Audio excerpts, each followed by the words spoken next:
So, quick recap. During, I think, the first Amalgam stream that I did back in, like, mid-November or something, because I started that when my birthday came around. Somebody mentioned, and I apologize for forgetting their name, somebody mentioned Switcheroom as something that might be sort of, like, tangentially related, or a similar idea. And, this actually has a README and also an authors.txt. The authors.txt has a lot of info in it, but it seems like the original intention was each map is made as if the original map appeared in a different episode.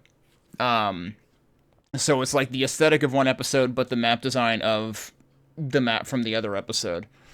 It sounds like they regret not being more stringent and more strict and adhering to their own rules. So there was probably a lot of scope creep. It sounds like there were a lot of submitted maps that were eventually rejected. Like, actually, in the case of... I think something similar happened in Amalgam, actually, where, like, they made sure to include a first map that represents the intended theme of the WOD well. So that you don't start getting the wrong idea from it, or the player isn't confused about what they're expecting. But it sounds like our expectations may eventually get stretched later on. So we'll have to see. Now, what I was kind of hoping to do was I was hoping to sort of like guess what map I'm actually playing as I'm playing it. But unfortunately, if you look at the map screen at all, it tells you in the bottom left, like, the actual name of the map is, like, the intended map. So, like, this is E1M1, E3M1. In other words, we're gonna be playing a map that is laid out like E3M1, but the aesthetic is like E1M1. So that's gonna be the idea here. So, if I'm gonna try to guess at these things, I'm gonna have to not look at the map until I have already guessed. So, we'll see how that goes. But let's get this started again. Sorry for the delays. I did mention that my delays were related to technical difficulties. Well, we had more delays due to more technical difficulties that I didn't know I had. Also, I forgot to unmute the desktop audio, didn't I? So you're not hearing this right now. You're not hearing E1M1. I need to fix that. Sorry about that. Did not intend for there to be awkward silence while I was giving the intro, but there you have it. Hopefully the comedy of errors is over. We're gonna actually start this up. I generally play all user levels on Hurt Me Plenty because authors tend to be rude sometimes, so I'll just hedge my bets by sticking to the medium difficulty. And we'll get going right now, without further ado. Always have to try the starting door, especially interesting that the starting door is a big one in this level. So it's kind of funny, because out here this kind of feels reminiscent of where you get the Mega Armor in original E1M1.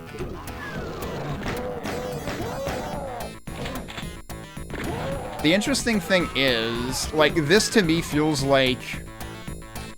I have to remember that there is actually, like, a door to the right side in E3M1 as well, but, like, I could misconstrue this as being, like, related to E1M1 and being the original intended path.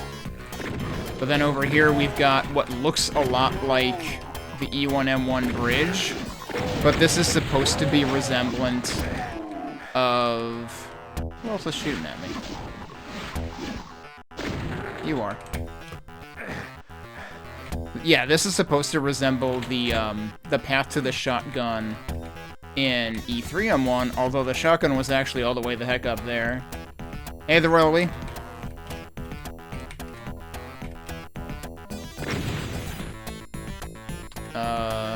Well, we've got Ent armor.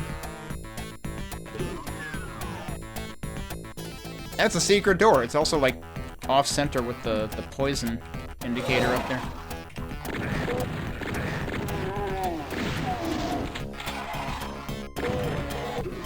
Does this link back to... Oh! Yeah, it does. Wait, how did that guy escape? So that actually links back to here. This does not resemble anything in OG E3M1, so this is where we start getting artistic license, I guess. So it's kind of going to be... It's still going to be a mix. And I could take a dip down there, but do I want to? And I find a radiation suit somewhere? Let's go this way since I didn't before.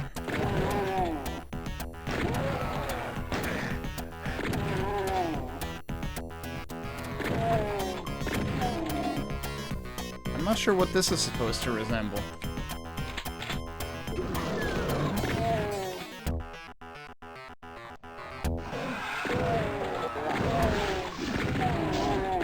He's helping. Are we at the exit already? We're at the exit already. What? So we never had, like, the long right-angle passage with the pinkies in it from E3M1. Do we have? Yes, we did. Yep, okay. We do have E3M1's rocket launcher. Secret. We didn't have, like, 5 gazillion imps crammed into the clown car in here, though. So I feel like this could have done more to resemble E3M1 than it did. Oh, there's a radiation suit. Hang on. Alright, let's look around.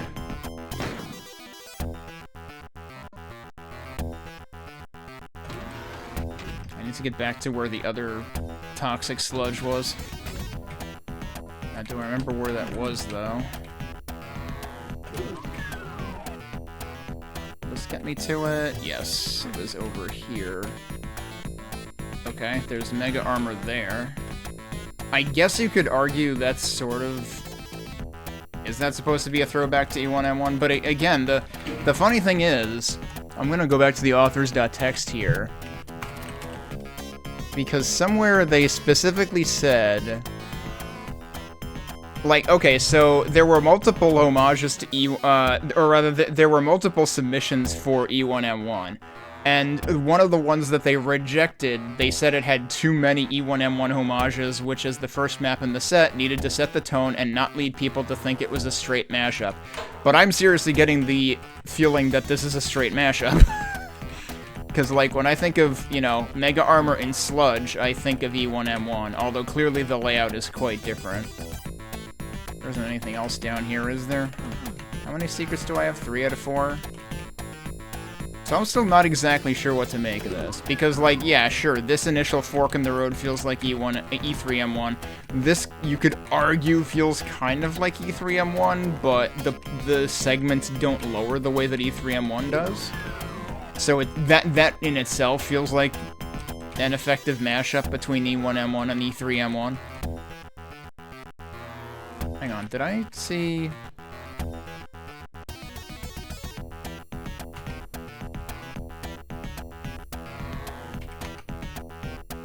Thought I saw a switch somewhere, but no, I don't think I did. Actually...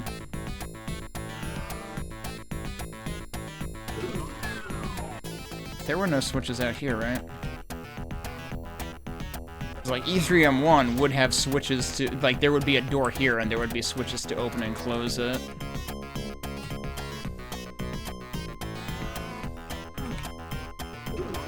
Oh, I'm not necessarily gonna go for all secrets anyway. And I shouldn't take forever to do the first map, so I think we can get going here.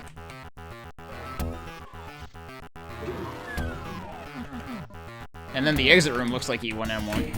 But, I mean, it's supposed to look like E1M1, right? So I guess that's fine. Okay, so this does show the title. Phobos Spaceport by Traversed. Alright, entering the reactor, also by Traversed. I'm not gonna think too hard about what map the reactor might be until I start looking at it. This is E4M2. This is straight up E4M2. Yeah, okay. It's like, alright, I'm ready to guess this one in 2 seconds. Well, this might be interesting. We've got toxic sludge down there, naturally. But, like, yeah, you've got your, Alright, yeah, that doesn't come up, but how do we get back? If this were actually E4M2, there would be a way back down here, but no, I'm just gonna lose a bunch of health instead. Air of Medicus. This is definitely quite a bit different. There's no supercharge down here either. I may have to reattempt this one. Oh, wait, this is how you get the... Okay, and that's just open. I forget. I thought in E4M2 you had to open the door yourself at the bottom side, but maybe it was just a doorway right there. Whoop, hello. Okay, we're okay. Let's go this way first. Wait, what? That's not... Oh. Right, of course, it's a switch. That is true. So now, here's the question. Is the enemy loadout... I guess the enemy loadout's gonna be, like, the original episode's map, because, like, we didn't have any cacodemons in E1M1. Yep, sure enough, there's your yellow key. Oh, and they just have a... Okay. There's no radiation suit down here. There's just an elevator right there. So that's a bit different. I don't particularly mind that, but... I have to raise... Do I have to raise something else? I like how I sort of tried to aim at the shotgunner and totally didn't hit the shotgunner. So yeah, I could definitely enjoy an E4M2 rethemed for E1M2. Oh, was there one? Hang on, we need to check one other thing, which is... Yeah, okay, there's stairs here now. Ow. Ow. There's another one. Yeah, and in E4M2 there would be barons here, but there's just imps instead.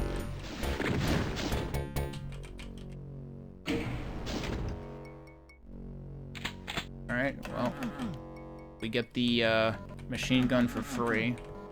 I think there's supposed to be something else that opens... Oh. Huh. Well, that's a bit different, isn't it? Do I want to take that right now, or do I want to save it? If I save it, there's a chance I don't remember it at all. Oh, hey, Omega. Yep, same to you. Happy holidays. I hope you had a fun and safe one. I guess I'm going down there and taking that radiation suit now, actually. Alright, let me just take this now, because I probably never want to come back here again.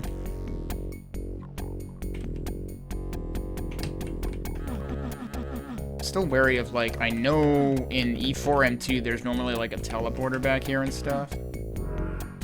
Alright, managed to get that without taking damage. Where does this go? Actually, there was one other thing I wanted to check. Yeah, there's another radiation suit, okay.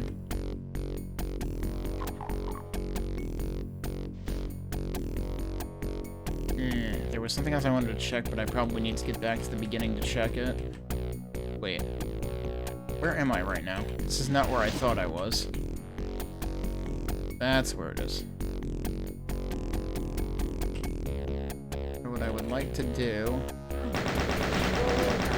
Didn't expect him there.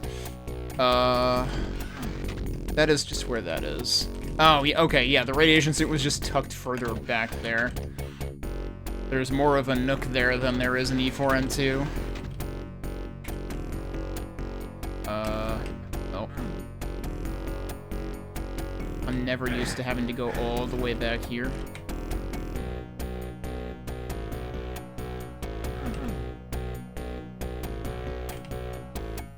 Okay, so now we have the yellow key, which I would expect to allow me to do something over here, but actually it's all the way over there.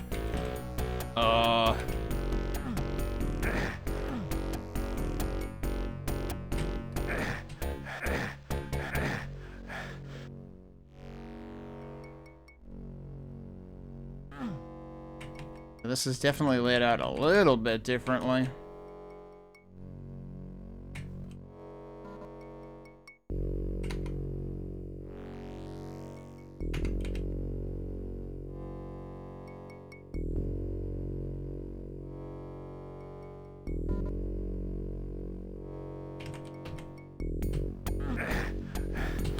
Can't believe that got me a damage tick anyway.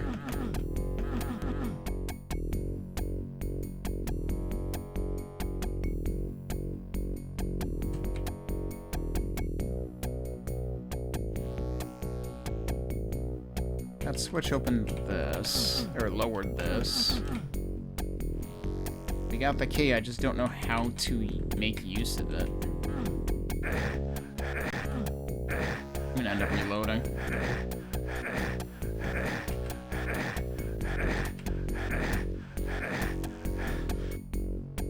Oh, this gets you across there.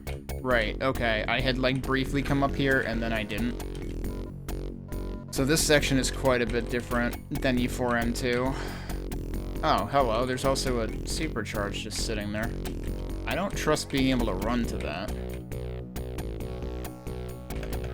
Unless there's supposed to be a better way to do that. I don't think that's gonna work. Presumably that is one of the secrets, though. Oh. Does that raise something? Nope.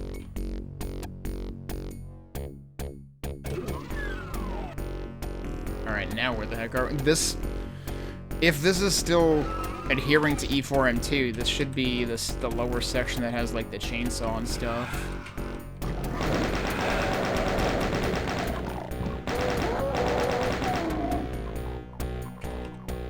Free backpack. Okay, that's interesting. Not what I would expect.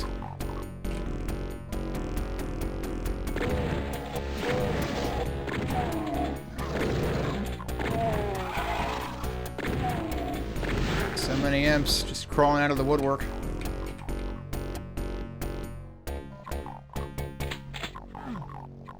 There's probably more of them up there. Oh, there's one. Okay, so yeah, this is sort of a little bit of a maze, the way that the Slough of Despair themed area in E4M2 is. How do we get to where these dudes are? Or do we just not? Maybe we just don't.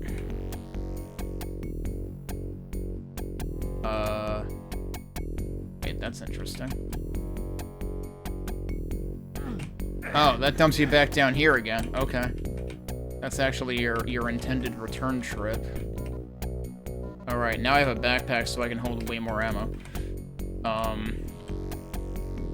Okay, so I guess we're going... Guess we're going through here again? Grab that.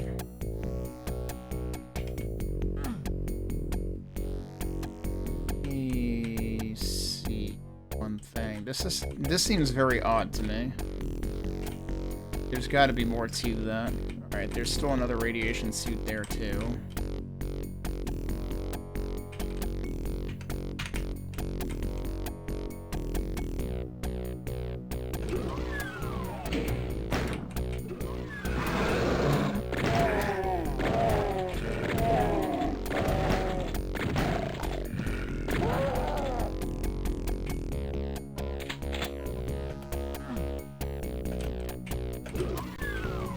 I swear I tried to open that.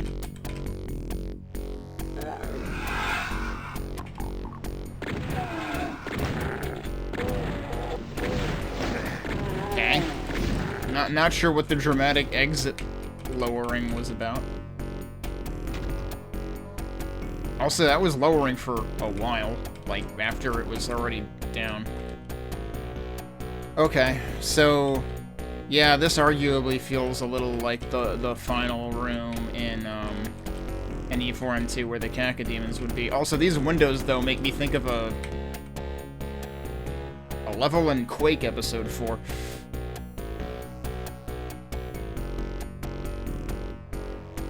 Alright, well, I know that the supercharge has to be one of the secrets. Oh, wait. Oh, well, there you go. And now I lose all of it.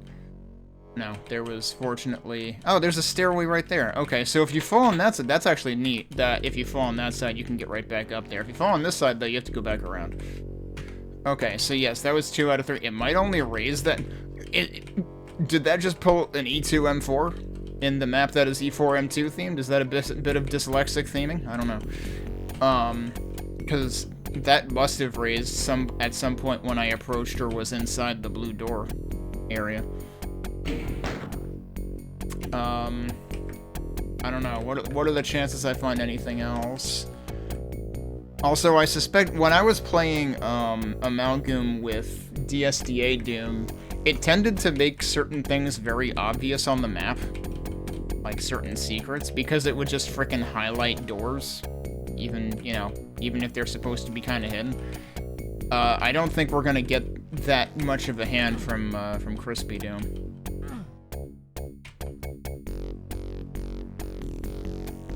They didn't have anything...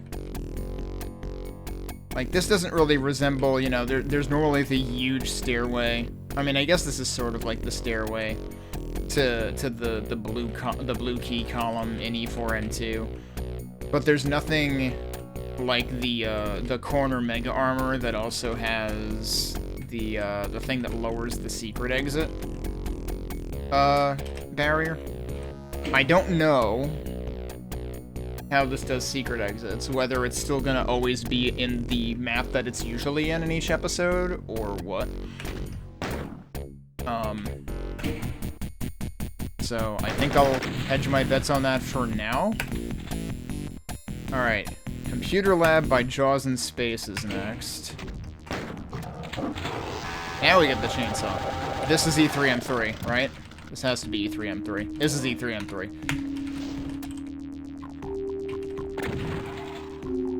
Except it's also Barrels of Fun, for some reason.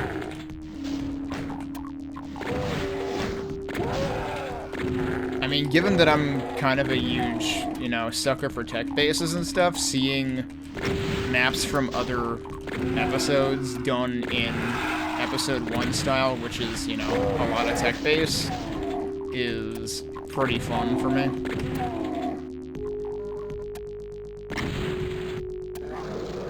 Oh boy. Ambush. Would there normally be specters this early in episode 1? I feel like I thought the specters first show up in E1M5. And if this were E3M3, there would be like a secret alcove. Whoops, I didn't mean to do that.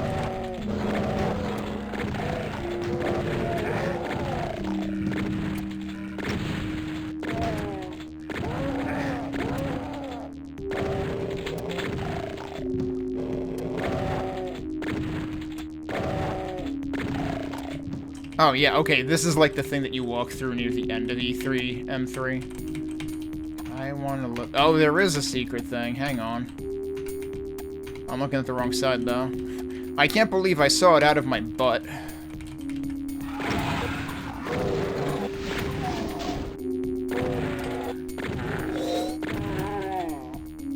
Also, this looks like you can get out of it. It doesn't soft lock you the way that E3M3 does. Well, soft lock you or, you know, force you to die there.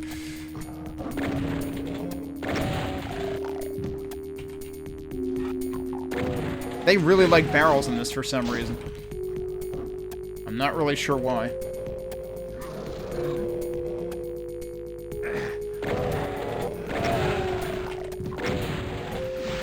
That didn't kill you?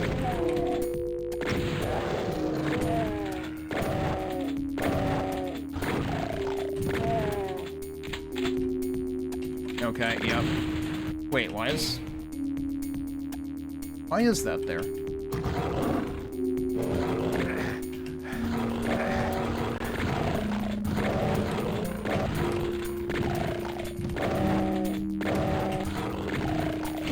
Yeah, that raises that, but what does this other switch do? That's unusual. Is that also supposed to raise that? I thought the only way to raise that in the original was the switch on, you know, if you fall down into it. And I really don't know what the other switch on the other end did.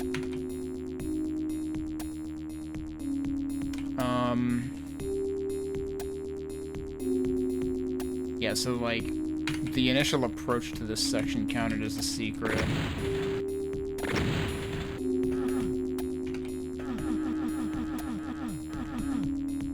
seem like there's anything else in here. Ow. Okay, let's see what else we can find.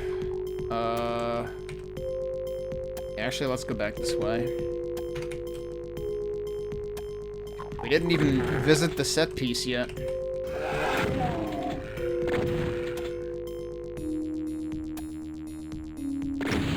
I hear dudes. Where are the dudes? There's one dude. The other guy wandered off. There you are.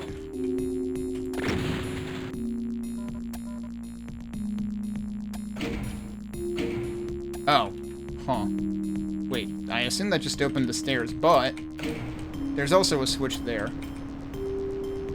Which is not ordinarily where that would be. But, hey, free area map, apparently. Presumably encouraging us to, look for a secret exit. Which, of course, there normally wouldn't be a secret exit in Pandemonium.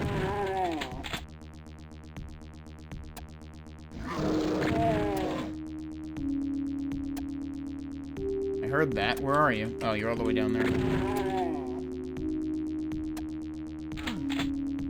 This is supposed to be... Huh. No, that's looking... Oh, yeah, that's looking back at the beginning, which is ordinarily what the room that gives you the blue key does. But there's no blue key here. Is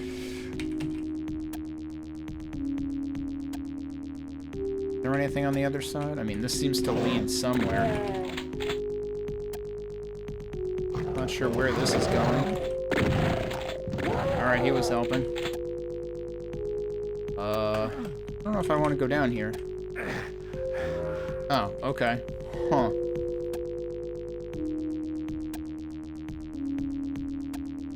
Is this referencing a point that's normally later in the map? But I forget if that point normally... Doesn't that point have like an invuln or something? Wow, how did I not take damage from that?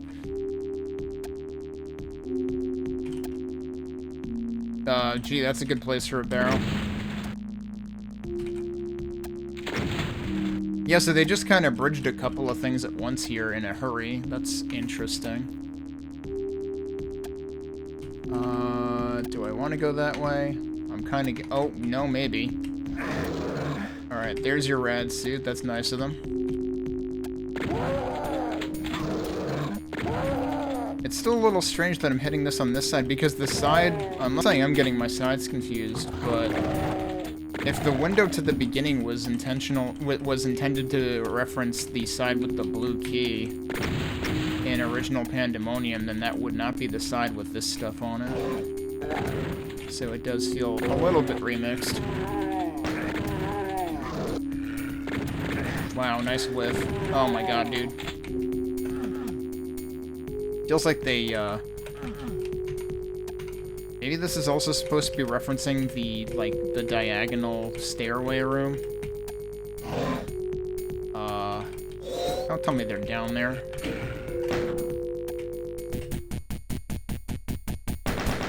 What? Guess what? That's the secret exit. Okay. Well, let's go look at the rest of the map first. Maybe that's what that switch opened. It's like, surprise, we found the secret exit. Alright, cool. In that case, I'll save that there. But let's go look at the rest of the level. Fascinating. So yeah, they basically further built out one of the two staircase mazes. I'm not gonna go down there yet. Wait. How is that guy already dead? I haven't been over here. Did they actually put an imp corpse there? Yeah, I guess they did, because that guy doesn't look so good.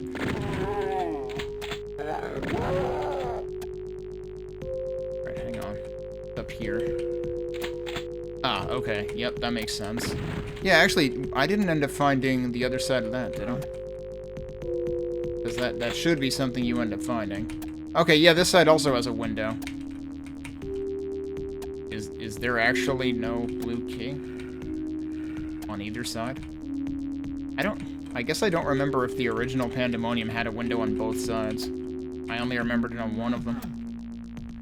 So if I go this way again... Oh, yeah, it's right there. I just passed right by it and didn't notice. Okay. Alright. But there's still, like, an entire other half of the map that I have not explored. How about we not go that way? Apparently I didn't go... Alright, I didn't drop down here. It's not actually a drop, it's actually stairs. Well, they're dead. This almost starts feeling like a Blake Stone map or something, because it's tech-based, but it's also just a huge, like, very claustrophobic maze. And Blake Stone kind of does those quite a bit.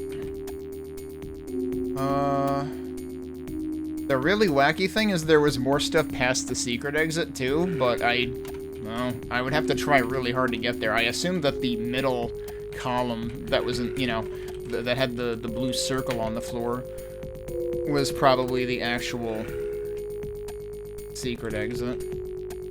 So maybe we could technically, like, maneuver around that and try looking around there, too.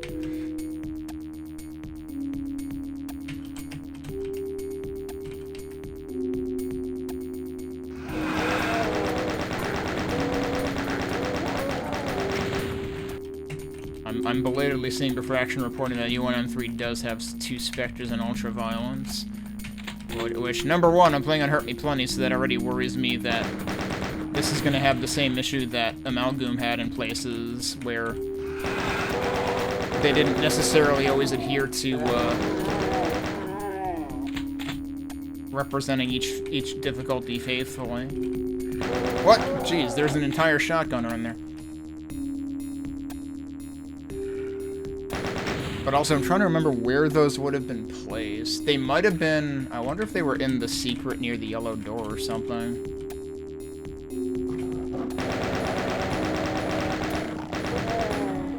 Or the last room.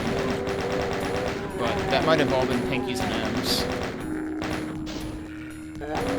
Oh wait, no, I'm sorry. I'm thinking E3M3, not E1M3.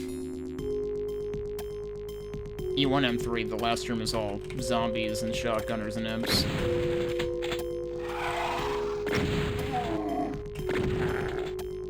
They might have been in the secret area. Like, that leads to the secret exit. Okay, this is supposed to resemble the diagonal.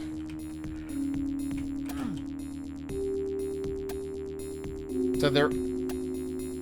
Fascinating. There is a blue key. There's a blue key door, but it's not at all where I would expect an E3M3. So yeah, there's definitely some remixing of ideas going on.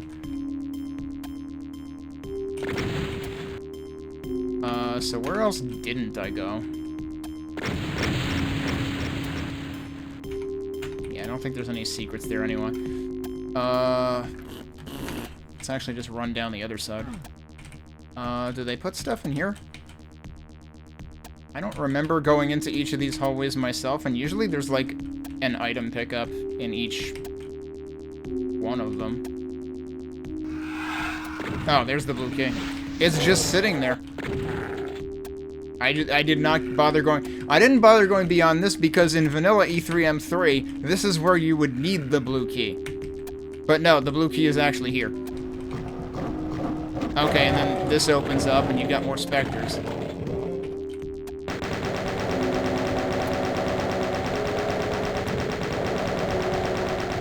That immediately opened both sides. Normally, when you step on this, one of the sides would open, but those opened as soon as I went over here and got the key. And the other side normally only opens when you, like, press use on it. So they definitely changed that a bit as well to turn it into a trap instead. We've got 2 out of 3 secrets. It looks like the other one... Oh, I have to get back up there, huh? Wait, did I ever get up there, actually?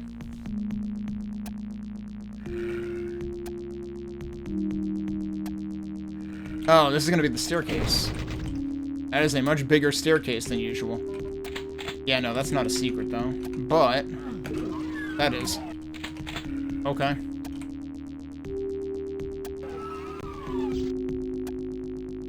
So that's all the secrets, right? Yeah, so let's go take the secret exit then. Well, I guess we can go look at the regular exit first.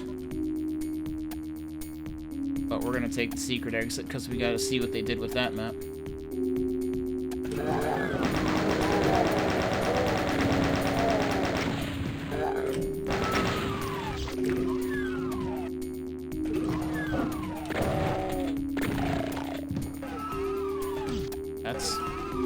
interesting choice, because that's very confusing, actually. There's no trim inside this door. So this looks identical to that. But that one's a door and that one's not, so I'm not sure why they did that. There's no trim here either, actually. Yeah, they... Like, of course there's the track inside the door, but it's like... Yeah, on this side there's trim. On this side there's basically nothing. Like, typically you want trim around your doors to make them look more door-like.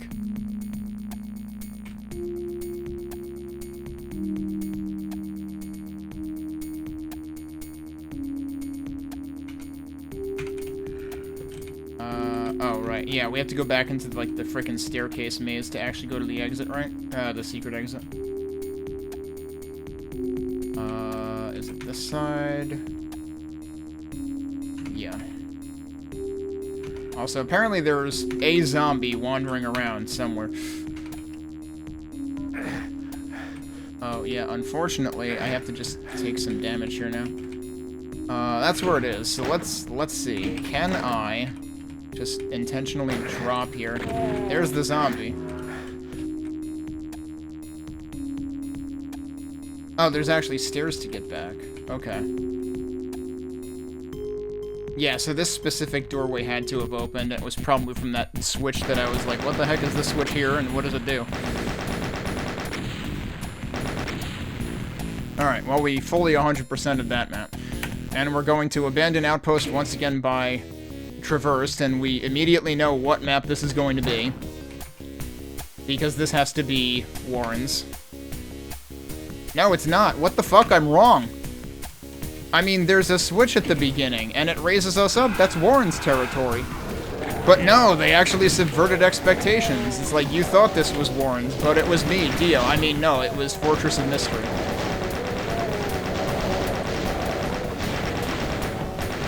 But yeah, they've got the fences everywhere. Oh, jeez, you've got shotgunners in there? That's just rude. So I can't get their stuff, either. Alright, you got a chainsaw here. I didn't actually need those shells. You got another backpack. You've got a key? Out here? Okay. Ow.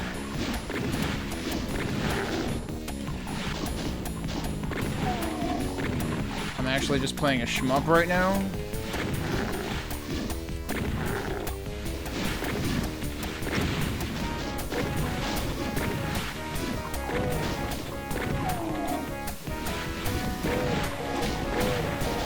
How are you not dead, dude?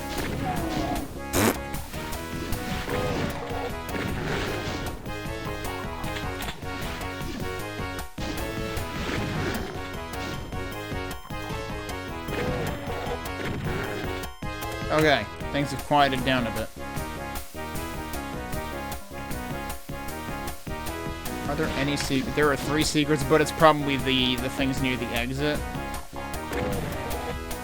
Because I think in OG E2M9, that is a thing.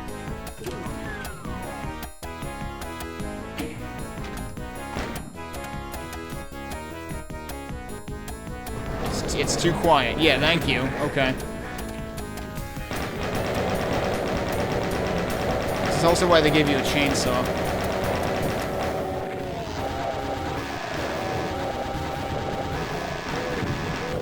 Oh, well.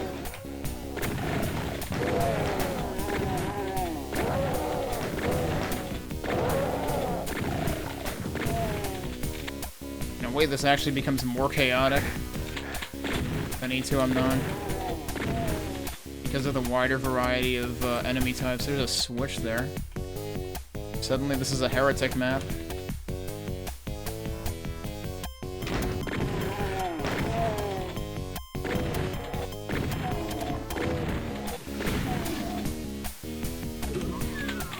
Oh, yeah, okay. What if we did E2M9 but also made it feel more like E2M6? I have no idea what these switches are doing. What's the other one?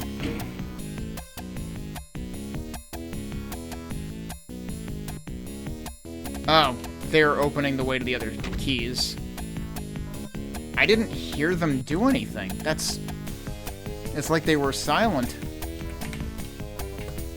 Maybe it's because they were the ones opposite, so I was too far away to hear it. Random imp, okay.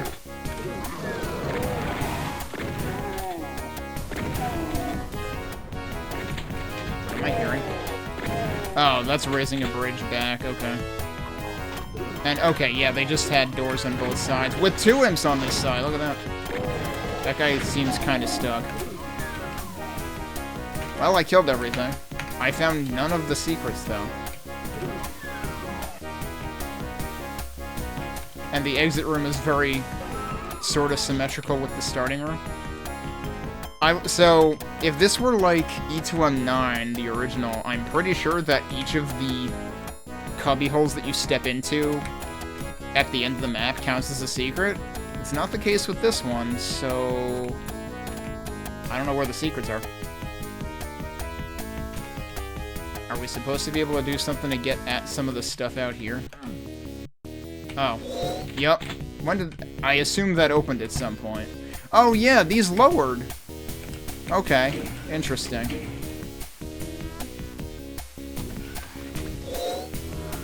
Oh, jeez. Free supercharge. Wait, is that a one-way? No. That's right. It always came down. So that's 2 out of 3. I would assume the third one's out here somewhere, too.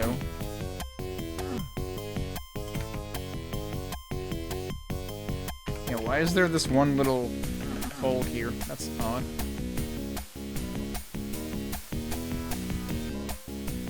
That's the one I just did. That was the other one that I just did. Yeah, so at some point... So, okay, that's... I actually prevented a disaster, because presumably those all came down as I went in here, and the idea was if you left some of these imps unattended, they would just... nail you in the ass. So, killing everything out here first was actually a good idea. That's already been the second map we've seen out of the 4 I've played where, like, you kind of have to check behind you. Because that was the case with the, supercharged secret in E1M2 also. I don't know what the third secret is, though. I really want to think it's actually the other cubbyhole that's over there. But let me look up here one more time.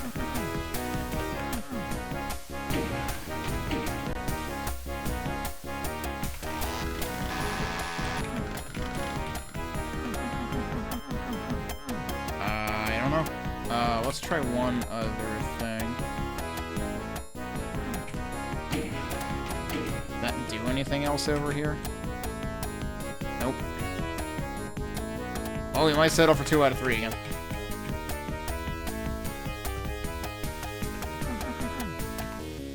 Or anything... Wait, hang on.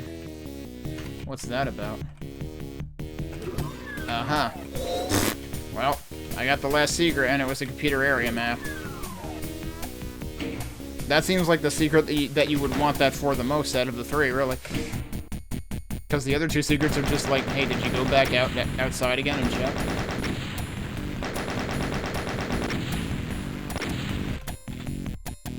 Sladwall Inc. Yo, by Serge Jenkin. That's, Pixel Adder. I played a couple of maps by him for Quake and Quake 2. He's the guy who's working on Annie, which is a Doom 2 mod.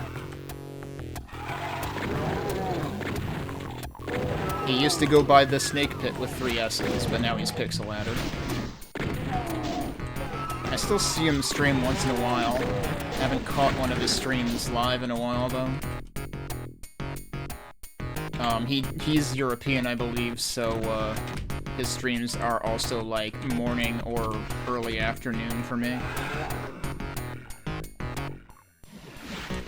This is E4M4, right? Yes, okay.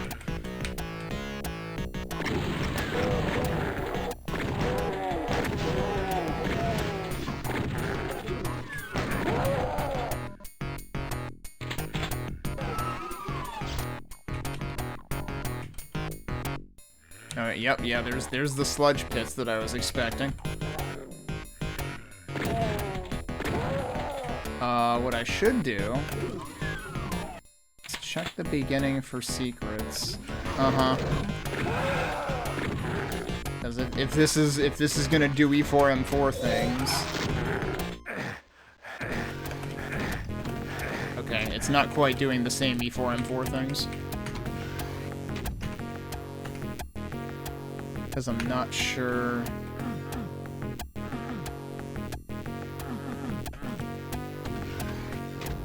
In E4 M4 there's like further stuff to do in there, but I'm not sure that that's a thing. There's only 2 secrets in this, so I'm gonna assume that's not a thing. The other secret's probably further in.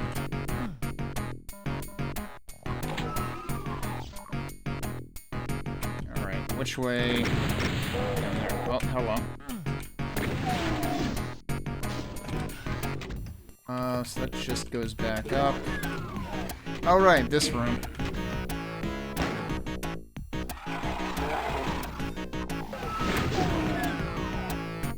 I forget if this room is even required in E4 M4.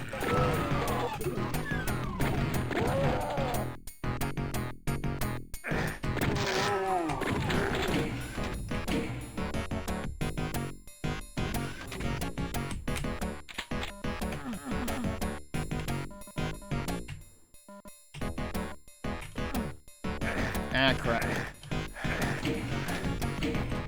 Here goes all my health.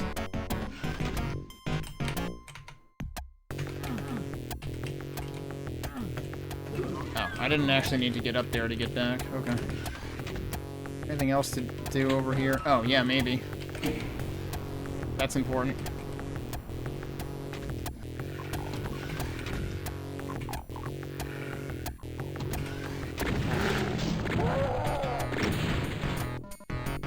What exactly did that do?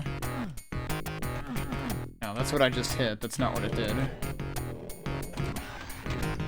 Should lower the weight of the key, right?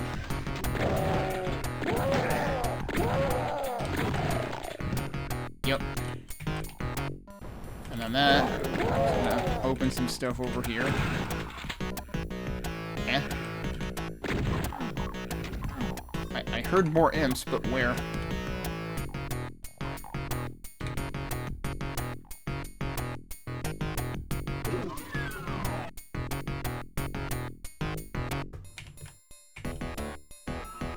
Also, I haven't bothered going in here.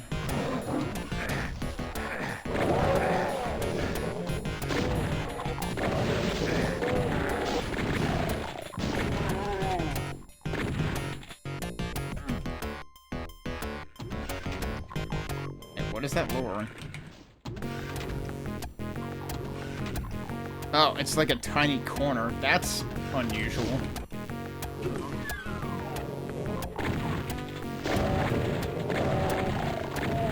He's helping. Okay.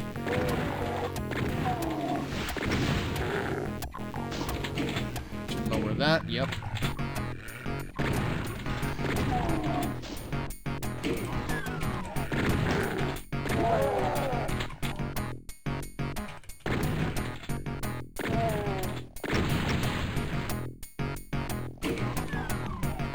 Interesting. This is actually more streamlined than E4 M4 usually is, I think.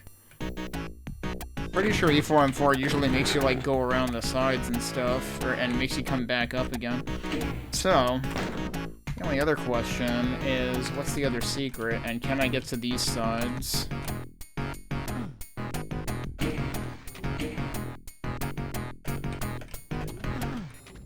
Because there should be a way to get up there, I would imagine. Although it doesn't look like there's anything up there.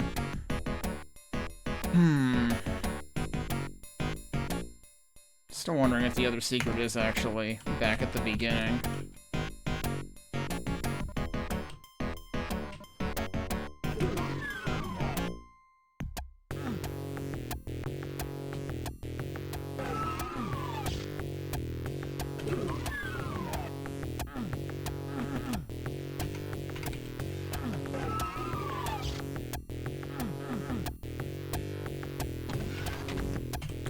I'm gonna investigate back here one more time.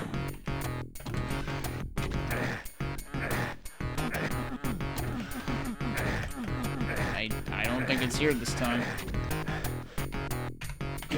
Alright, I want my health back then. I'm not sure where the remaining secret is.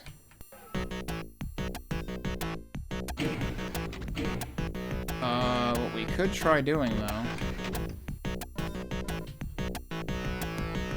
That did not lower anything. So this is not one of those check behind you instances. Really doesn't look like there's anything over there. Well, I don't know where the other secret is. What does this tell me? It wasn't the frickin' optional room. Probably. Okay. Let's go see what it was. But I probably won't keep it, since I had to look it up.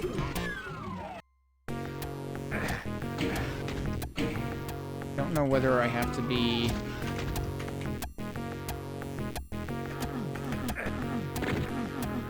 I still don't know what it is. Nope. I still don't actually know how it works. But there was definitely something in there. Oh well. I'm gonna move on. Headquarters by Fernito.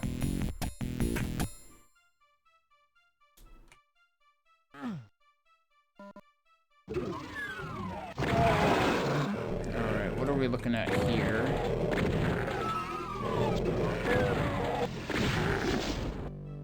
That is a very high window. This might be E215. But that window is really high up.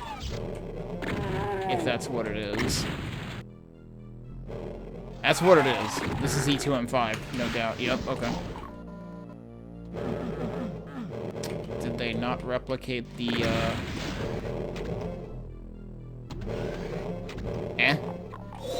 Okay.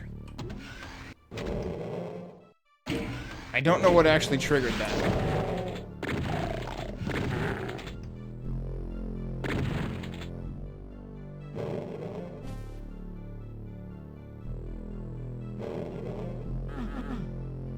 I still don't know what actually triggered that. Unless it was going over there. No? I have absolutely no idea how I got that secret, but I got that secret.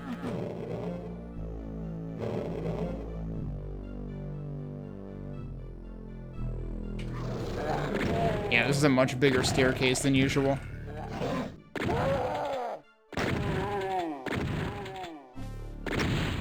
And, like, not only did I see it, but, like, it came back down so I could get it, too, and I still don't know how that worked.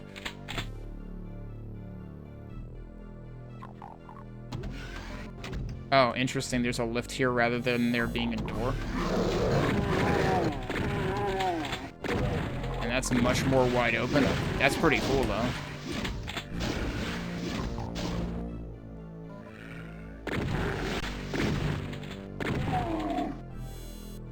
I'm kind of worried because what this means is eventually we will be getting, like, E1 variations of maps with later aesthetic styles, with the later maps' enemy arrangements.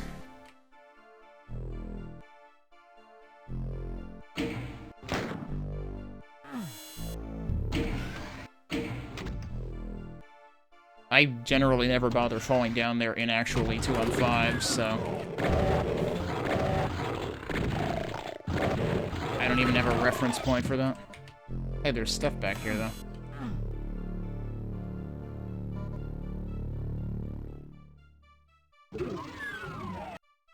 Alright, I suppose we should try the other side then, too.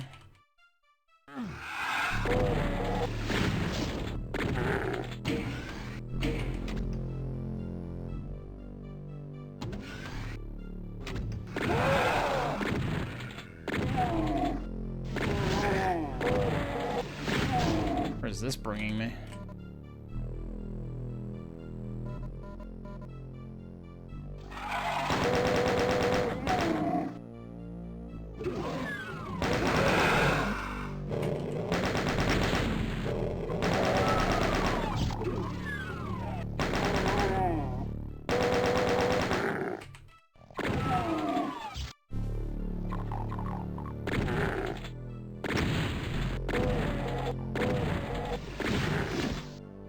Oh, this is actually supposed to be the room in...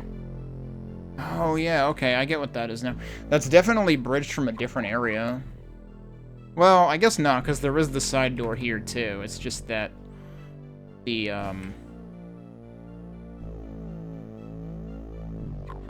you can also get to it from the pit, which I'm not sure if that was a thing in the original. But yeah, this would have been the area with the flames.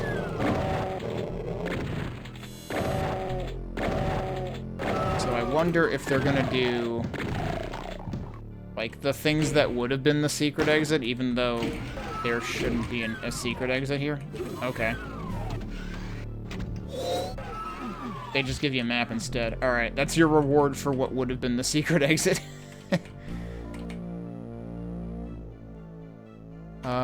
Do I want to go through there? That's where I came from. Do I want to go through here is the bigger question. This would end up wrapping back around anyway, so I suppose... Oh, I'm getting the jump on these guys, apparently. Oh, you jerk. Very dark in here.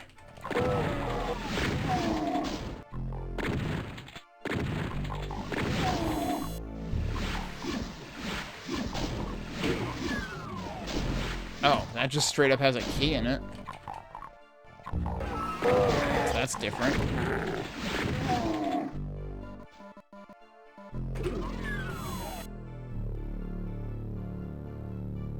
That loops those around. I have to wonder then if the thing that's normally way out of the way will actually require a key in this version then.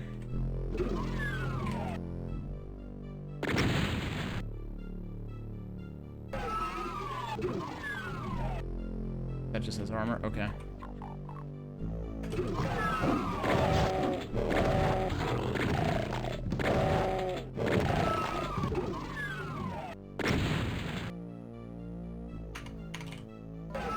Where all is this going?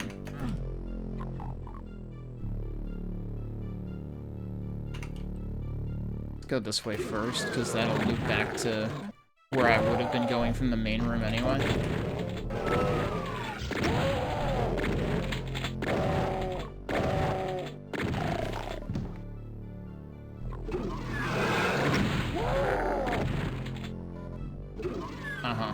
That's the room that normally has, like, the skull thing next to it. And yeah, that's what normally... Okay, so yeah, and that's the circular staircase room. Got it. Now I have my bearings again. Ow.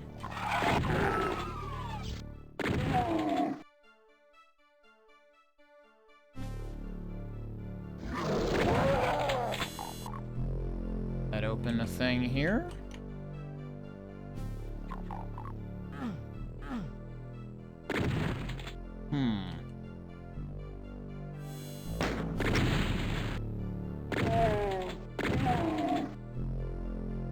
That requires the blue key.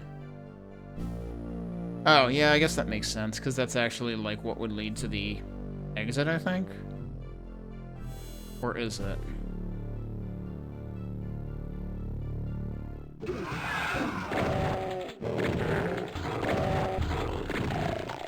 Wonder what that switch does.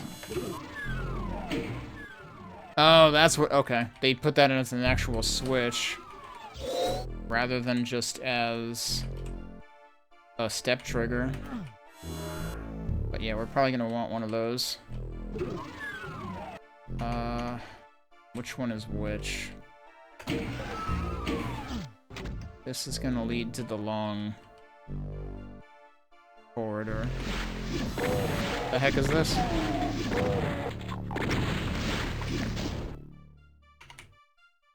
Yeah, so you can actually see that inside of it. Yep. But then... There it is. Why are all these enemies not waking up? Like, they were looking right at me.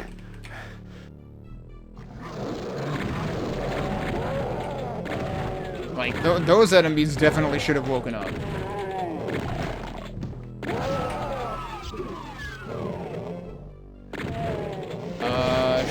bridge actually be up? I hit the other switch that should have controlled that bridge. That's what was, like, inside the fence that I just circled around.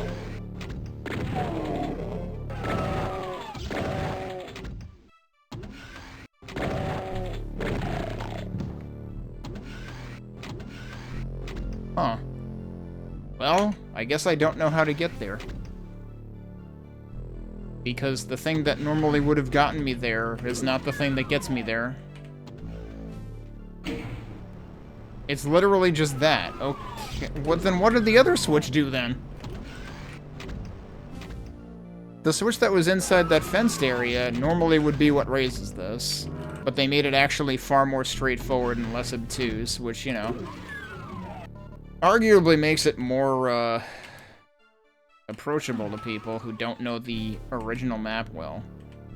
There's also no teleporter in there that would bring you back around. Because there's no alcoves here the way there would be on, like, inside of the loop in the original. So you kind of need that radiation suit.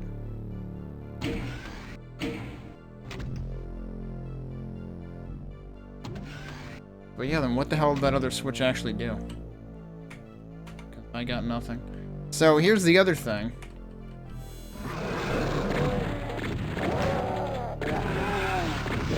Is something here going to require the blue key? Because coming from the other direction, we were supposed to have a blue key to get in here. Wait, what does the other direction even do?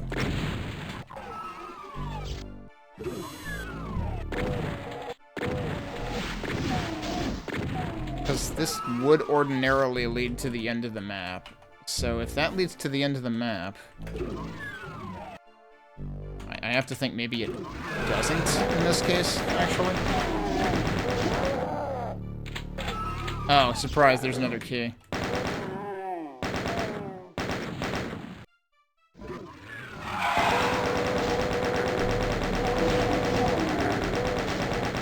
I probably should have used the rocket launcher. What is this a reference? This feels like the way that you get the key in the blue key in E1M3 in vanilla, actually.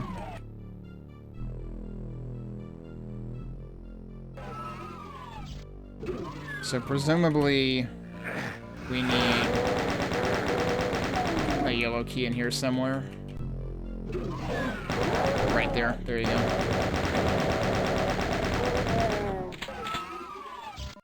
Alright, we're full on shells again.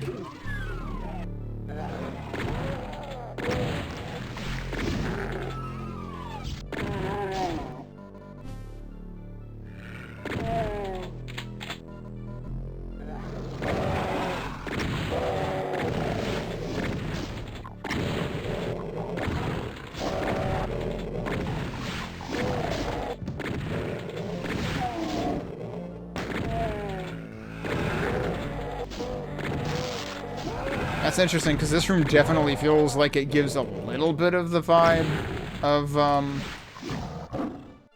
the end of E1M5, which has, like, a very dark room at the end. This is a lot less claustrophobic than that. And, I mean, to be fair, the end of E2M5 is a little bit on the dark side as well. But it's not as open as this is, so I'm not exactly sure what we're intending to reference here with this.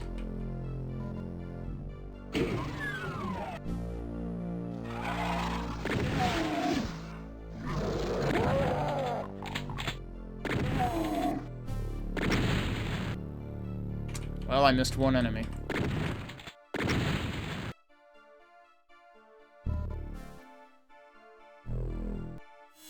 I have no idea what enemy I missed. We've got 5 out of 7 secrets.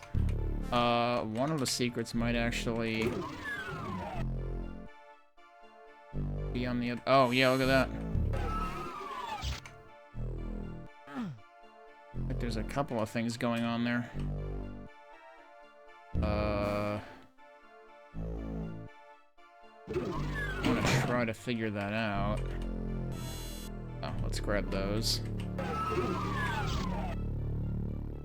Where do I have to go? I have to go all the way back there, don't I?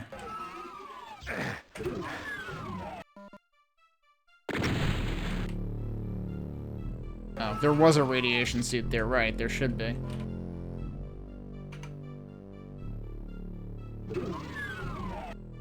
All the way back over here?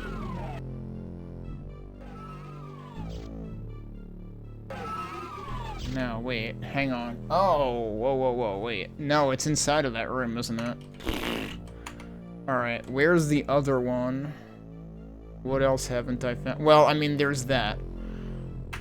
Is it possible that that's actually up now? Should I really bother going all the way back and checking? Or is it actually, like, a switch that I still haven't found? That would be in here, right? Now, here's the problem. I don't have the radiation suit anymore. So, like, I'm just gonna have to frickin' tank this. Which sucks.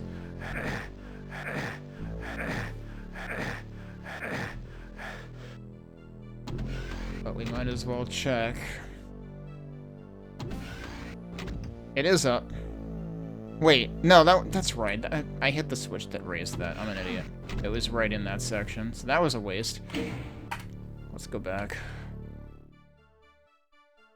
So then... what else is left? That might be something?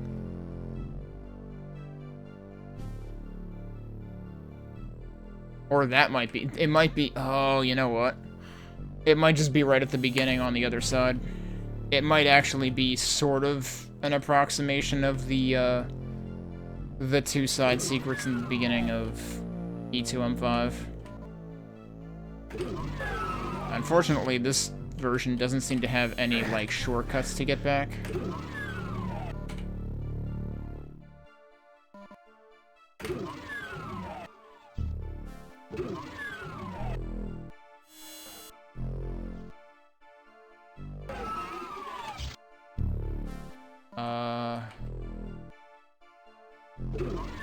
Wait. Yeah, that's the wrong way.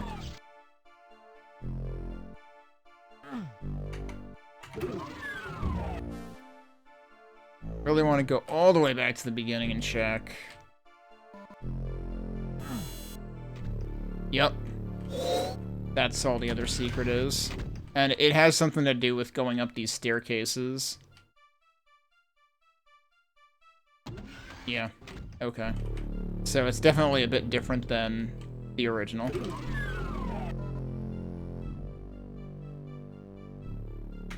Okay. And I suspect the last one is in the fastest way to get back. Not that way. Wait, no. I think I do have to go that way, because I have to go back in here.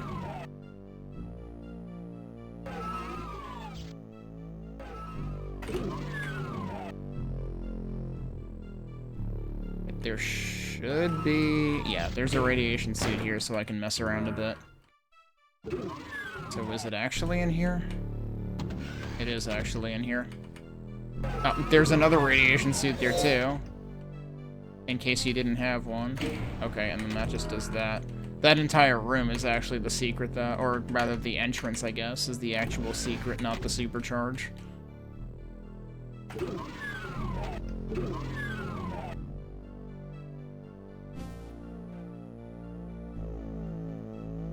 And then, yeah, this loop around to the exit from both sides is definitely an E2M5 thing, although the end here feels a little like E1M7, except that it's all nukage out there.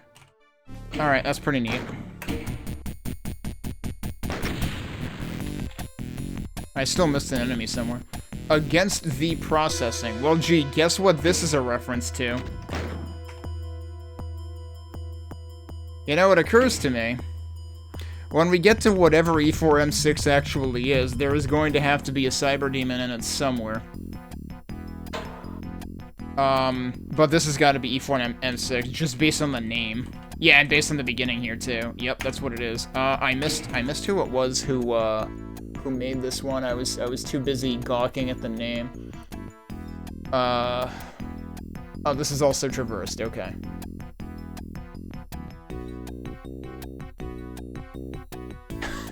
I like how the author's comments is they forgot how convoluted E4M6 was.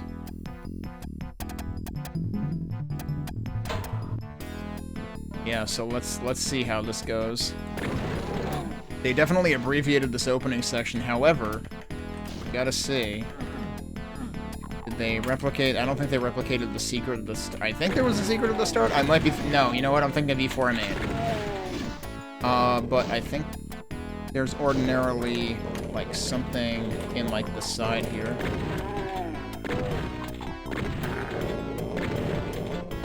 Huh. I thought there was... In E4M6, everything down there is nukage or something. And they've actually seemingly made this tamer for E1M6. So I wonder if that'll be a thing too, if like... if actual aspects of the map design will also be scaled down or up, depending on the episode.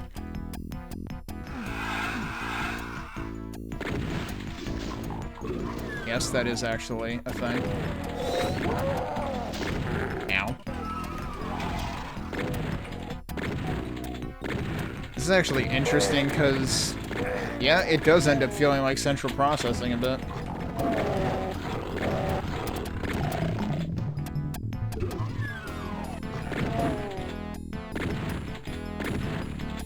And then this almost feels like the room that bridges the blue and yellow areas.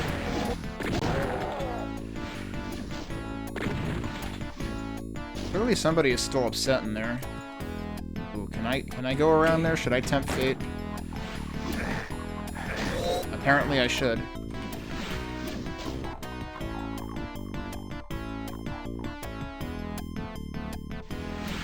Oh, you're over there.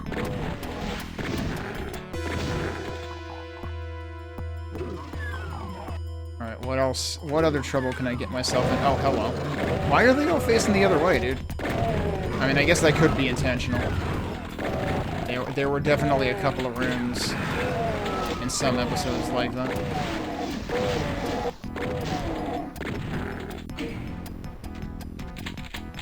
Oh, that added stairs to here. Okay. And there's a yellow key, actually. So we just unwittingly did one of the sides of this whole equation already. Presumably this needs that key, yeah. Which I think is consistent with E4M6.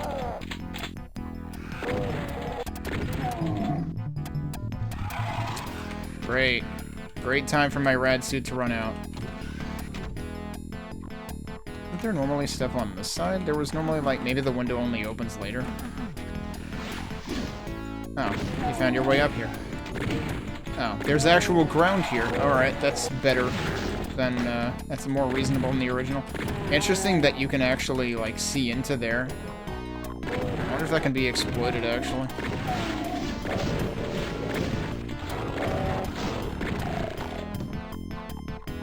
Kinda don't want to waste the radiation suit right now. This needs yellow. I have yellow. Oh, no, you can go up that one. Alright, yep, surprise. Alright, what did that do? That did open stuff over here. I forget. I want to say in the original there's like a teleporter near here, and there's a teleporter somewhere else that actually warps you into this area. So yeah, I think they did make it slightly less convoluted. And now they just opened what would have opened up the Cyber Demon. Oh shit. There's a guy behind me.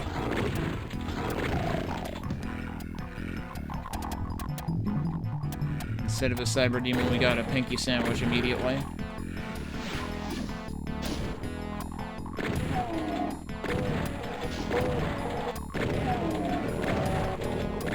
I guess they're gonna adhere to, like, only introducing the Baron in E1M8. Because if they were gonna introduce one early, now would be the time to do it. Which actually makes me surprised that they decided to do E4M6 for E1M6. Like, I would have figured they would want to make E4M6 a little tougher. Yeah, the exit's over there. I have the red key now. Where can I use that, actually? Oh yeah, I guess, does this still have... Because ordinarily, this would have the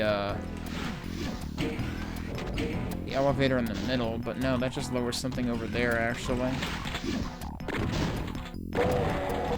Yeah, there's just a gazillion enemies over there. Alright, got him. Oh, that needs the red case, so I guess we can get over here. Also, how many secrets are we looking at? We've got 2, there are 4 more. Am I supposed to be able to go across that? Because I don't trust that. Yeah, that didn't work. Oh, I can't go up there again either. Because this... That specifically lowers that. I can't ask that nicely either. And that only lowers the one thing, so that is definitely a pretty significant change. They didn't, oh, that's interesting. So that's gotta be one of the secrets. I don't know what raises that. Oh, okay, there are very narrow stairs over there that are easy to miss. Oh, that's the other side of this.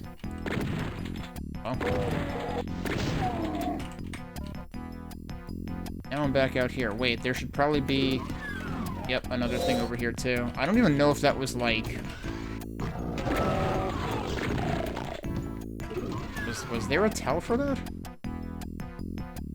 Because on the other side, I thought it was, like, the darker part of the texture. Over here, that completely blends in. You basically have to know E4, M6.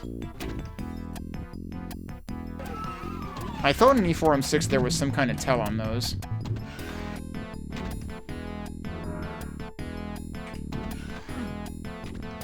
Oh yeah, how do I get up there, actually? I should be able to... Wait, no, didn't I get... I got in there from the other side, didn't I? Which is not typically how that works. Nope, that's not it.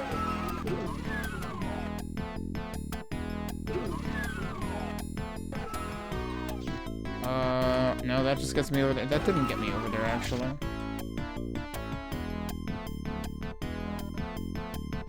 Have I not actually figured out how to get in there? Like, to get up there?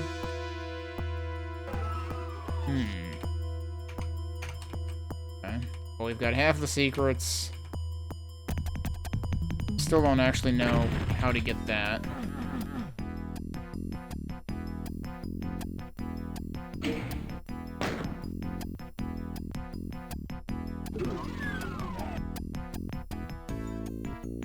That can't actually be the exit, right? I actually killed everything. But there's another key. I just finished the map with 2 out of 3 keys. Hello? I think they forgot to make a part of the map required. Either that or they cleverly actually pulled an E1M6 and made it optional. Wait, I can't actually go out there from here? Really?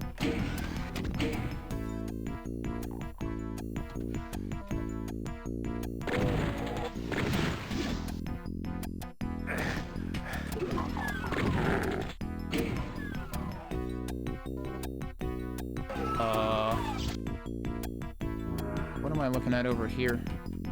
That's definitely different. Can I get up there now?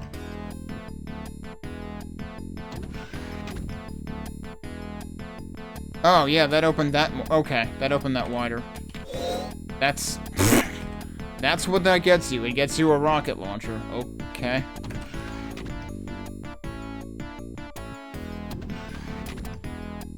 But, the blue key remains a mystery. I forget, did I get a computer area map on this? I think so. I worry that I'm wasting all the radiation suits.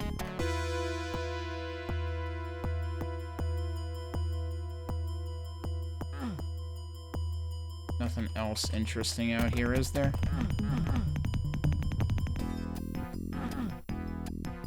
I think to remember that in the original there is another radiation suit over there too. But I might be thinking of a different alcove. And in the original E4M6, there's definitely like another outside corner area that requires the red key that gives you, I think an invuln for dealing with the cyber demon. So I wonder if that might be taken into consideration when we get to actual E4M6. Why is that side oops all lights and this side is not?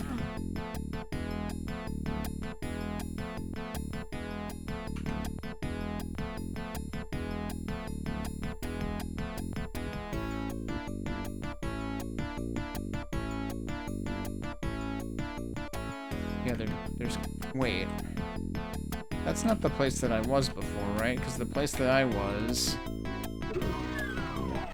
off to the side here.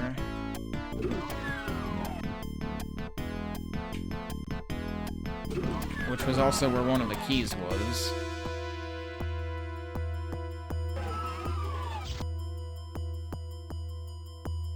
Which, I mean, like, even if I hadn't gone through that secret, you would have just, like, gone here and gotten it, right? Although I forget where the switch was that raised those stairs. Like, was that actually... That wasn't the secret, right? I thought that was out here. But yeah, I'm very confused that there's just an entire switch here that was completely unnecessary. And I don't even know where the key for it is. Also, can I... Oh yeah, I should be able to get back to the beginning of the map if I want to.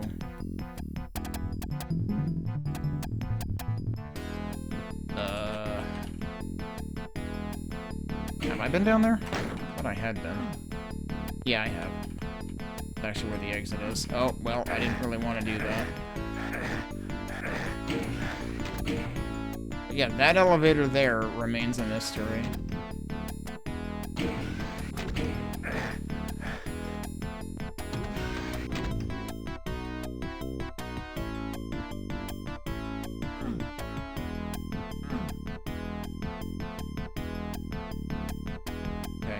Go back to the beginning. I need to go through the part of the wall that really doesn't look like a secret door.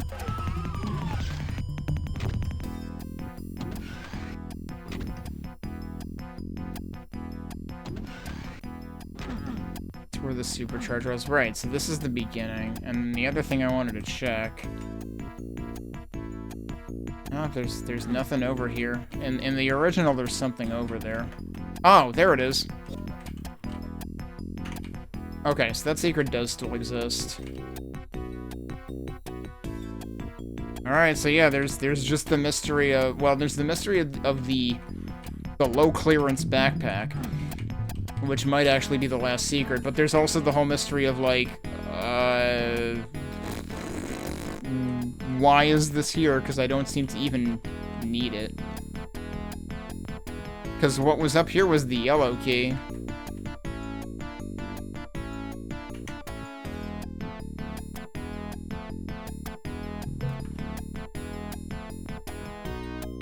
So it's like, I don't know, did they accidentally skip a step? Let me go look at the remarks for this level again.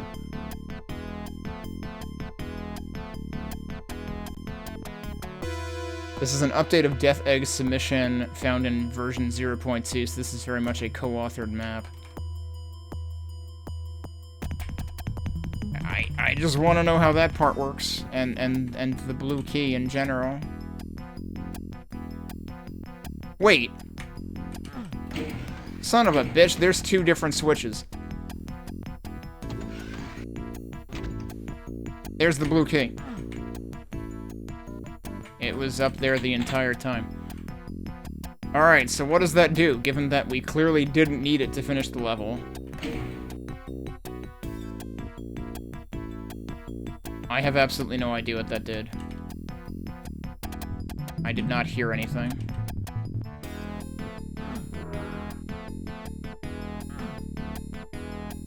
Oh. That solves the backpack mystery, so the blue key isn't needed. It's just for a secret.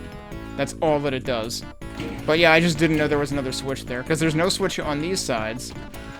So, I was expecting one switch to lower both elevators, kind of like the way that the central elevator in E4M6 works.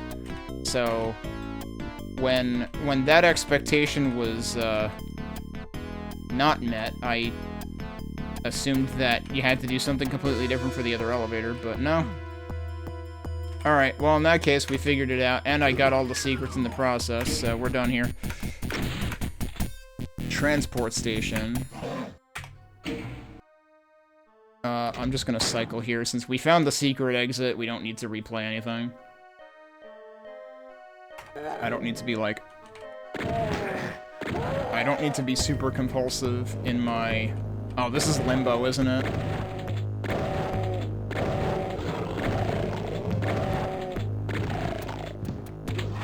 This is limbo.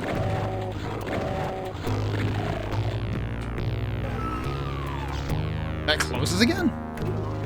Wait, I can just open it now.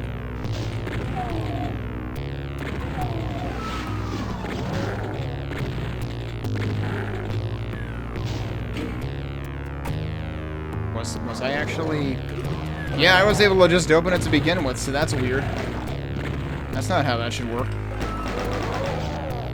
But it's good that they do also have it open behind you. Like Limbo would actually do. Very dark in here, though.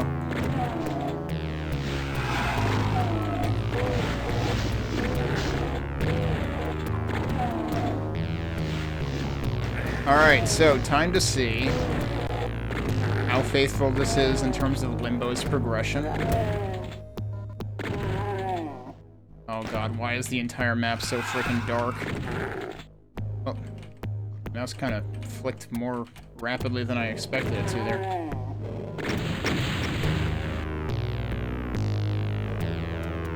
Oh, but this still feels like...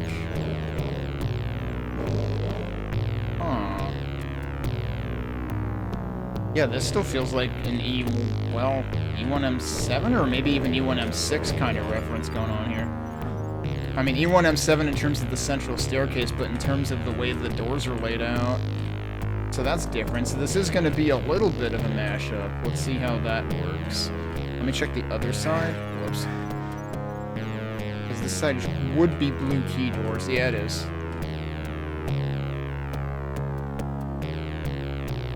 So yeah, the stairway up there is the surprising part. And then... Oh, this isn't... Oh no, there was sludge. Okay, there's a switch over there, though.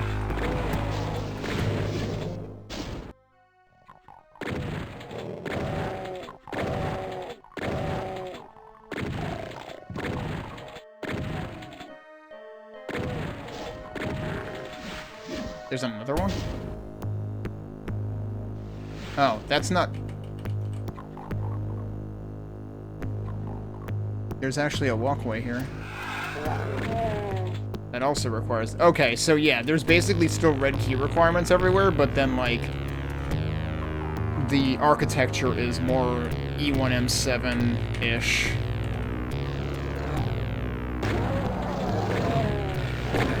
And naturally, the enemy arrangements are more E1M7.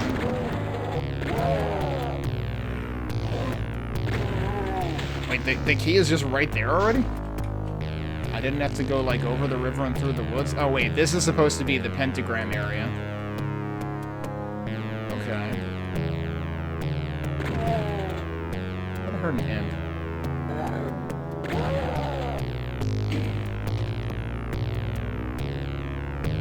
That lower... Yeah, that lowered this.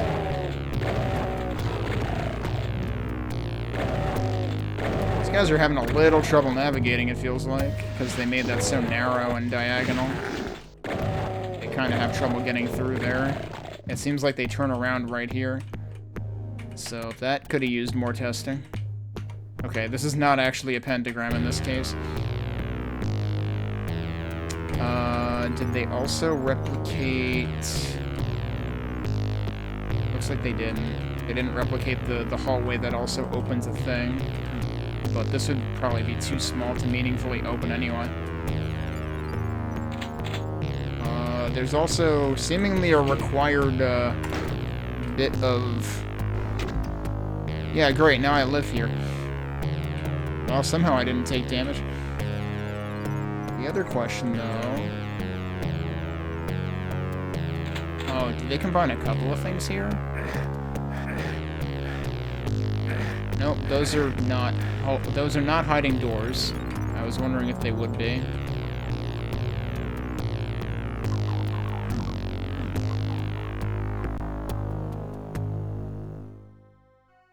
So that was the blue key, which is what it should have been. How do I get out of here again?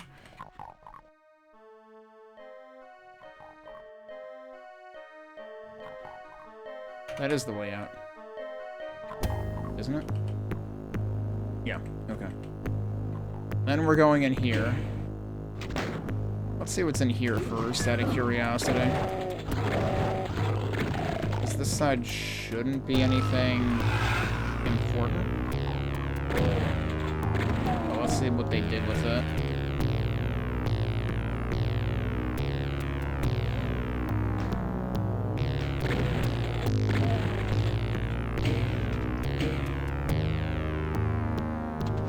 Oh, jeez, okay. Yeah, that's arguably kind of consistent. It's just the elevator is a much smaller target.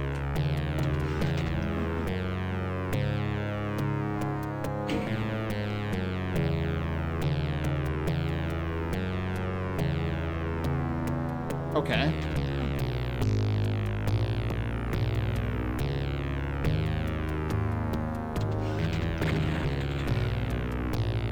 There's definitely... Oh, there he is. I was gonna say, there's definitely a dude over here.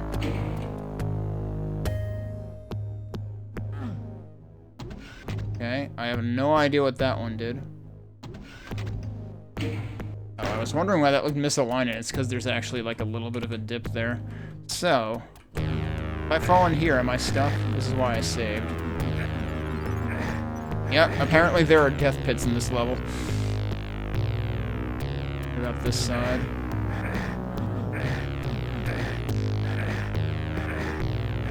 It's really oops all death pits? Oh no, you can actually lower that. Okay.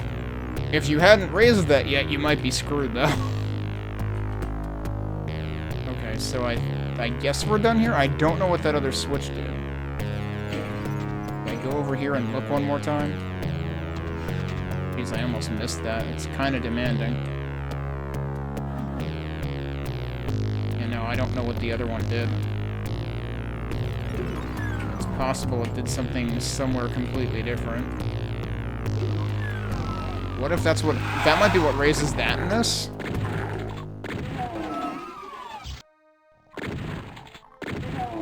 Huh. So it's kind of like the Caco closets, except they actually gave the imps bridges. I mean, yeah, naturally, because Cacos can fly, imps can't. Alright, here we go.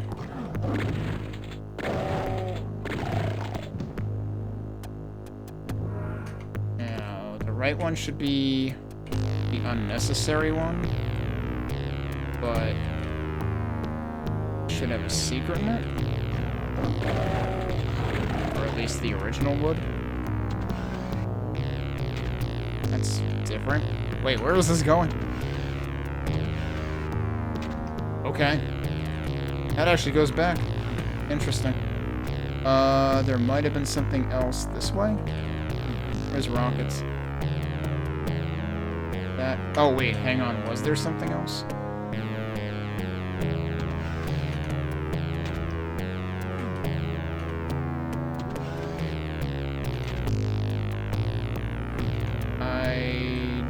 Quite mean to... No, those are just corners. Okay. No, it's the other direction. Jeez, I keep going the wrong way.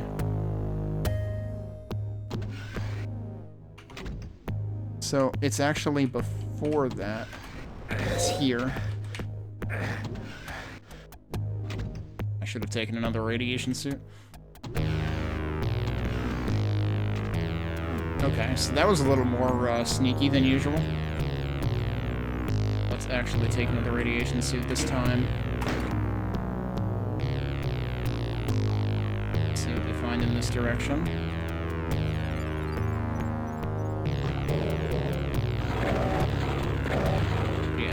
in vanilla, in vanilla E3M7, that's usually a pinky. But then they already had the pinky earlier, so I guess that's fair.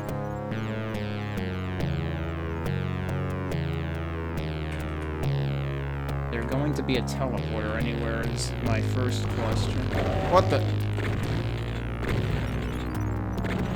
I didn't hear him coming at all. Oh, and they don't give you a teleporter out? That's freaking rude. Also, there is something else here. Map. Which I guess would help for this section. So yeah, you actually have to... You actually have to go through this the hard way then. Jeez, that's pretty rude.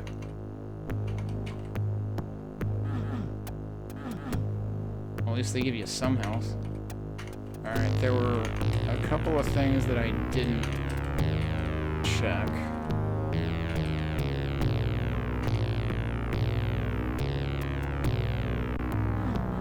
I think the ones that are secret specifically don't have, like, the green tinge at the bottom of the wall, possibly? That's the wrong way. I really can't believe they don't give you a quick way out, though.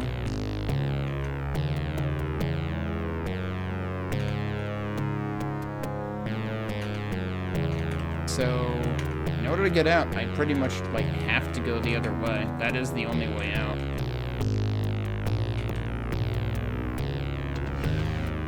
So that's definitely a change.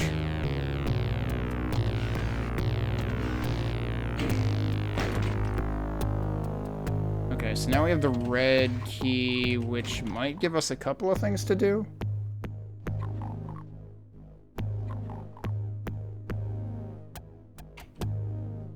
Oh, I don't want to go that way.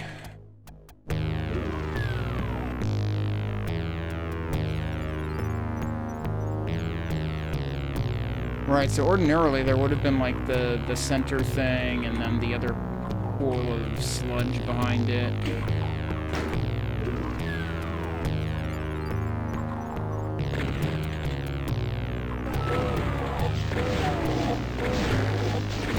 Okay, yeah, I see what that's doing, though. That's definitely your typical... The bridge is already there, though. So that's different. That's the bridge to the exit, but it's already up. I don't think I raised it. I think it was already there. Okay, this is fun, because this looks distinctly like something straight out of E1M7.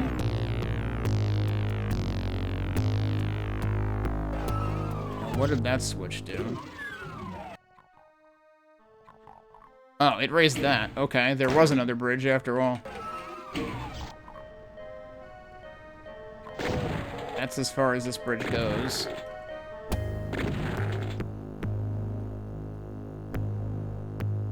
Not do anything on the other side? Like there wouldn't be anything to do on the other side. Alright, whoops, don't do that. Go back here and check if there is new stuff to do. Wait a second. I already did that. Right, that's not the side that I... Wait.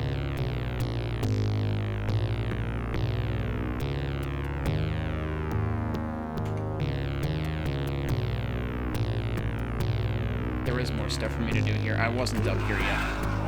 I was confused by that switch that was already lit, but that led from somewhere else. This is the yellow key.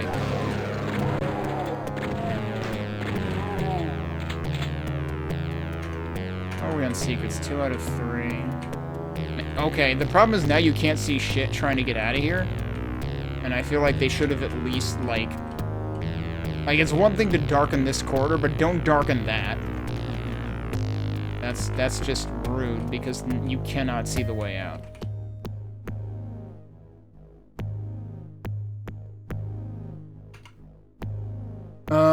Okay, so... We do have most of the kills. They made this a lot more straightforward. They took out most of the red key / yellow key maze portion of Limbo. And I have to wonder whether that will remain somehow intact when we get to E3M7, whether they will set out to make that more of a labyrinth than this was. Yep, and then this is straight up a reference to the end of E1M7. So, I mean, I can appreciate that, like, architecturally, it is sometimes a bit of a mashup, but in terms of most of the level design aspects, it is trying to be the original level. So, it's an interesting little excursion. So, what would I have missed? Didn't I ended up getting... Yeah, I ended up getting a auto map. Where haven't I been? We got the auto map in here, didn't we? To help us get the heck out, which, yeah, that's a good thing to think about giving the player.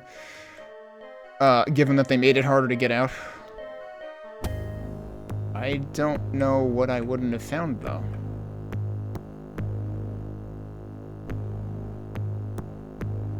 Unless there's, like, seriously something out here.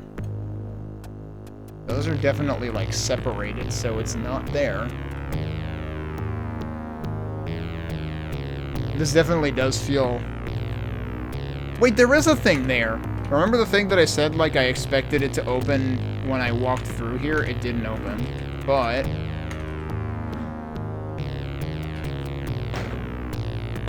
something has to open this. Is there another switch hiding here somewhere?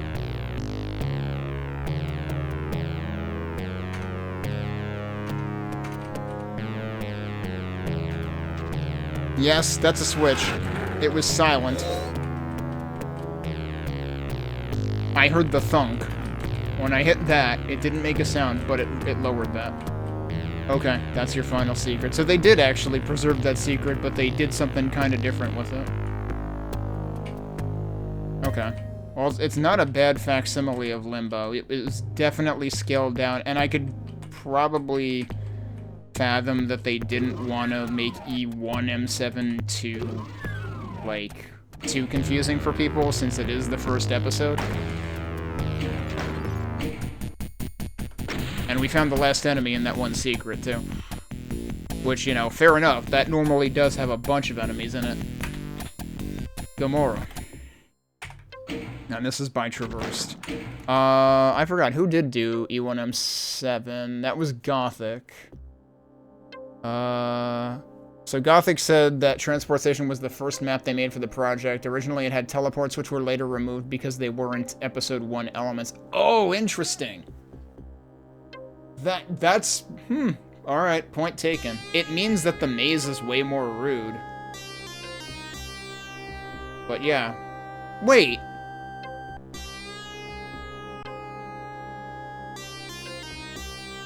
I'm pretty sure Episode 1 has at least one teleporter, though.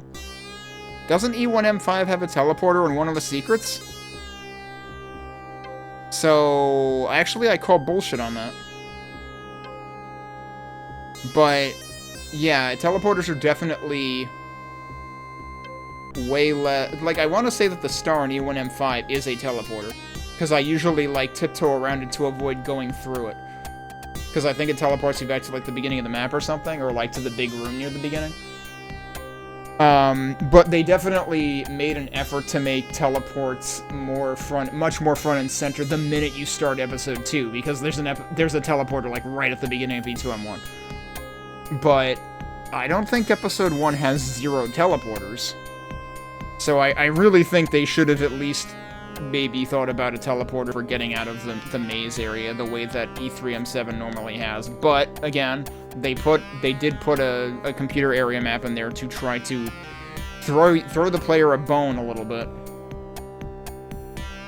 But yeah, fair enough. So that's partly why it was scaled down like that. But like I said, we'll have to see whether E3M7 is scaled up by comparison. Alright. While I'm here, are there any other notes that I want to go back and read? I probably should actually read the notes after I play it. I know I read the E1M6 note.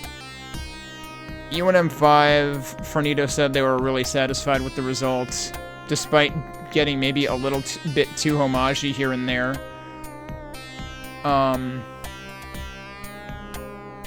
Surge actually goes by Saliva in the author credits for E1M4 here, so Surge has had a bunch of different screen names, apparently. Keeping in mind that this map set is, like, at least 10 years old, I think. He says, to be honest, I'm not really pleased with the changes Jaws in Space made. Then again, my contribution to this project isn't really noteworthy, so I gave permission to make changes as was seen fit. Oh, interesting. So apparently it had, like, quite a bit of, corrections made. Jaws in Space says, so, yep, once I removed the teleporters from my map, I had to go into this map and figure out how to make it work with that. Oh, so, yeah, so Jaws in Space had to actually make sure that Episode 1's maps didn't have teleporters. Right, because E4M4 normally has a teleporter to get you out of the sludge as well.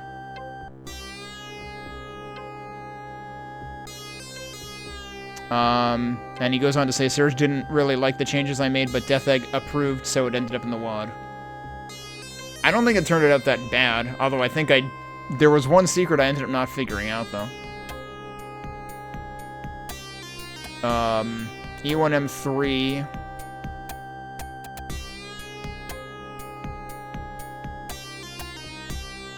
Their first version was heavily based on the Doom Alpha of E3M3 because it used tech-based textures. Interesting.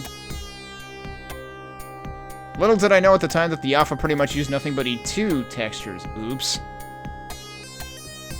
I had also included teleporting monsters in a Berserk pack. Needless to say, I had to edit this map more than... Okay, so again, though, why did they say that teleporting monsters are bad? Guess what E1M9 has? Teleporting monsters. I guess they're being specific to the map that they're doing, so, like, I don't know. We didn't have any teleporting monsters in E1M9 in this, did we? What did I say about E1M9 while we're at it? Oh, that's right, that was the Fortress of Mystery one. I don't think that had any teleporting monsters.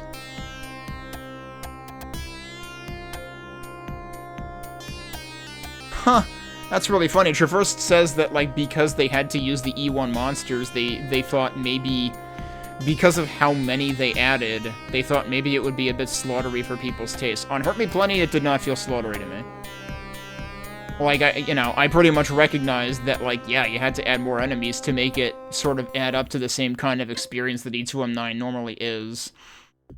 I did specifically mention that the final room feels more chaotic, but I figured they were, that's just kind of a natural result of the enemy variety in it. So, I didn't find it slaughtery at all, really. And for me to say, I mean, granted, I'm not playing on UV, but, like, for me to say that when, meanwhile, I was very, very negative on a couple of specific aspects of Amalgam for being too slaughtery, I think I'm gonna like this WAD then if it included authors who tend very much away from the slaughtery end to the point where they're saying things might have seemed too slaughtery that I didn't find slaughtery.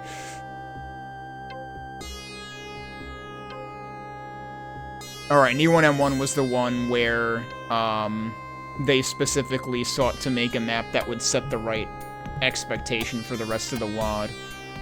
I skipped over E1M2. One of the very first maps finished for the project.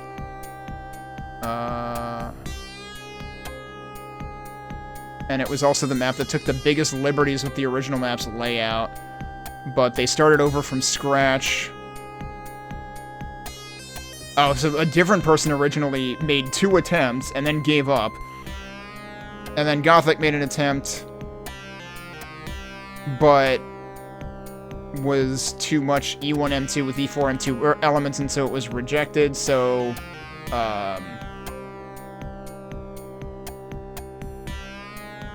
so Jaws in Space came in and tackled it. Pretty much deleted the entire middle section of the map and condensed it down.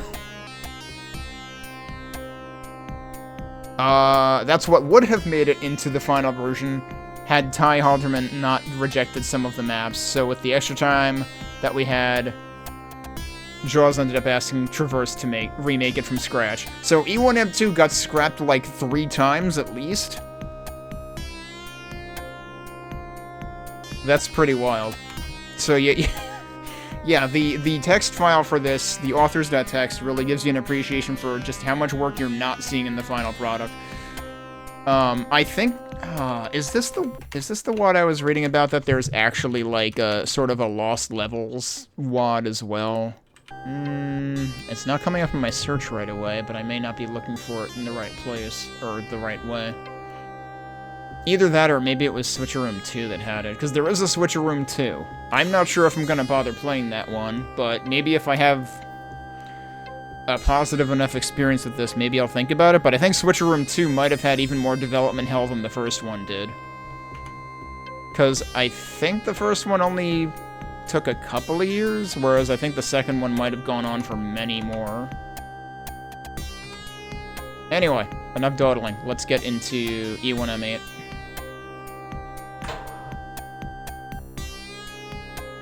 Okay, so what are we actually looking at here?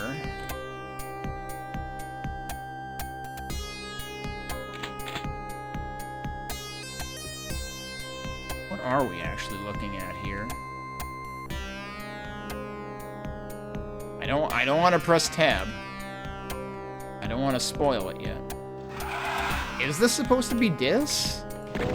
No, it might be E2M8. It might be E2M8 with liberties. But if it's E2M8, then we're not starting where we would normally start in E2M8. And, like, all the sludge is presumably still supposed to sort of resemble E1M8. This also feels like it resembles E1M8, though. Alright. Oh, that's forced to be raised up, so we gotta go down one of these sides.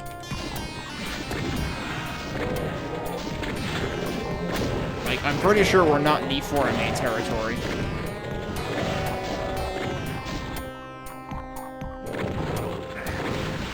Dude, where are you? That's one.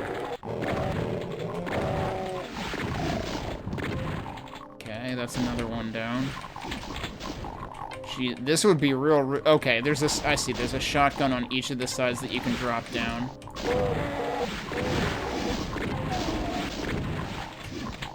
I don't know what this is trying to be. I seriously don't. Oh, well, there they are. Okay. Was there a rocket launcher anywhere here? That's right, you needed a red key for the exit, didn't you? And they were in the center. So, like, if this were dis, the mastermind would not be in the center. Okay, and this is the other elevator. Well, there's a bunch of imps that I'm gonna end up not killing, because I can't see them. It could be, like, dis in reverse, because, like, there's the big bridge at the end here.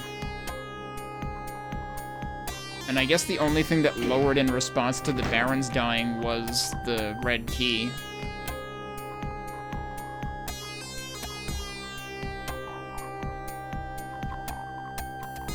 And the question is this still gonna do the death exit thing? It might. There is a secret. I did not look at the lower left.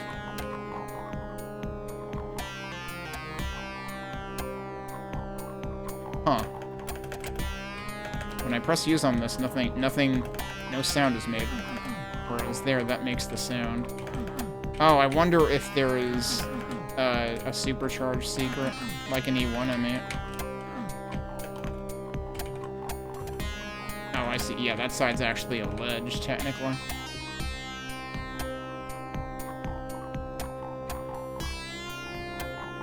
Where did I started over here.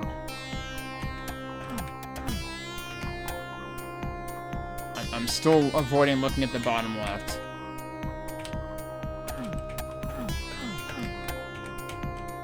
I think if they were gonna sneak a secret in, it would be on that platform over there, but, I don't know. I don't think they would put it actually in the sludge.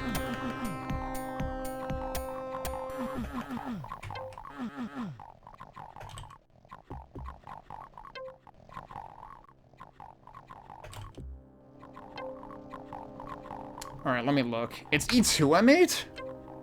I don't get how this is E2M8.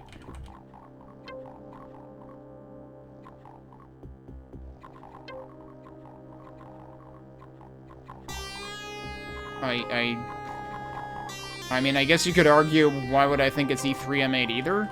But I think it's E3M8 because of the long bridge here. And then the big structure in the middle.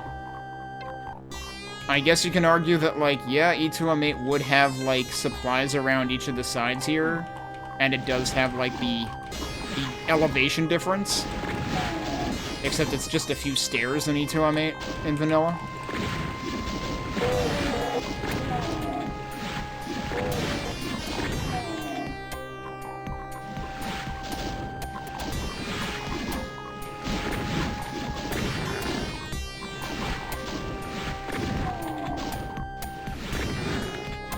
I'm just shooting at where I'm seeing things shooting from.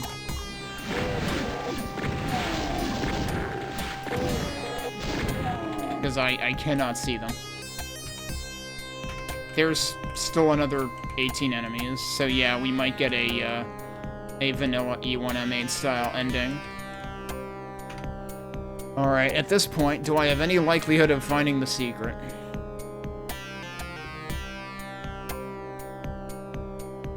Not unless it's, like, all the way out in the toxic waste somewhere. Unless it's seriously in one of these, but I doubt it.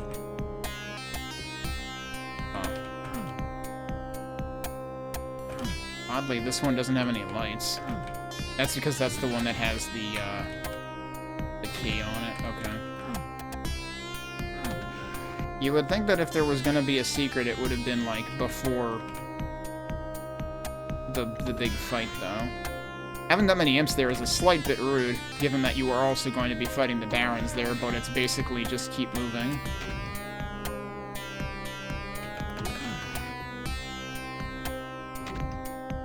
I didn't think I could go down that way.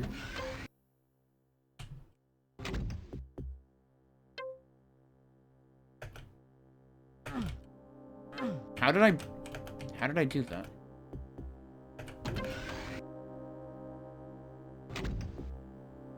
Because I'm kind of wondering if that would have worked, like, before. Now I'm curious. If I load the beginning of the map again, and I just go over there immediately, can I actually... Yup. You don't even have to fight the barons. That seems like a bug. Because, yeah, basically, if I go here and press use, that triggers, and that probably shouldn't happen. Oh, yeah, because... Okay. Hi, where'd you guys come from? No, seriously, where did they come from? Because the lip here is exposed. All they need to do is not expose that lip, and that would have fixed that. Okay, seriously though, where do those imps come from?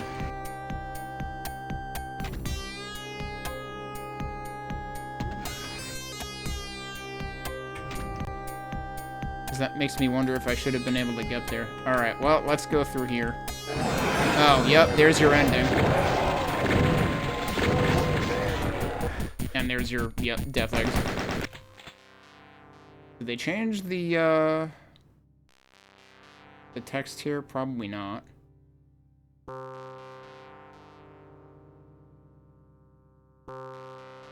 Oh no, maybe they did. As the last of the barons falls to its knees, you can't help but get the feeling you've experienced all of this before, yet somehow differently.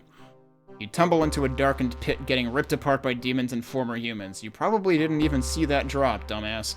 Now you're dead. Yet you awaken, cold, naked, with only your pistol to comfort you. Smells like rotten meat. If rotten meat smells like the Lost Demos base.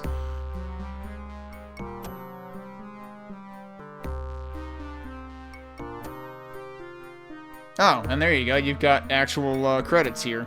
Project leads, Death Egg, Draws in Space, and Magnus Blitz. And then I'm assuming that's the... Yeah, this is the full level design credits, so we didn't see all of these people featured in episode 1. Wait, Shadesmaster did something for this. Really? Holy shit. I did not know Shadesmaster was involved in this. Is this my first Shadesmaster sighting in a Doom WOD that I've played? It's possible that Shades was involved in WODs that I played years ago and I didn't realize it.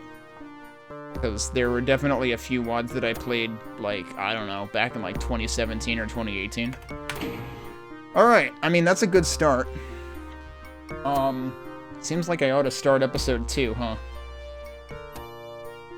Let me take a break and then we can do that. One thing I want to do, though, is I do want to see...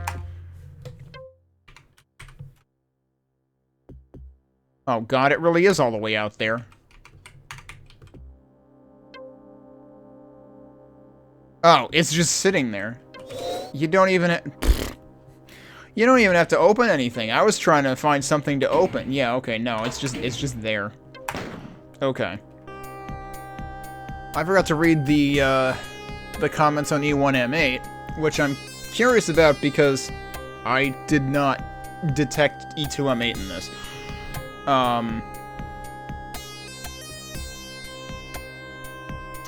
Apparently this was also a case where the original version got scrapped. The original version was too faithful to E2M8 because you ended up with 2 Barons in a huge arena, and it was like, well, there's not really anything, like, challenging about that.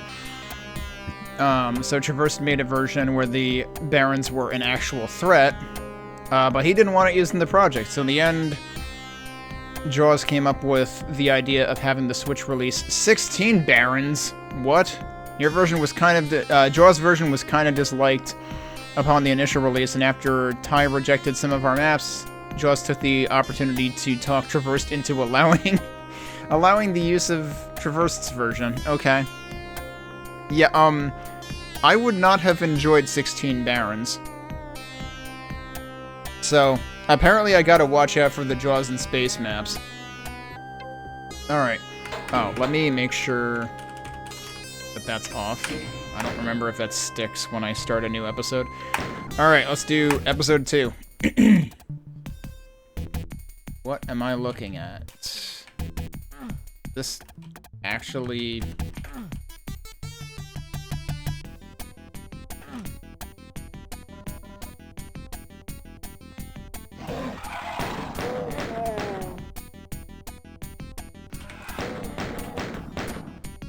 There's a red key door right over there, which, I mean, I guess if you're trying to mimic E2M1 in terms of keys involved...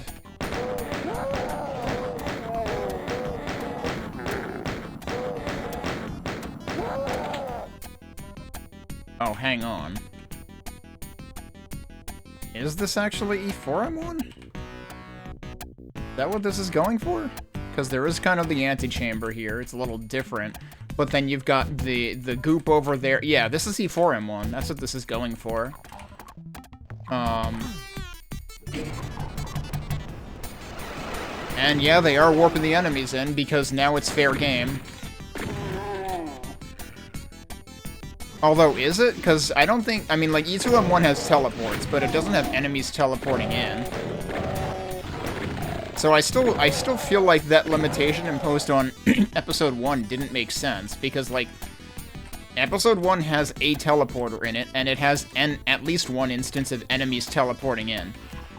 And yet it seems like, for whatever reason, that was considered off-limits. Alright, so there should be... Now I'm realizing... So I haven't been doing what I did with Amalgoom, where I played the original maps first. And for the case of Doom 1, I figured I should remember the map sufficiently well. But I'm not necessarily going to remember all of Episode 4 sufficiently well. What is this? This is a bigger place than I expected back here. There might have been 2 different things going on there. Well, okay, that's a secret. Okay, yes, that's one of the corners there. Is there like a marker over there? Alright, should I go down there again? And see... if I can go in this way, and does that take me somewhere else? It does take me somewhere else, doesn't it? Hang on a sec. So that was actually a secret, but... Like, was that originally closed up, too?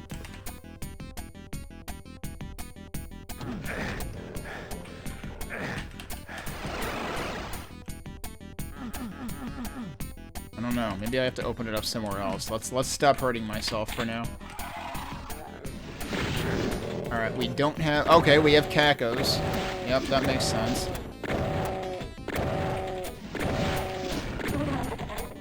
There's no really like a cage texture over there on E4, but of course this is E2, so the textures are meant to resemble E2.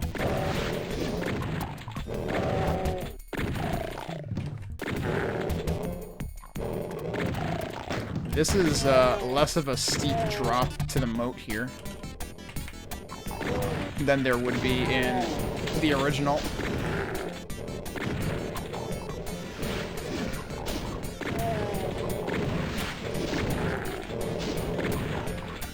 Are you? Well, I guess I'll go in there and see what that does. Where am I? There are dudes out there. Like, who was shooting at me before? Right, well, clearly we have to go through the middle.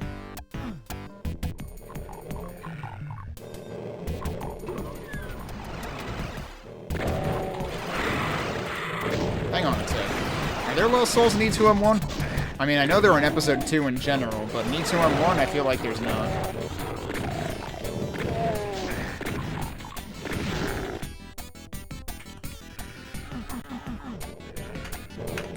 There's 3 secrets in this. Normally there's a secret in this area.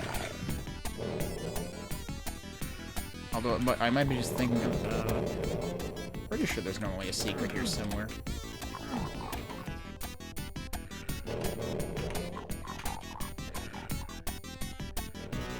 Also, I guess there's a portal out in there too, probably.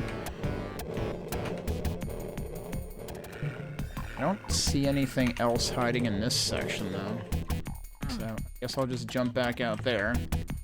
So now we have the red key. That was for here. I wonder, one of the things that I never actually get in E4M1 is the frickin' 9-inch nails secret. I don't suppose this is gonna have that anyway. Given the layout of this room seems quite a bit different.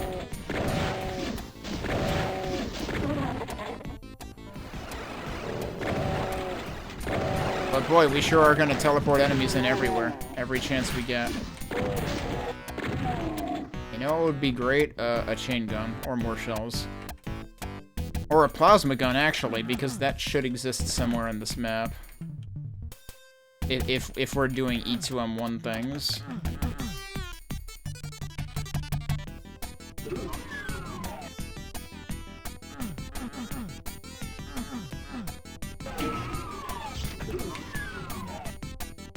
There it is.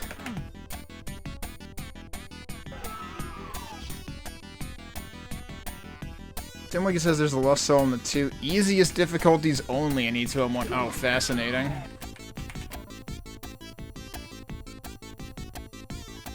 Yeah, I wouldn't remember the last time I played on the lower difficulties. Huh. I wonder, it's probably near the exit. If I had to guess. Either that, or it takes the place of the Cacodemon, where you have to raise the stairs later in the level. Alright, so now we're 2 out of 3 on secrets. That's probably what it is. As to where the lost soul normally appears. Hey, there are shells that I didn't take before.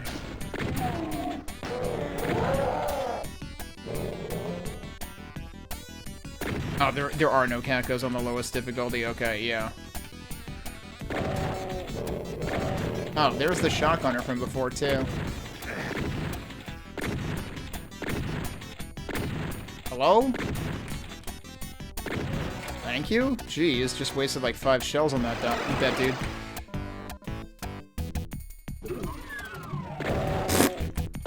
Well, there is another one in the exit anyway. Alright, I've killed everything. I've got 2 out of 3 secrets. And I know where the third one has to be. I just don't know how to get to it. Wait, it must have opened at some point because now it's no longer gray, which means it was in line of sight to me.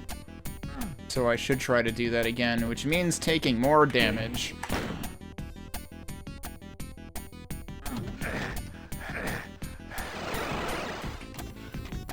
Yep. There it is. I don't know when it opened, but it opened at some point.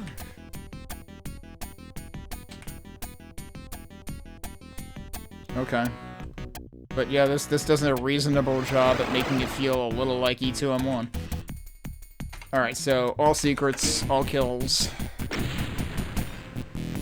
Did I not start the timer up again? Well, it took me 8 minutes. I'm just gonna add 8 minutes to that.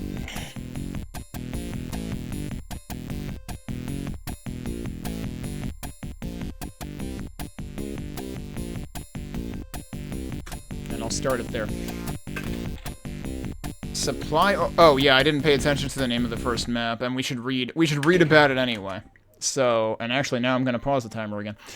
So E2M1 was excavation by traversed, based on E4M1.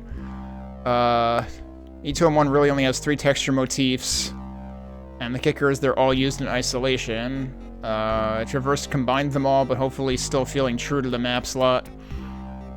Took angles as a notable aspect of E2M1, or at least odd shapes.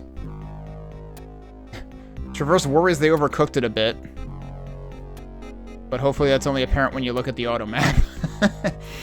Okay. Alright, let's see what we've got here. Oh, we've still got stairs at the beginning.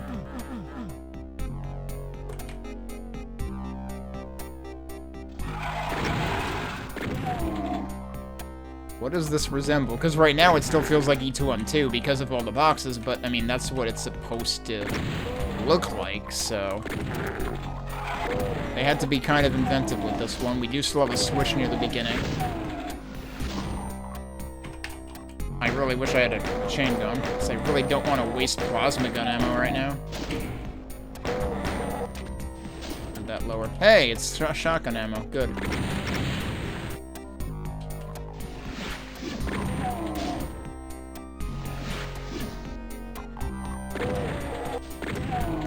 Let me do something really quick.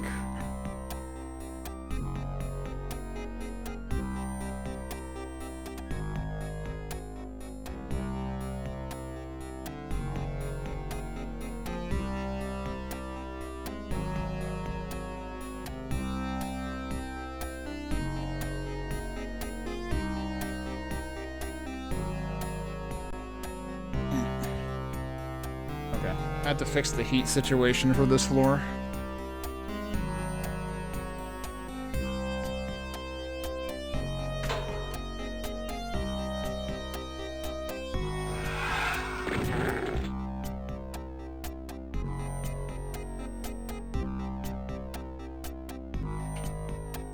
I don't want to get too far ahead of myself before I fully investigate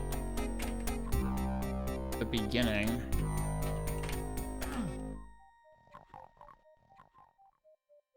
Oh, okay, they do still have a berserk at the beginning, too.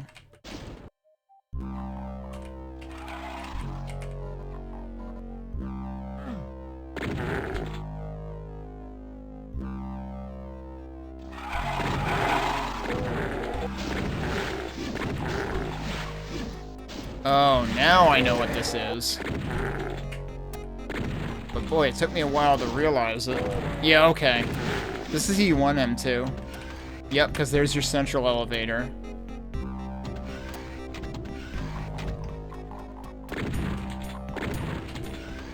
Barrel, please, thank you. Oh, what the heck is that? That's interesting. So they definitely took some liberties with this one, in order to make it feel more like E2M2.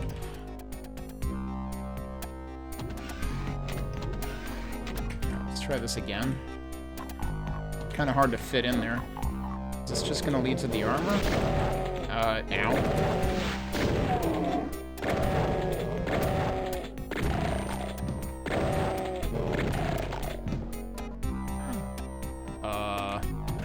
Okay.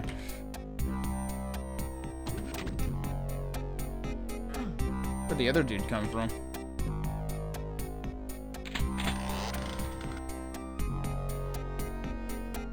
It's a weird place for a chainsaw if we're mimicking E1M2.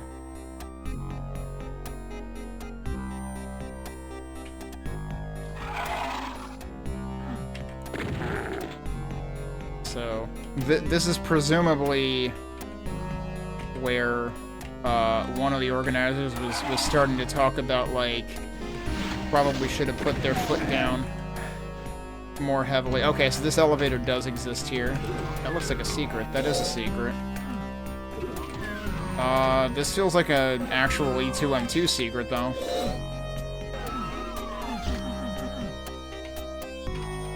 This also looks like it could be. Like, that. Why is that discolored, too?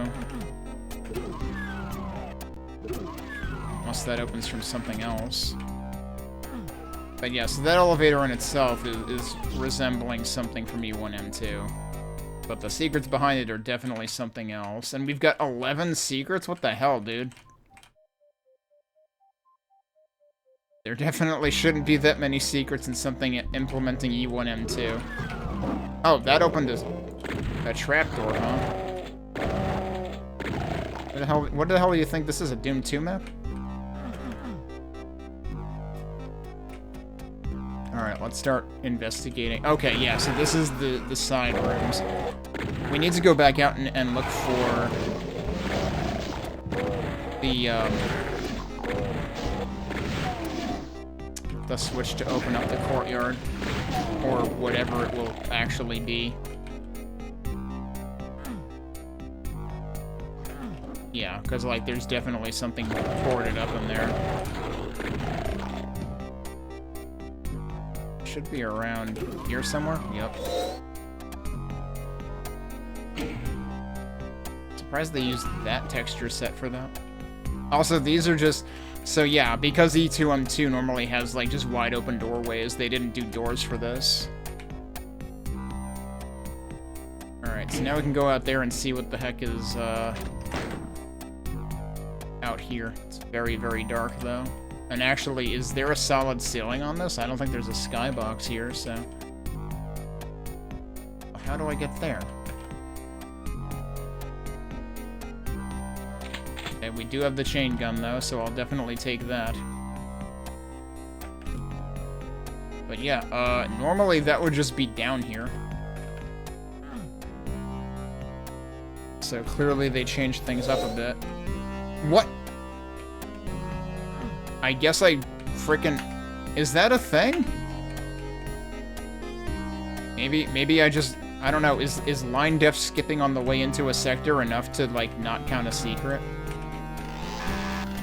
I don't know how we open that. That's gotta be how you get to the supercharge, though, I would think. Oh, wait. That's how. Okay, so a little extra effort needed for that.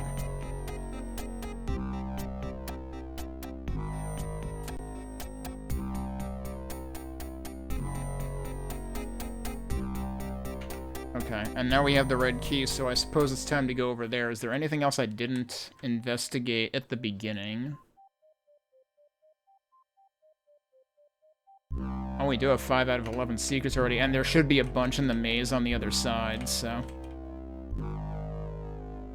Oh, and the armor is actually just right there.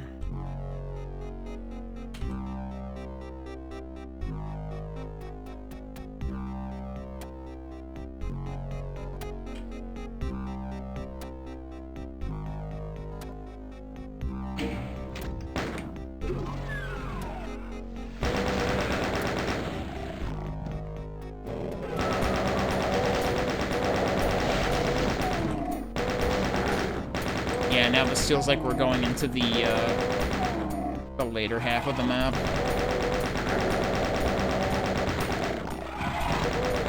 Oh man, they even did this. assume this is for the section that opens the maze. Wait, what? Okay, there's just a rocket launcher right there for some reason. That seems odd. This also raises as, like, entire segments at a time. I thought it raised, like, one at a time in the originally 2M2, but I might be wrong. But yeah, so that's a case. This is a case of a mashup right here. They put an entire feature of E2M2 into this. I shouldn't actually be coming up here yet.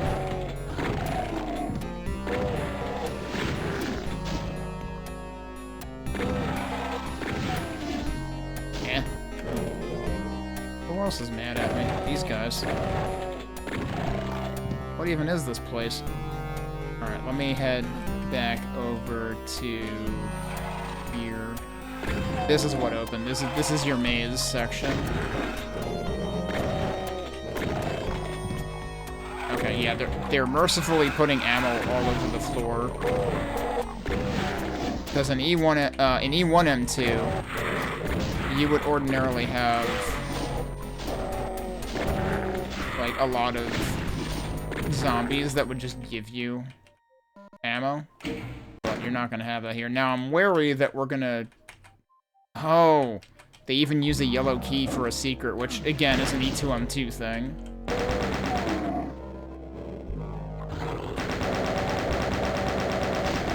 I didn't even hear that guy. I thought I heard one that was way further away than that. I honestly forget if there's normally a computer area map in E1M2. I feel like there probably isn't. They again have made things too dark. Where is this going? Could really do without the blinking here.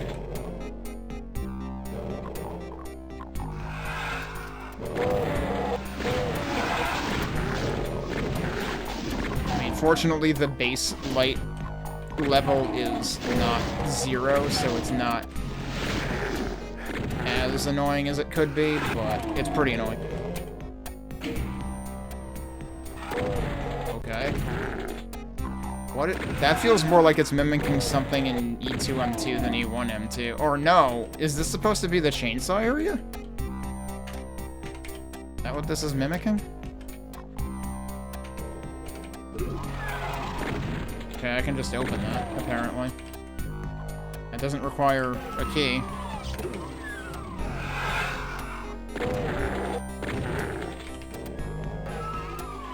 Does jumping across there do something? No? That doesn't... Oh, but go... Wait. That might be a thing.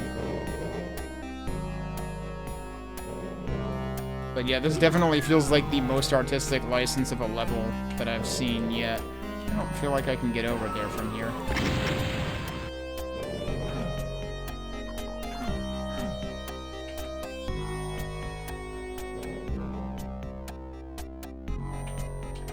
I don't think I can get over there from here. Unless I can just ask nicely. Doesn't seem like it. Otherwise, I don't know how I'm getting over there. But maybe you're supposed to get over there from somewhere else entirely. It's also possible that lowering this also did something else. Oops. I bonked anyway. Yeah, I don't think I'm getting over there from there.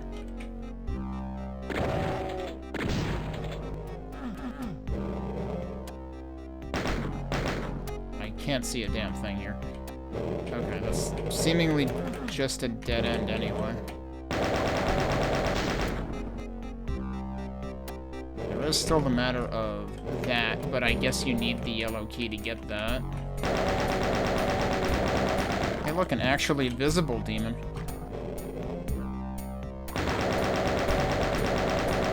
Followed by another invisible one. They really like blinking lights in this map.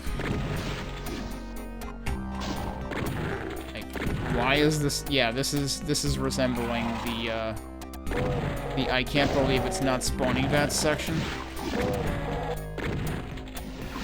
I want to say that didn't use lights that blink this fast.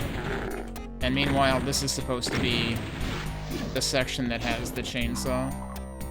Remember what I was saying about how they were, like, giving me enough ammo? Given the lack of zombies? That's no longer true. Okay, this is still... Oh, this is still here, and they give you a whole-ass mega armor in it. Okay. So they already gave me the chainsaw, so what's actually going to be out here? Oh, the plasma gun. Huh.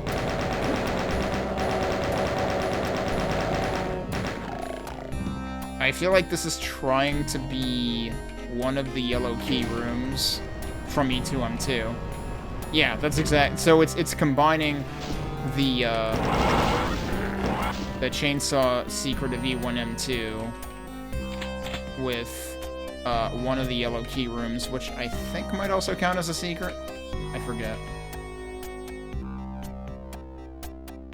Oh, we're at 8 out of 11. Nothing in there actually counted as a secret, though. But I guess...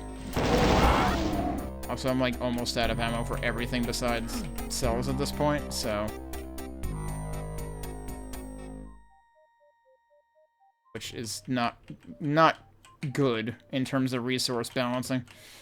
I have not gone this way. Okay, there's more shells. That's where I came through before, I think. Whoops, ow. I don't know how we get that. You just go through there, but that also hurts you, because that's what that stuff usually does.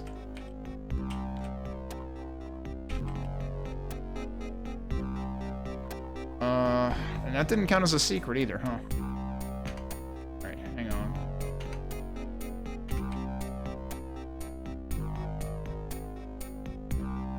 So that was that, but then what else is down here?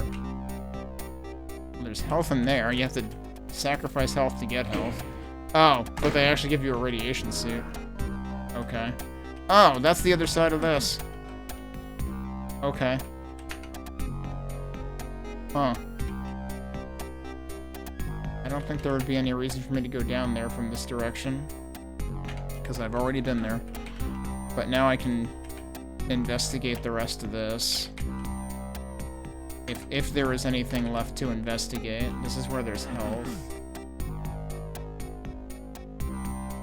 Where I went before and got myself hurt. Oh, there's more shells in there, so... suppose that ends up being useful.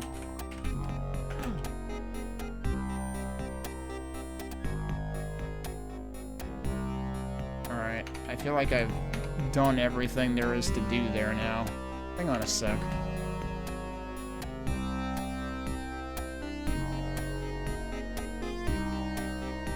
I'm running out.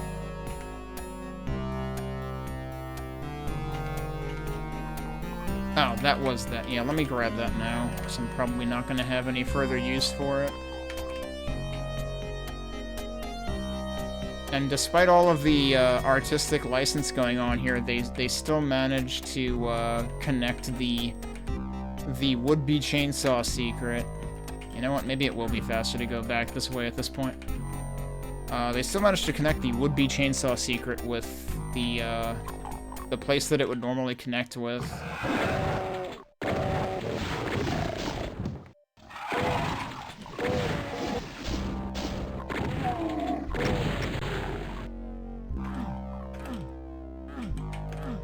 Supposed to be mimicking where the backpack would normally be.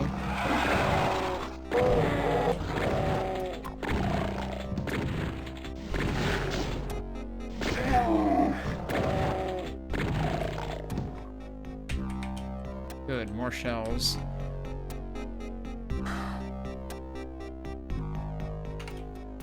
Still don't actually have the auto map. Oh, there's the yellow key. I almost frickin' missed that. That's really easy to overlook.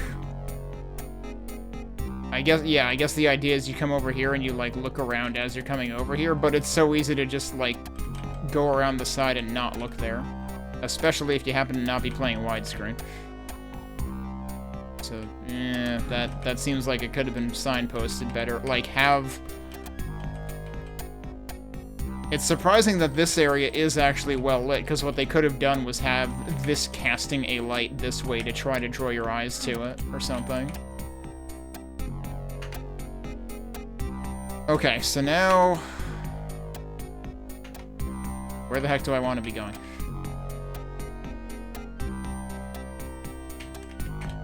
I really don't want to be in this section again. I was, in fact, trying to not be here again, but here I am anyway.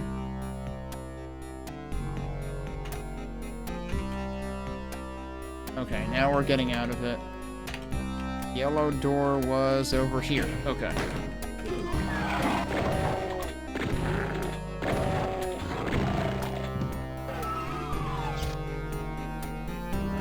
There's our computer area map. Is there meaning to that? I guess not.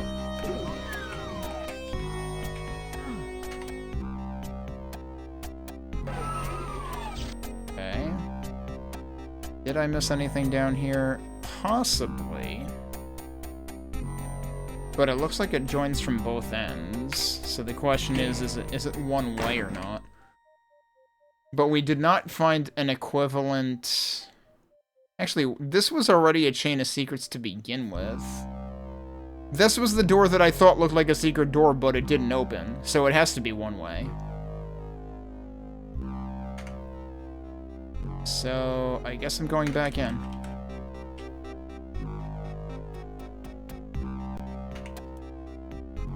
See if I can open it from this side. This would be the backpack secret. I just totally missed that. Wow, okay. And surprise, it's a lift, not a opening. So yeah, I was looking for the backpack secret before, but I was looking for it on the wrong side.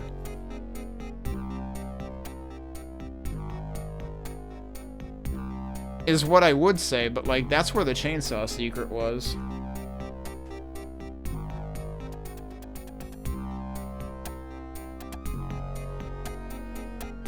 I guess I don't remember offhand which side... Yeah, now this opens to that.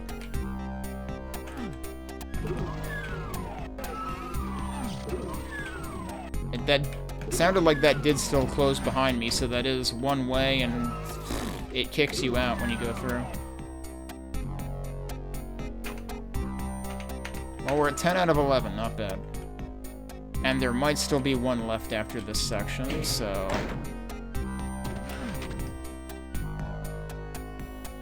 Good, more shells. I know I interrupted myself mid-thought before, and now I'm trying to remember what the thought was.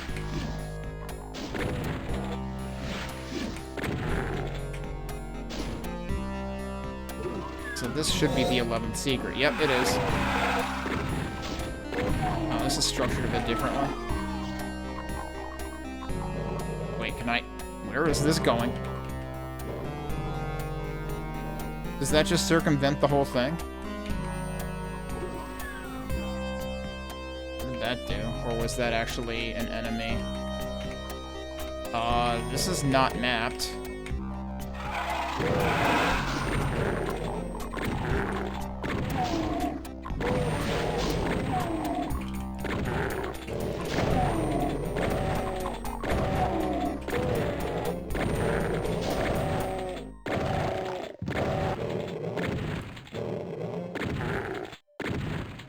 Where'd he go?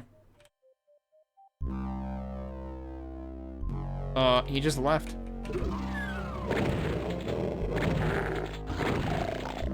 So, what the heck is this hallway?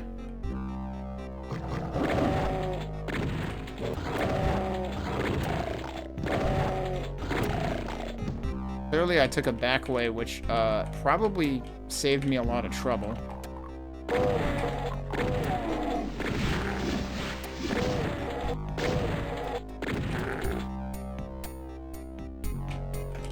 But yeah, clearly they've taken a bit of artistic license here. Oh, yeah, these already opened because I came through the back, presumably. But yeah, wow, they made the secret here a lot more meaningful. I'm gonna try something else, though, which is... Yeah, you can get to the center stuff, specifically using that as well. There's 4 enemies left. I thought I heard another imp throwing something at me. But now I don't know where it was. But yeah, this hallway resembles, like, the long way to the corridor down to the, what is it, the blue key door? That has the red key behind it. What the heck is this? Is this the exit? No. This might open the exit. Or it might raise the way to the exit, sort of E2M2-like. I suspect that's what it was doing.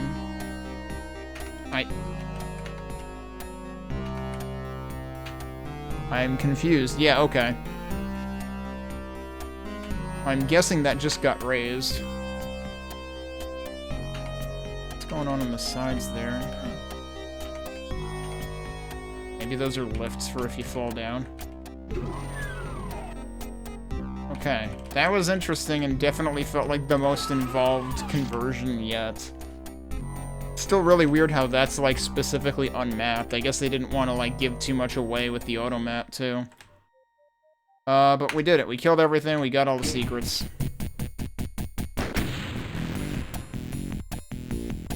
That was by Schwerpunk. That was supply overflow. Now we're going to bioprocessing by a person whose name I can't... Wait, is that just Icy Tux? Wait, I didn't want to look at that. Let me go read the comments about what I just played, though. Because I'm very curious if the organizers have anything to say about how far out this went in terms of artistic license. E2M2 is a bit bigger than E1M2 and contains more distinct areas to copy, so I didn't have to go outside of E2M2 for inspiration. The outdoor area in E1M2 was the hardest to pay homage to, since E2M2 doesn't have an outdoor area. Ended up making it very dark and sticking Seal 5-1 on the ceiling instead of the sky. I think this accomplished a feeling of recognizability more than if I had picked an outdoor area from elsewhere in Episode 2. Quite glad I mimicked the Thing library over from E2M2, as now my entry plays quite well as a challenging Tyson map. I assume when they see Thing library, they just mean, like, sort of the way that things are distributed. Including the Berserk near the beginning. Okay, so let's see what we've got next with E2M3. Now, if we're still doing secret exits where they're supposed to be, then there should be one in M5, whatever that ends up being.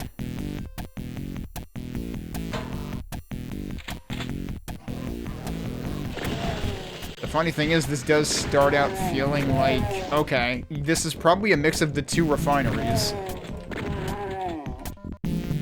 It would have been really funny if they named the map Refinery. Because, like, you've still got the cages from E2M3, but you've also got the pit, like E1M3. Oh my god, stop moving.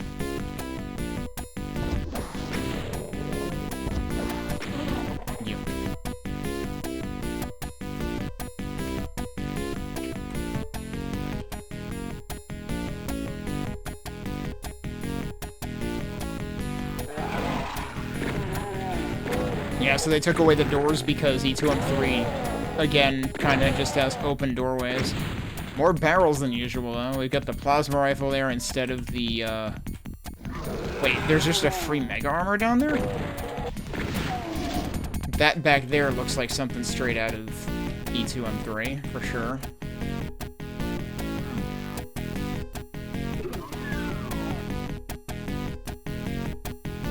Okay. Not what I expected. That might be only from the other side. Yeah, that's more what I expected. And I wonder what they're gonna do here in terms of, like, this would normally be where the secret exit would be. But how are we getting up here? Presumably there's stuff there. Okay, they did a nice job with this room mimicking E2M3 architecture, but being E1M3. And we've got another caged Kako for some reason. And Kako could not do anything about its fate. Wait, why is that texture rotating? That's super weird.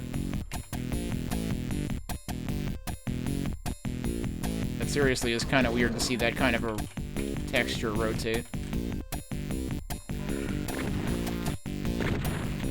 Where are you? I definitely just heard somebody shooting at me. Also, there is a switch down here. Oh, well, that's not what I expected. I wonder if that's on all sides, though, so it prevents soft locks. I'm not about to find out. Oh, there's actually fewer barrels back here, though. Okay. Oh, there's stuff down there straight out of E2M3 also. Huh. Well, he's dead. Incorrect?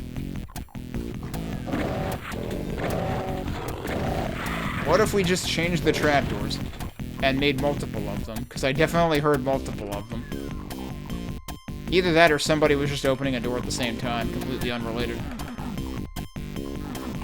So I kind of want to... Oh, there is a suit down there. Okay, let's go check that out.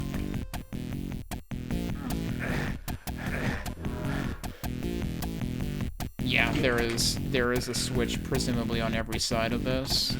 So they actually prevent the death pit that is pretty well known in E1M3.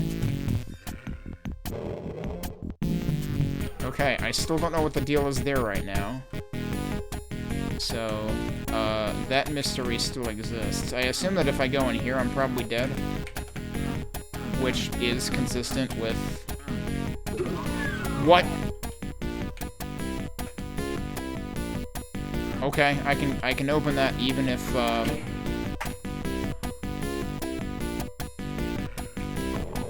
there's no reason to open it right now.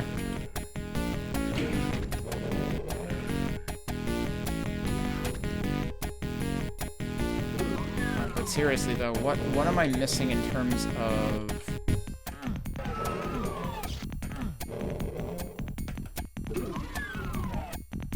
Does that do something other than...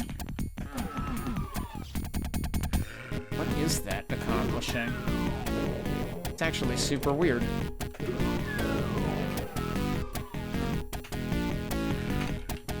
Huh. Don't know what the deal is there. Also, can I do anything useful from here? Doesn't seem like it. Alright, well, let's go over to the other side for now. I assume this is the blue key door? It's not marked, though.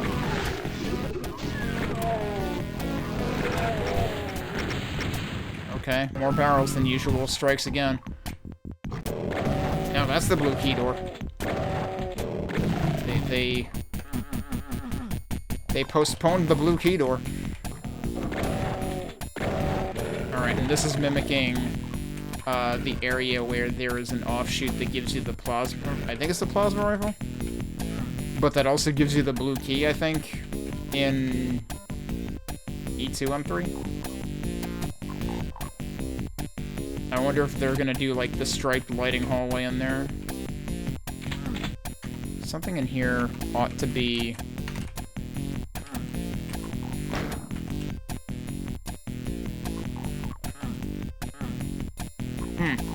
There's a lot of things that ought to be secrets that I don't know how to open. Oh, that just opened it. So what the heck am I supposed to do with that?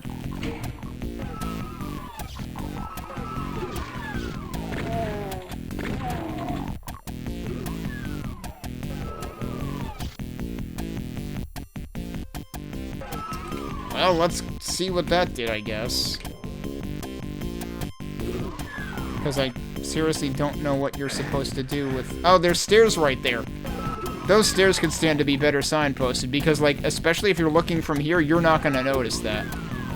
It's like a quarter spiral staircase, but it's not using a stair texture, so it doesn't stand out at all. Alright, let's go see if something opened over here.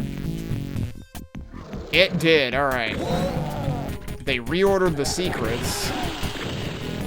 And also, this feels sufficiently like the room that's at the beginning on the side of E2M3.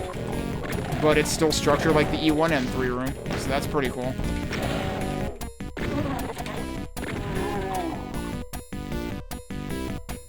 A rocket launcher there?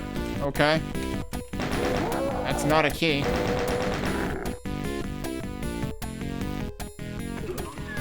What's this? Oh, that's that. Okay.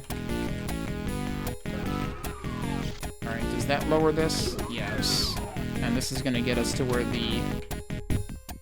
well, in this case, the plasma gun, which actually just lowers rather than being an elevator.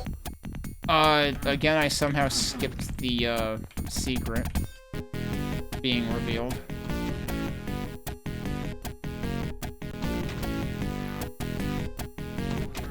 Question is there another one? Oh, there is, but it's on the other side. That's a little different. Is there nothing even teased on this side? Yeah, I guess not. Oh, jeez, and they frickin' put this whole room in here. That's hilarious. Okay, but what about the switch, though? And that doesn't count as a secret, huh? We'll have to see whether that indeed raises the bridge. Go check. No, I would say it definitely didn't. So that remains a mystery. That's normally what that would have done.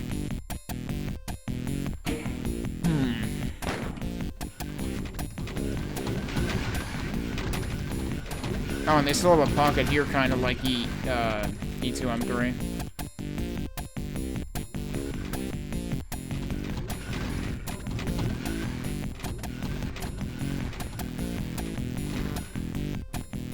There definitely wasn't anything on the other side. There's nothing over here either. Wait, what about... Is there anything hiding in here? I don't think so.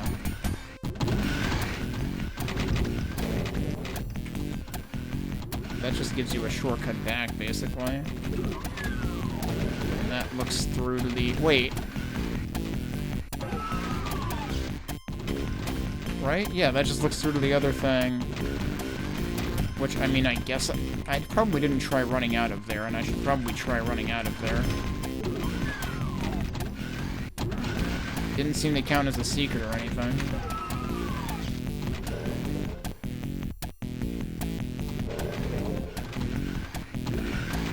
Also, I guess that's actually mimicking the striped hallway in E2M3. Alright, I guess I'm gonna have to do the rest of the blue key side and see if that eventually raises the bridge.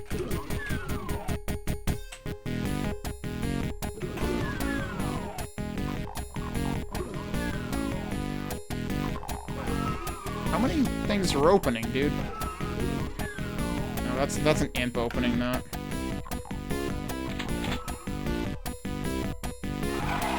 Now this is, yeah, so this is again very much a mashup. They're getting very much more mashup-like compared to what episode 1 was doing. Because this arguably shouldn't be here if we're actually trying to mimic E1M3.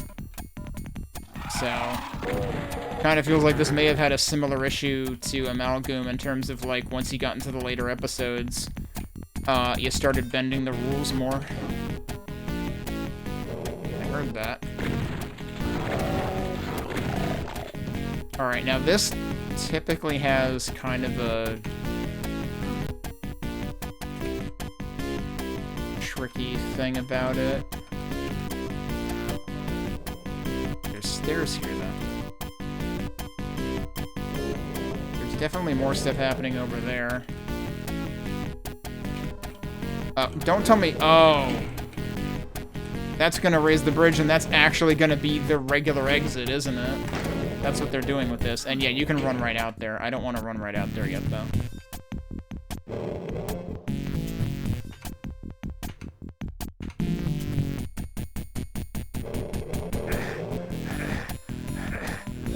Yeah, that's straight out of E2M3. And there was probably also...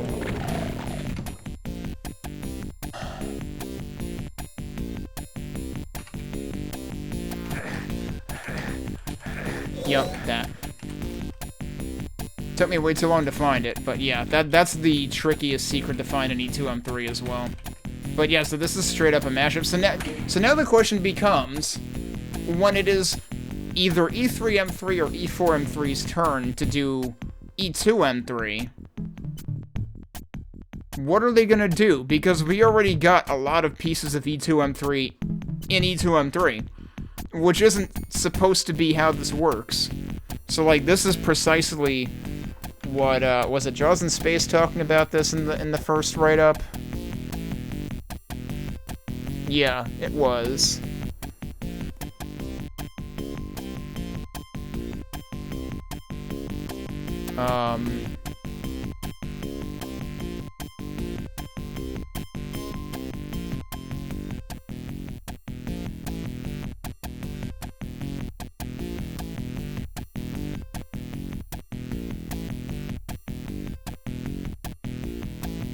Oh, yeah, I guess they actually, like, talk about it. Death Egg talks about it in the introduction section. And then actually, Jaws in Space kind of talks about it in E1M1 as well. Okay, so we've done all the things. I guess I might as well... We do have all the secrets. Oh, I guess I'm going back this way, actually. This isn't actually what I meant to do. Wait, hang on. What else was I hearing close? There's still an imp opening and closing something somewhere. And I don't know where. Maybe it's where I'll end up getting to, though. Maybe I shouldn't worry about it. Okay, so let's go through... Yes, you actually do have to open that. And then this would have had a lot of dudes.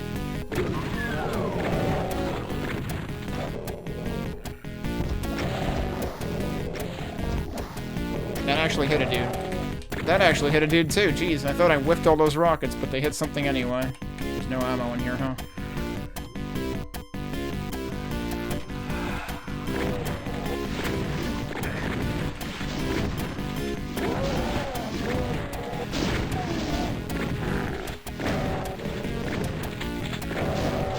This is actually a more varied enemy set than you would have had in E1M3.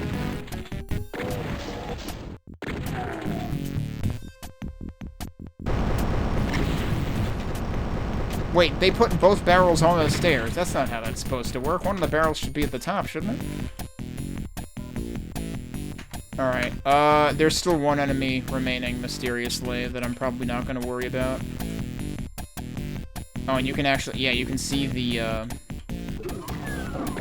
oh, never mind. I guess I get to see that enemy anyway. But hang on a sec, we gotta check for one thing. Do we not? Oh yeah, actually the other dudes were on the other side and they were in like an alcove. So yeah, this is definitely set up a little bit differently. So you don't get the elevator back reference. But, alright, I think we can call that good there.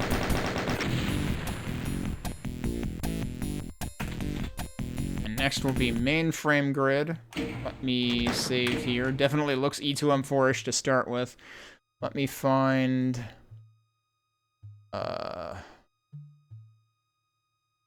E2M3, bioprocessing. There were no notes.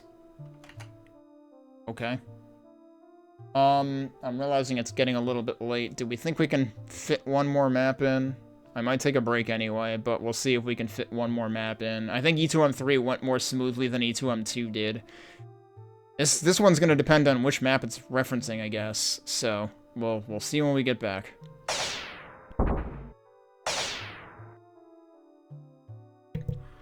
Okay. Well, let's check out E2M4 and figure out what this is.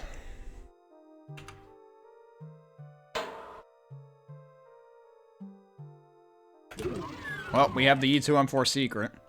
Oh.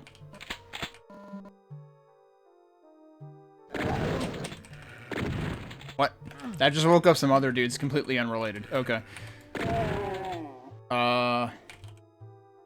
E3M4.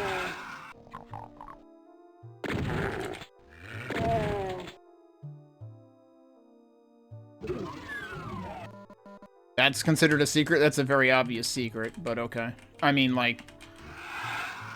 Yeah, if you know E3M4 well, you're gonna know to look for it anyway. But yeah, this is definitely E3M4. I'm surprised they don't actually have a Kako in here. Because, like... Kakos are fair game in E2M4.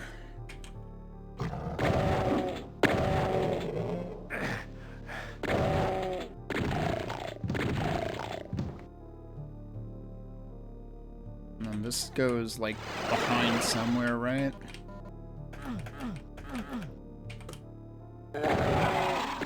Ow. Yeah, I guess I should have noticed that guy first.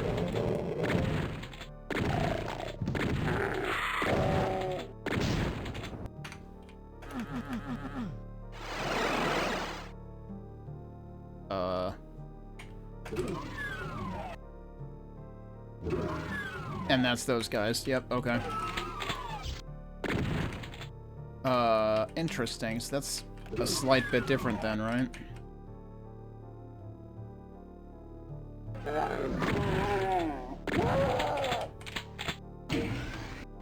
And then this is made to resemble E2M4's architecture.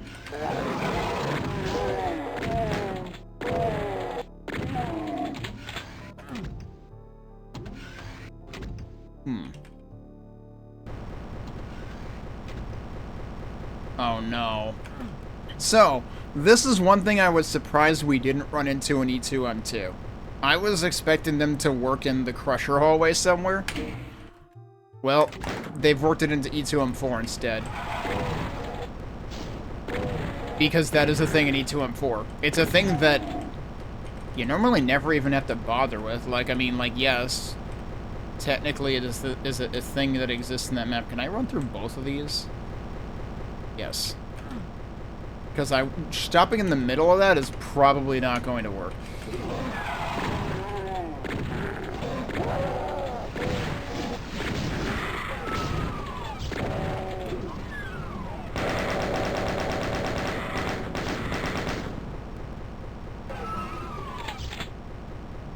This room seems more spacious than usual, actually, and I appreciate that they have the posts there, which do make it look much more E2M4-esque.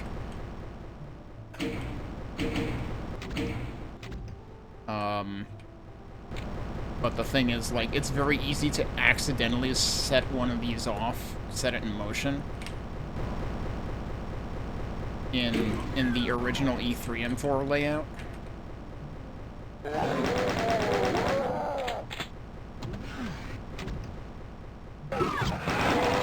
I was gonna say, there should be the side doors. Wait, there's a switch there. Does this close on me? What does this do? It sounds like that does reopen them, but I don't know what would have closed them. Maybe it's there. There's none on this side, though. I was gonna say, maybe it's there as, like, co-op soft lock prevention? It's only a one-time switch, too, though. So actually, no, maybe that actually does open this. Okay, and this feels very E2M4. That's not a trap? That's supposed to be a trap, right? That's supposed to open this. But it didn't open that. Oh, maybe that one does. There you go.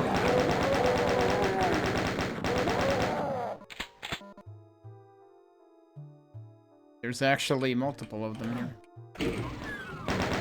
here. That's a secret. Surprise.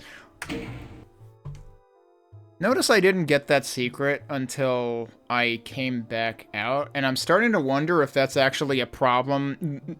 Like, because remember when I was saying before that, like, hang on, I didn't think line def skips were a thing for secrets. I wonder if there's just a ton of line defs that are facing the wrong frickin' direction or something. Is that a thing for secrets, though? I thought for secrets it was just the sector. I don't know. But, like, that one especially seemed strange. Like, I definitely got in there and then got out again, and that's when I got the secret. These seem tighter than usual. Eh. Well, we found Kakos. Wait, what? They were in there! Holy crap, I would have gotten completely screwed if I hadn't run out immediately. But anyway, that seems different. I don't remember that working that way.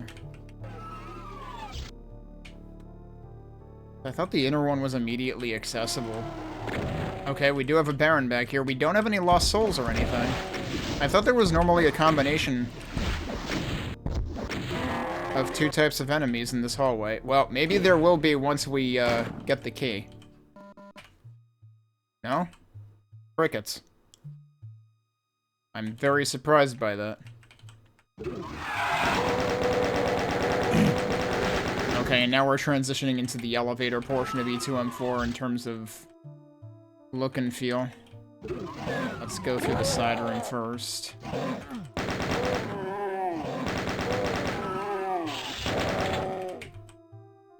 You gonna come out here?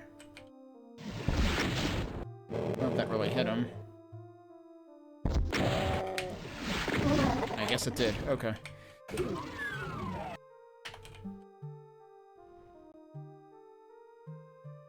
This is where I would love to have the BFG normally, but there is none in this episode.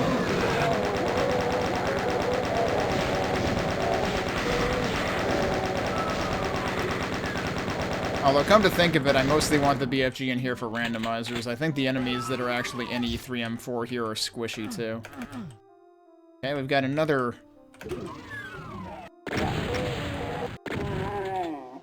case of they've reordered things a bit.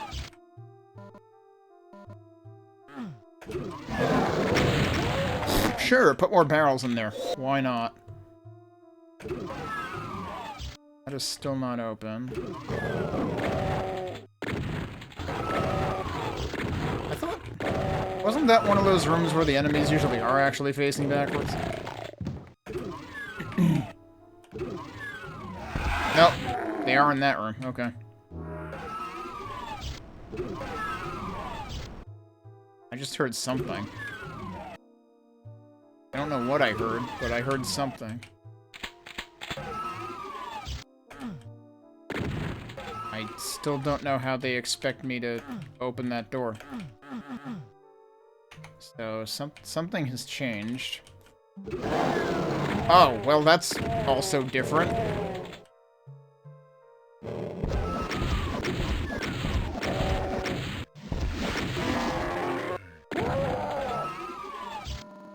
Okay. That's a neat little effect. That's not a thing that happens in the original, I don't think.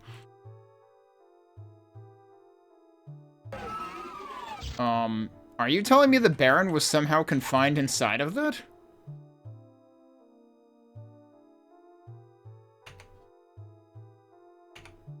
Like, didn't I go around the whole perimeter before and the Baron wasn't there? So where did the Baron come from? Because I feel like if it was confined inside of that, it probably would have woken up anyway because it's too chunky to fit in there. And I still don't know how to access that. I'll have to come back to that later, see if I can... If I don't forget, see if I can figure it out later. If we can come back to it, because, like, what's going to happen when I go through here? Oh, okay. That's not a point of no return or anything. That's an interesting... What the heck?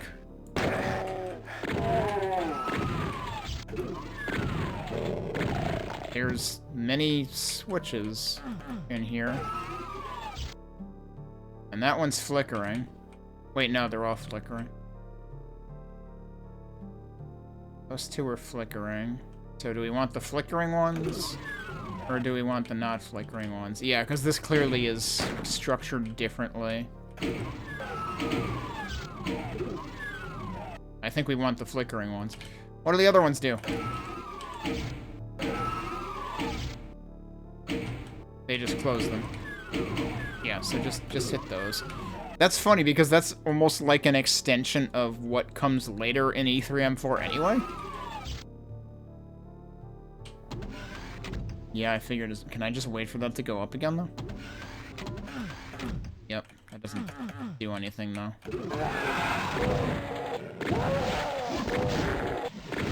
Is this supposed to feel a little bit like the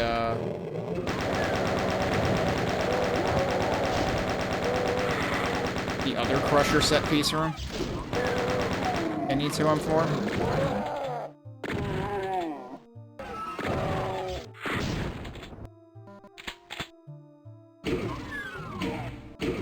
Shouldn't be opening this side first. Wait. Oh, this is quite different.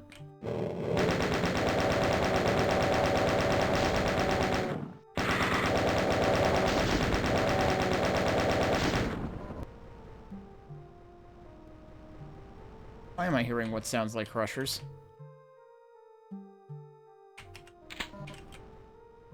I don't want to be hearing what sounds like crushers.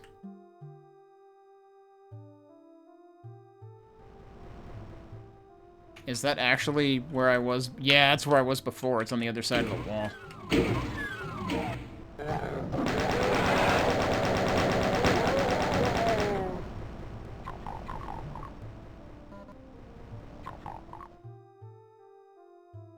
But these open up the other side, which is different.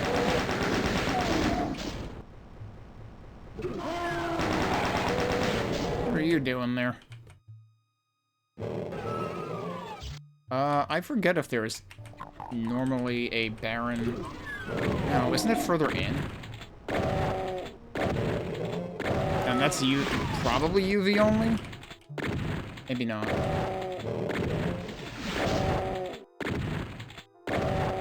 Well, the one in E3M4, maybe. I don't remember very well. Huh. That's different. Wait, why are there two?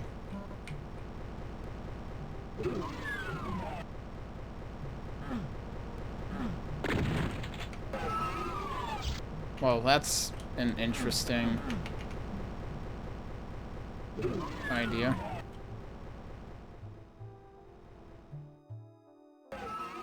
Should I try hitting the other switches anyway, even though I don't expect them to do anything?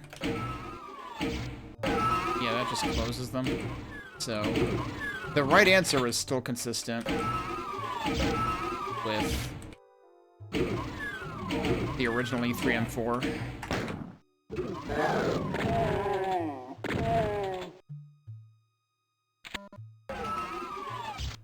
Is this the exit? Nope. What the heck is this? Oh, okay, right.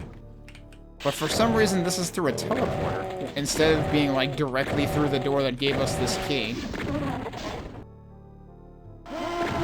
Yep, there are barons. Wait. Why did I hear two?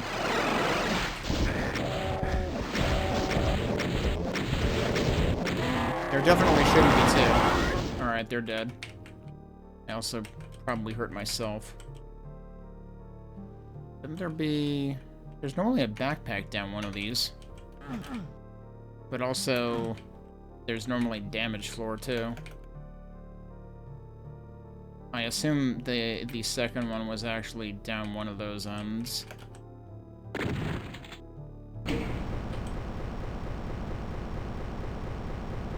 Let me guess. A little bit of E2M4, yep. Okay. 5 out of 7. And then we're not supposed to go down there at all, I guess, actually. I don't know if there's a way to get out of there if I go down there. No enemies in here? Huh. Okay. There normally are 1 or 2 enemies in the exit passage.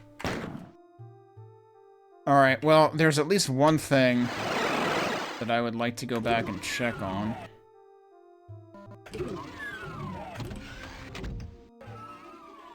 Otherwise, this map didn't take terribly long.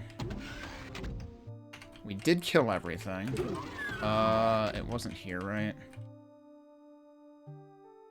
Yeah, that's a fun little use of that aesthetic, although I guess that's kind of the only place we really get that aesthetic, really. They kind of underused that here.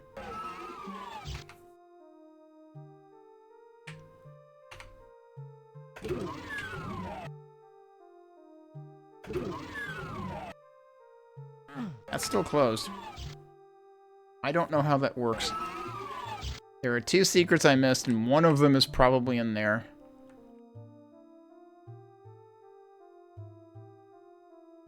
What would the other one even be? I'm not sure.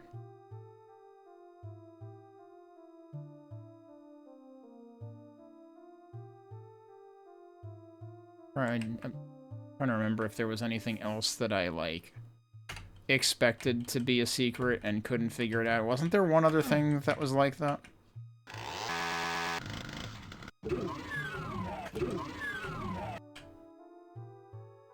What if... Oh, nothing in there seems to be.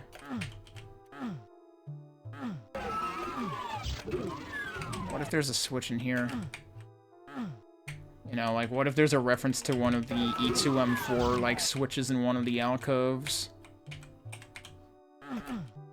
I can't step on that? That seems surprising.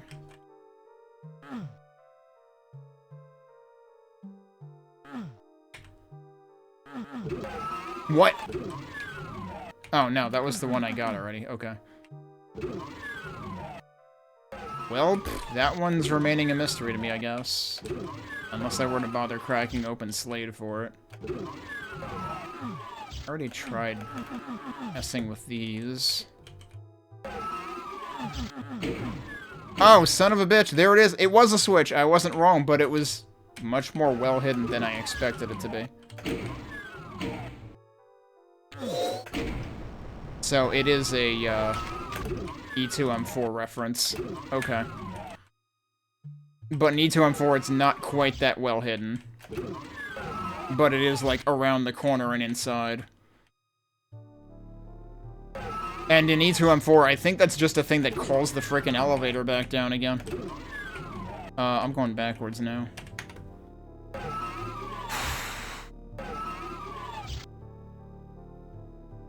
I don't know what I would expect the other secret to be at this point. Like, what else am I forgetting? That would have been... Actually, wait. That didn't... Does that not normally count as a secret? Maybe it doesn't. Check really quick.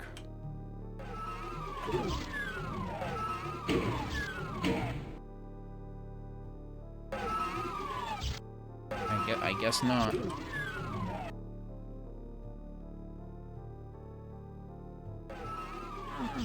Yeah, they actually did that pedestal idea with multiple of the keys. I don't think they did it with the yellow one, but they did it with blue and red. Alright, well, because I'm curious...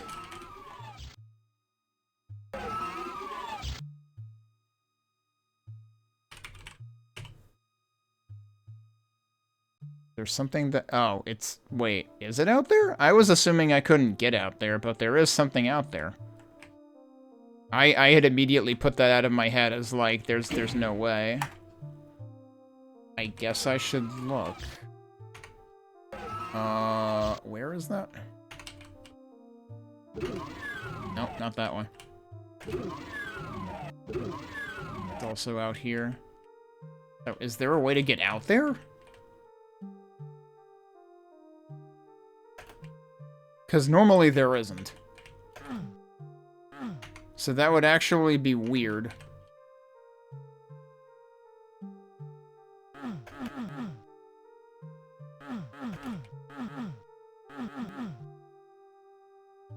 I mean, to be fair, that does look like an elevator texture, though.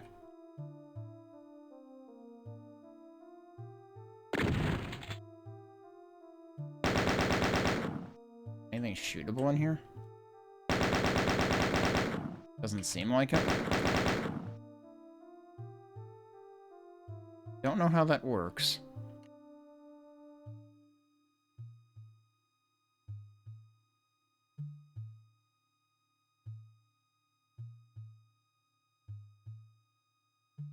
Kind of trying to, like, keep an eye on that part of the map as I'm going through here. Sometimes...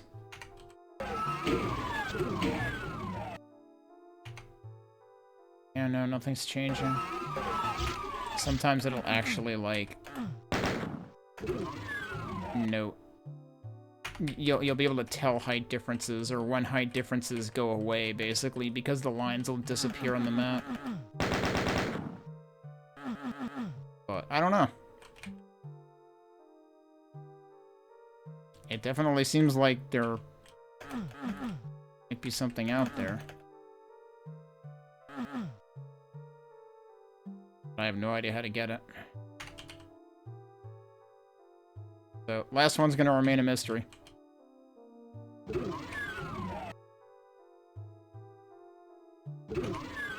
not where we're going, this is where we're going. I sort of appreciate that they made that room in particular less annoying. This is the wrong side. Because that probably messes plenty of casual players up, so, like... Yeah, that's oh, right, we're going in here. Oh, you know what? I should try. No, okay. Nothing that crafty.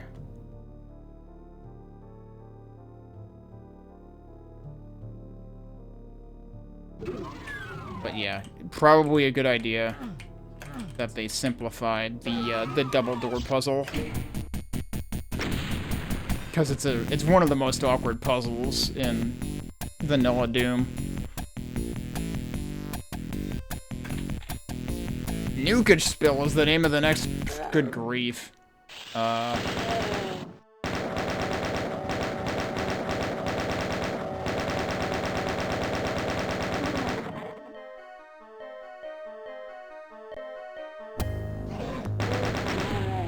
I'm not actually intending on starting this now. I'm gonna save it here, and we're gonna start on this tomorrow. This has been pretty entertaining so far. Definitely looks like they started taking heavier artistic license. Speaking of which, I need to read the note for E2M4. So E2M4 was mainframe grid by Magnus Blitz. Magnus Blitz's first foray into the Switcheroom project, and it probably shows since they think it has the most changes from the original map layout. Originally had even more ideas on changing things up, such as making the lava room to the left having the height difference of E2M4's homaged room. But a lot of them just didn't quite work. Pretty happy with how it turned out, especially capturing their favorite part of E2M4, the huge, almost monolithic blue computer halls. I also like how the Crushers turned out, too, against the open Demos air. Oh, meaning the two very big ones that I liked that they were spaced further apart so you wouldn't trigger them accidentally on the way to the switches. And the quadruple switch columns, and then they trail off. But yeah, I thought E2M4 was a pretty good mix. So let's get back to killing more of the enemies in E2M5, and presumably there will be a secret exit to find here, so let's see if we can find that. I have the timer ready to go. There we go. Let's start. And also we need to figure out... Okay, so this is E4M5, I'm fairly certain. I didn't even see that guy. I didn't see the barrel either. But they just had an accident. He also had an accident.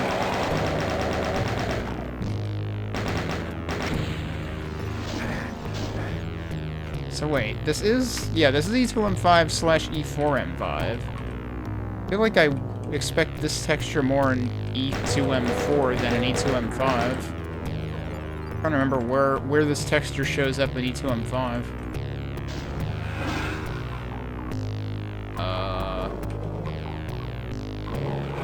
Yeah, you can't fit through there. Okay. Oh, also, I had to rebalance my audio, and I don't know why I had to rebalance my audio, because it should have been the same as it was before, but somehow it seemed louder. So I may still be tweaking that a little bit. Like, the music was, like, way too loud for some reason.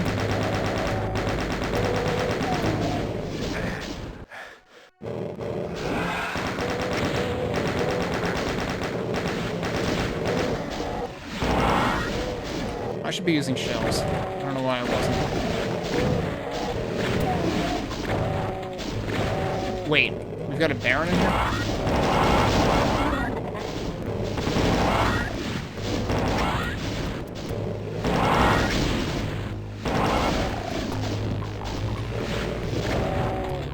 I swear I saw a Baron projectile. Someone else had an accident.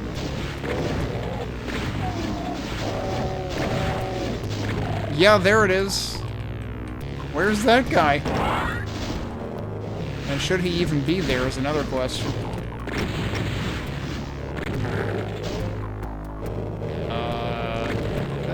That invuln isn't something that's normally there, right? I think there might be some artistic license going on here.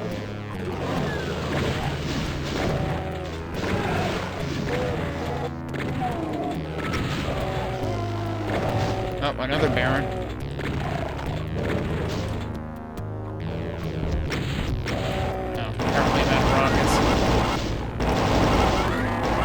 Plenty of cells, so I guess we'll stick with those.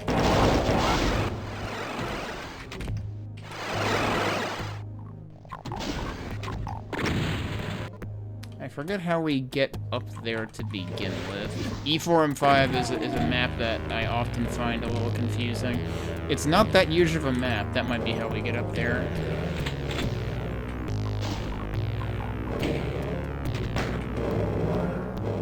Let's grab that, and then...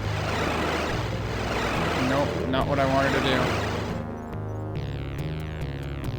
Definitely redecorate this. Okay. So we got that annoying dude. Oh, whoops, whoops.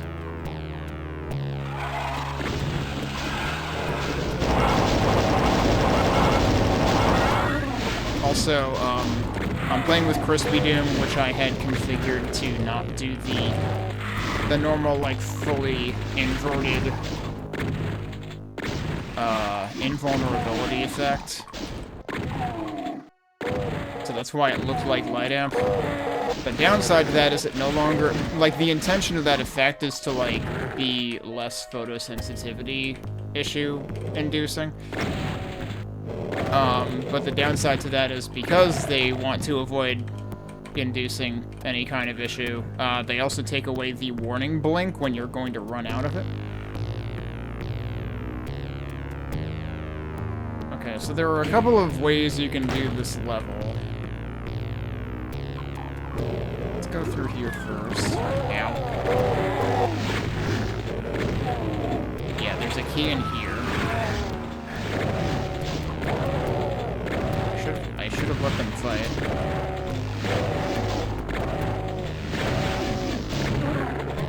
Alright, that got both of them. He's stuck in there. I don't know why they were placed like that. There's no way they were gonna get out of there.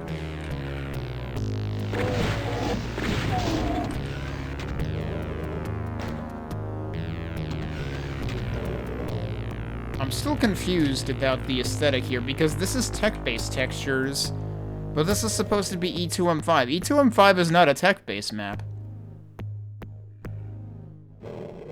Right? Like, I don't think this texture set belongs in E2M5 at all.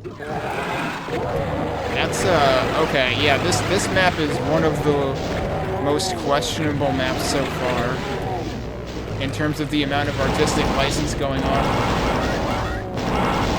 Because that trapdoor also doesn't exist in E4 M5, so what the hell were they doing with this map?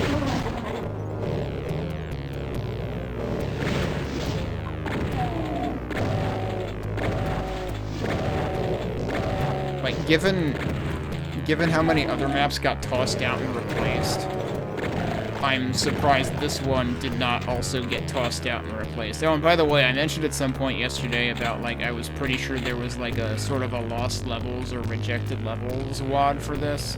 And there is, I just wasn't searching for it correctly. I think in, like, a couple of years later, in, like, 2016 or something, I think they released the rejected map WOD. Hey, Matthew.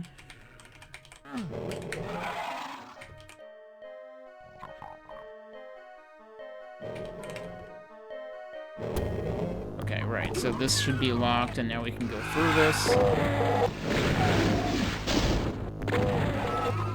I'm still very confused by the texture usage here, because this doesn't feel like what should be happening in E2M5 at all. It's like they forgot what they were doing.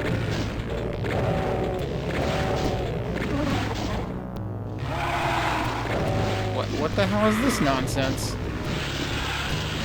Oh, yeah, that's good. Jeez.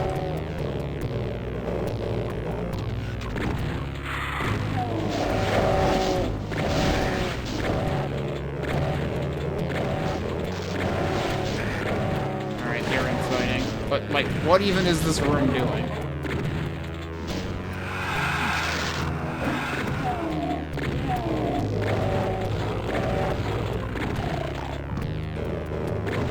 Has a lot of surprises. Oh, there's a cacodeme in there too.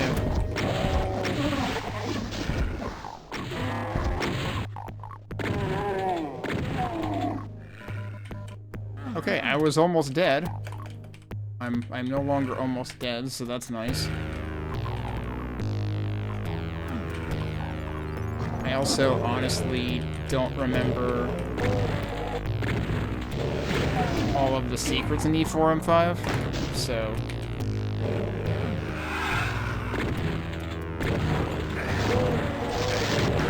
Oh, that was not well managed.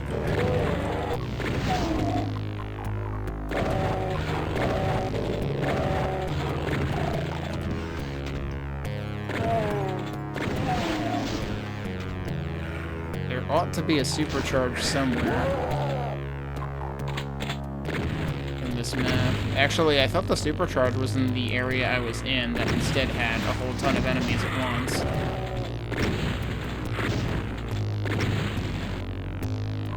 Alright, well, I'm clawing my health back up. That doesn't bode well. That seems to be heavily... yeah, suggesting crushers.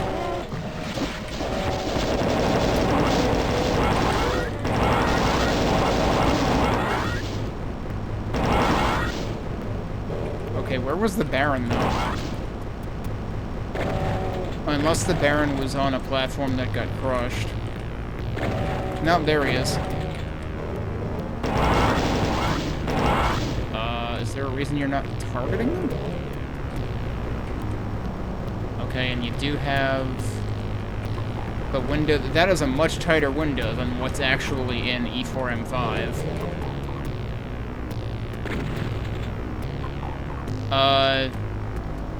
What happened to this door?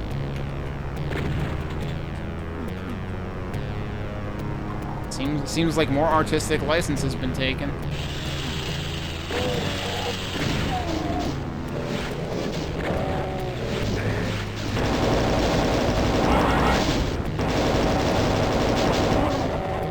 Yeah, this definitely feels like they kind of forgot to adjust this for lower difficulties, and also, like, forgot the assignment entirely, because there are not this many Barons and Cacodemons in this level in E4 M5.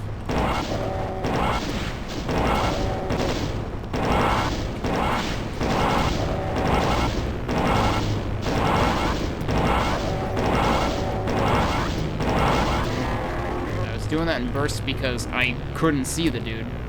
And I was cognizant that he could just wander off whenever he wanted. Okay.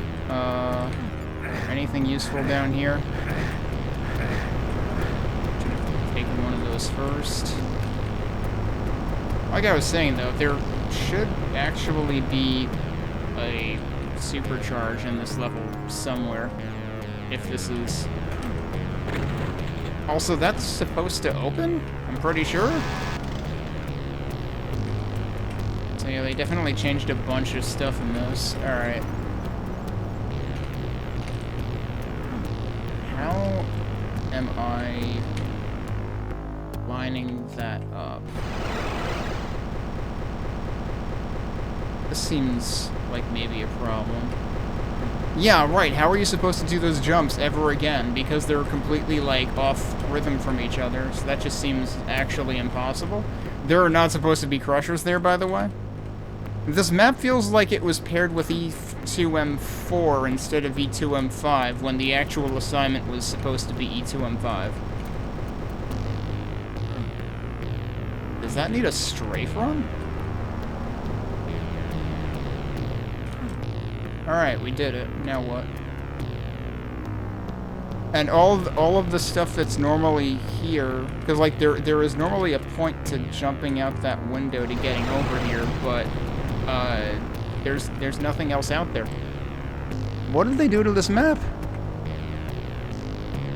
Jeez. I would have... If I had known what I was getting into, I maybe would have tried to, you know, break my streams up at a less awkward place, because this seems like by far the worst map in the set so far, just in terms of, like, it's blatantly failing to do what this map should be doing. Because there's a lot of artistic license, and it just doesn't feel like it's representing the map it's supposed to represent. In, like, on either side of the equation, really, actually. Alright, where else haven't I been? Yeah, so, like... Is that... No, that's not where the... That's right, there's this little bit here. I don't... Did I not go there? No, this is the first place I went. Where was the other... There was another, like, much smaller red door, too, right? I didn't go into the other red door. Let me do that. We did kill everything, though. Where was the other red door? It's tucked into here.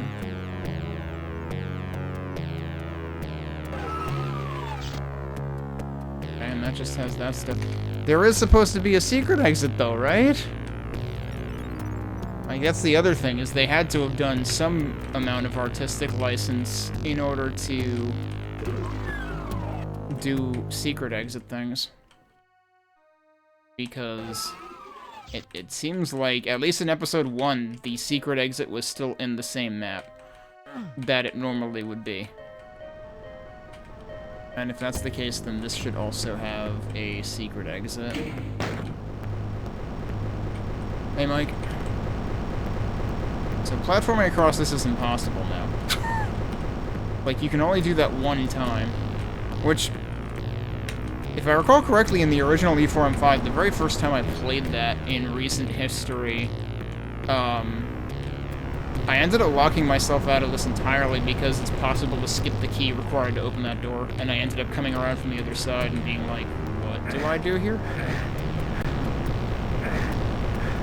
Yeah, that's definitely different, because I'm pretty sure through there is where the supercharge was in the original.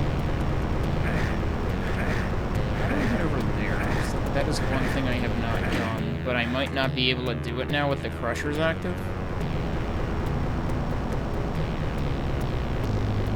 If I could run across there, that might work.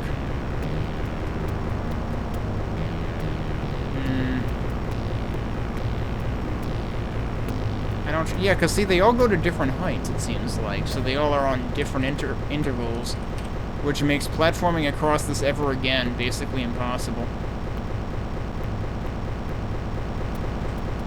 Yeah, see, that failed. So, it's really not worth my time trying to go through that again. I should really just try to go around. How did I go around before? Oh, we're at the exit again. Right, this is how I went around. Shouldn't there also be like a... Isn't there normally an elevator over here or something in the original? I don't know. I'm only remembering fragments of the original here and there. Okay, so where was the extra stuff that I was trying to get? Isn't it? It's to the right of this. Yeah, look at how high that one goes. And look at how low the one right next to the door raises. Oh, does this go somewhere interesting? This is the thing that normally has the supercharge. Okay. Oh, and you can actually, like, walk around this way. Okay. And that can get you back up there. I don't know why my eyes have, like... All my eyelashes have decided they're coming out right now.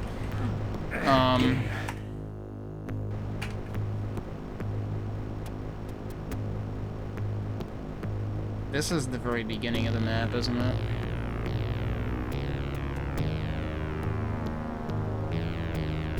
I'm still wary that, like, there should be a secret exit somewhere. Hang on. Is this actually just a window?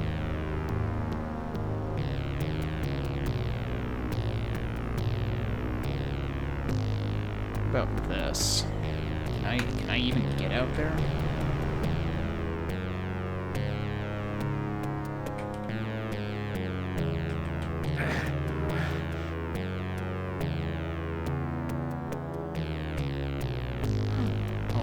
That anyway.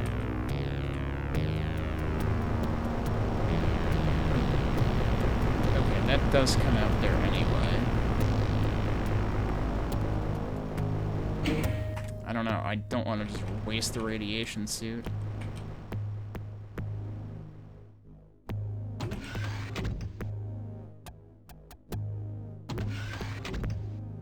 Anything interesting going on over here? Can I get out there somehow? Though I was on the other side of that. Kind of looks like there's something going on back there. Although the map makes it look like it's a dead end anyway.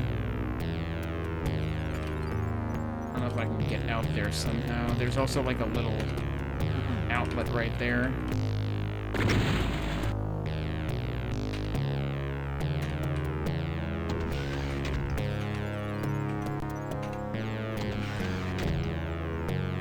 Seemingly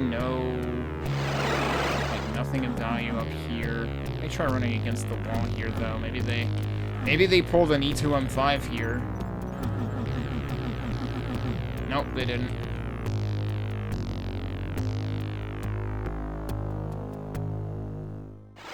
What about the... Wait, hang on. What if I go that way? Oh, there was ammo there, but other than that, no, not really.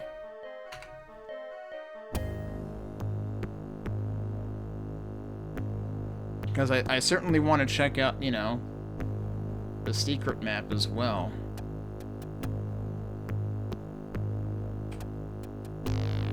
And there are 3 secrets in this level, and I haven't found any of them. Wow, okay. Jeez.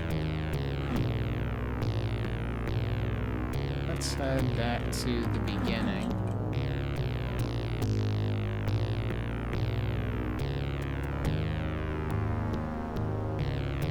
Doesn't look like there's any switches in there.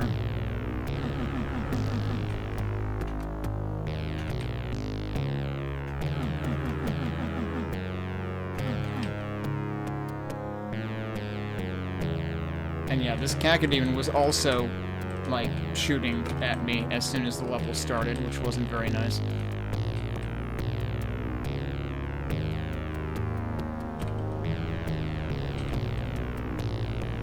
I feel like this beginning part is the only part that, like, actually somewhat resembles E2M5.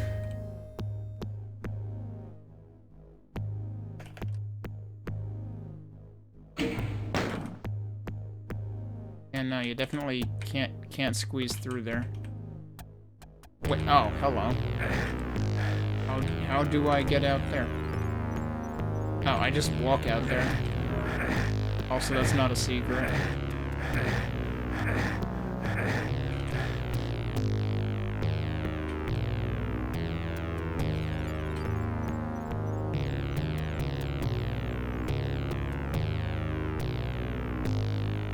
That's interesting that they let you peek at it from there, though.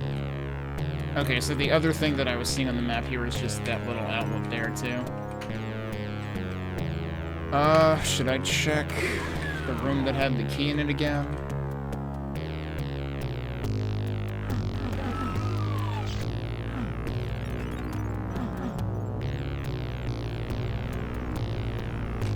Yeah, can't fit through there either. I think that was the one radiation suit on the box that I keep leaving there. Hey, Arithmeticus. I am hopelessly scavenging for secrets and not finding them in this map.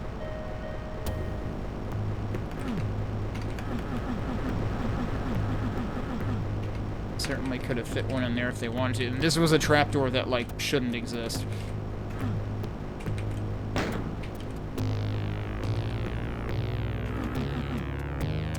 This has been a rough map to start out with today because it feels like the one that resembles its target map the least.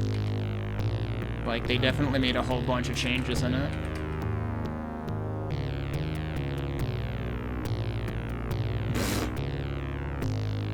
What on earth? What the heck is that? KWSXA.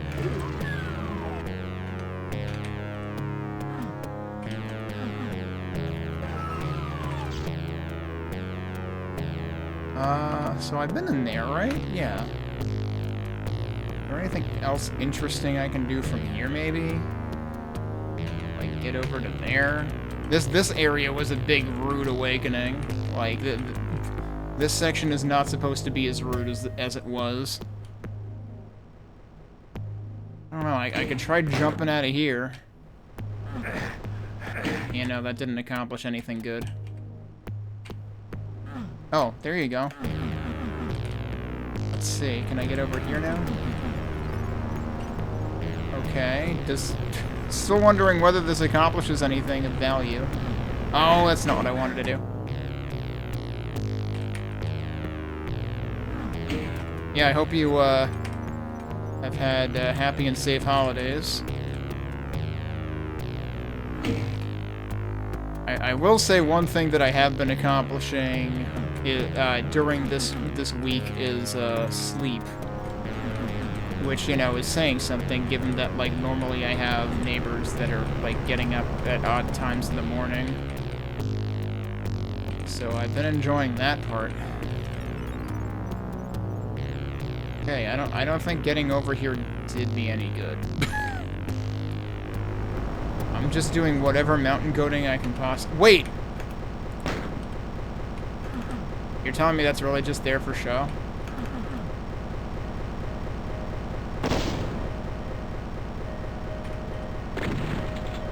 Doesn't seem to do anything.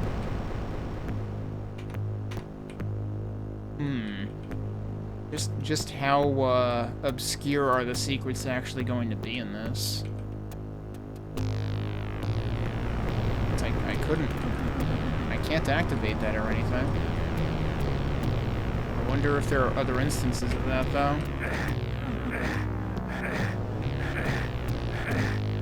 And I don't know that there's any, like, meaning to that. I assume it was there the entire time. Now I can't get the angle right to get over there again. It was not enough speed. Ah, I bonked. Okay, there we go. Getting over there is easy. Yeah, it was already there. So I have no idea what that's supposed to mean, if anything.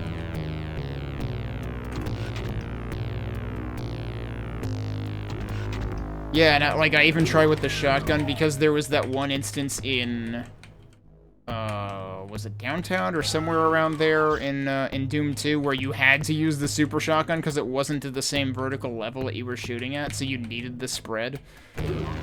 That was particularly obtuse. Suburbs? Wait, really? Okay.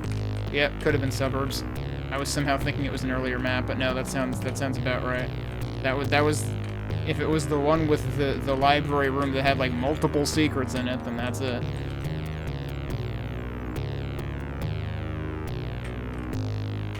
Alright, well I have no idea where the damn secrets in this map are. I think I need to throw myself a bone. So I'm giving myself I'm trying giving myself the computer area map. Okay, well there's something there, which is exactly where I thought there should be something, but it didn't open when I asked it nicely, so I'm still kind of at a loss on that one, but I guess we should double back to that. I'll go clear the map again. It's like, yes, I definitely thought there would be something there. But it didn't open. So, what do? Where do I have to go for that, actually? Oh, come on, dude. I really don't want to have to go through there again, though. There is another way around this, but it's gonna hurt. Or maybe it won't hurt, because I got that.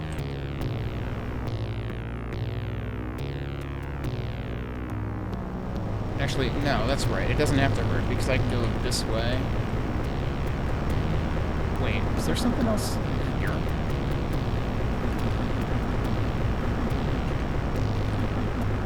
No, guess not.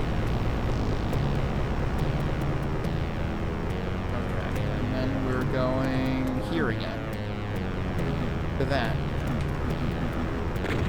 But I'm pretty sure I tried shooting it and everything. So it's like, well... Is there another trigger for it then, or what?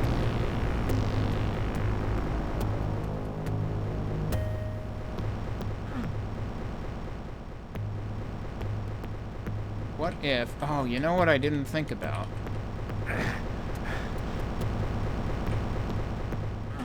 Oh, come on.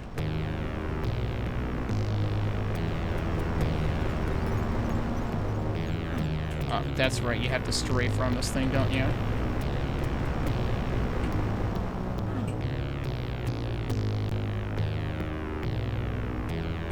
Nope, there's no switch on the other side.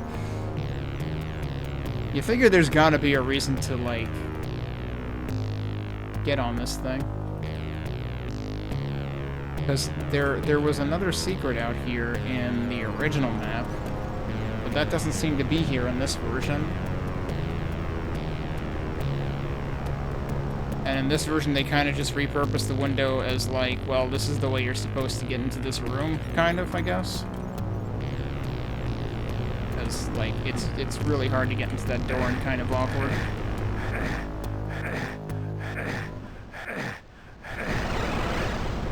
That puts you back there again, and now I just took a bunch of damage for no reason. I don't know, not particularly enjoying this map because it's kind of obtuse.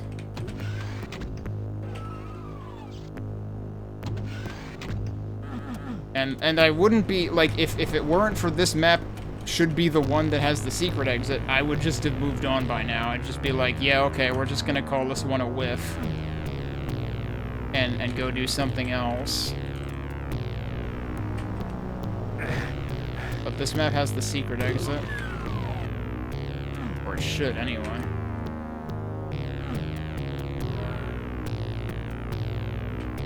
Now, where the heck am I?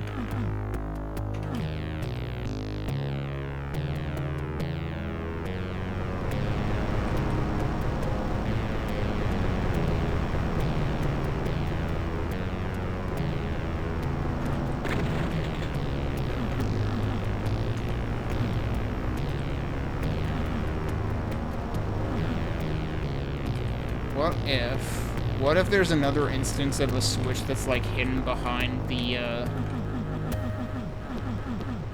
the foliage here. Oh, yep, yeah. That happened to me when I was replaying the maps while I was playing Amalgam. I was like, well, this is the only one I haven't figured out what gives. Actually, so isn't there also, I forget if Monster Condo was also the one where there's a secret that you literally can't get credit for.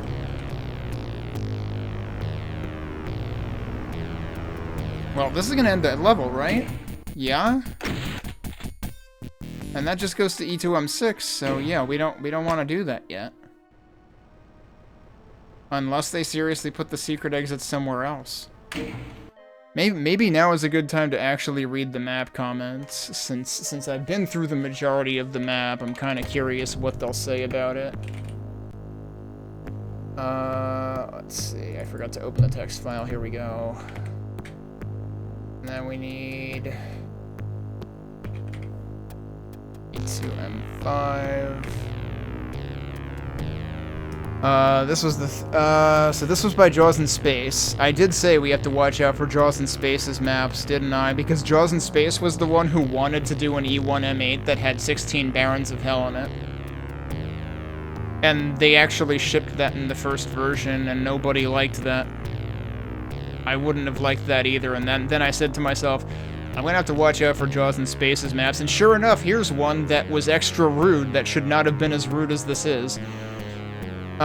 This was the third map that Jaws did for the project after making an Episode 1 map and an Episode 3 map.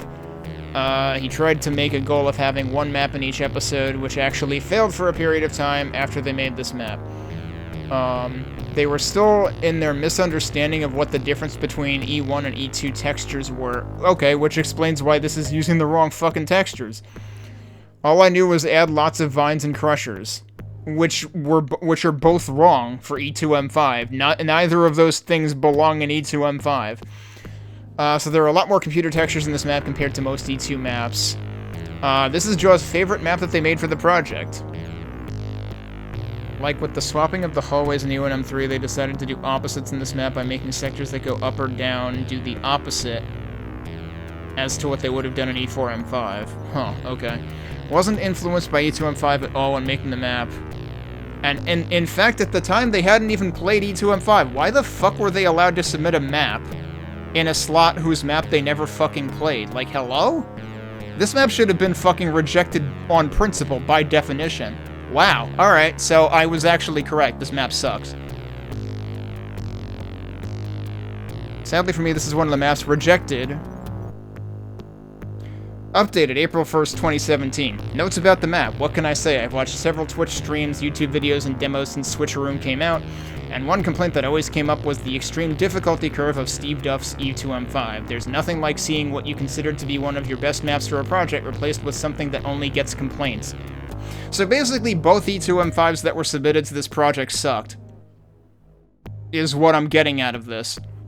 Steve wasn't all that upset. He too had some issues with his own map and wasn't happy with the way that Jaws' was rejected. Really? I would have rejected this on principle, as I already said, because this completely fails the fucking assignment. Wrong textures, does a bunch of shit that doesn't belong in this map, has way more enemies than what belong in this map, and this is an E4 map that this is, like, based on. But you gotta remember, what Switcheroom normally, what Switcheroom has been doing is it has been, like, scaling back the enemy assignments to match the episode that it's in, not the episode that it comes from. Meanwhile, this map has more bullshit in it than the E4M5 map does.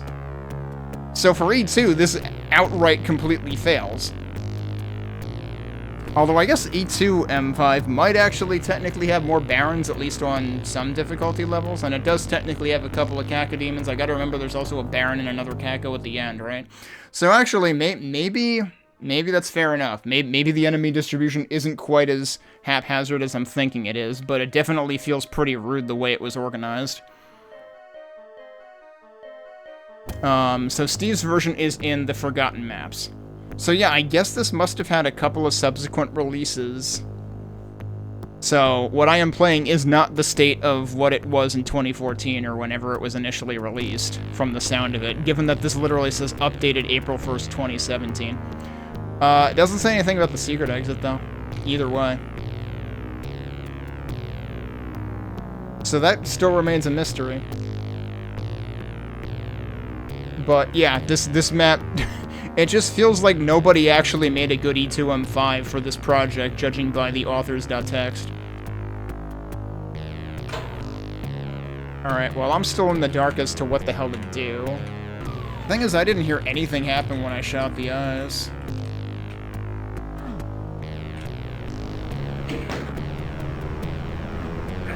Whoops.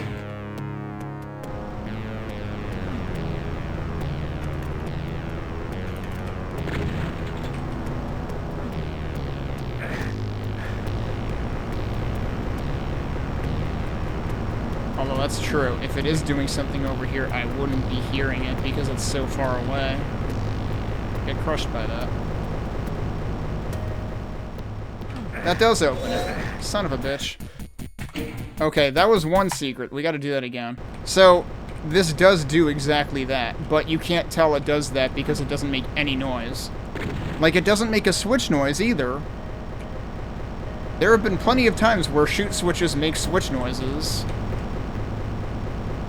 Like, think of tricks and traps where, you can actually, like, keep shooting the shoot switch even after it opens. So that is what it was. I should have suspected that and didn't think to suspect anything because it didn't make a noise. Alright, but hang on a sec. Okay, and that did count for a second one. I don't know what the third one is. But I'll take 2 out of 3. I'm not gonna, like, stand there for that long, though.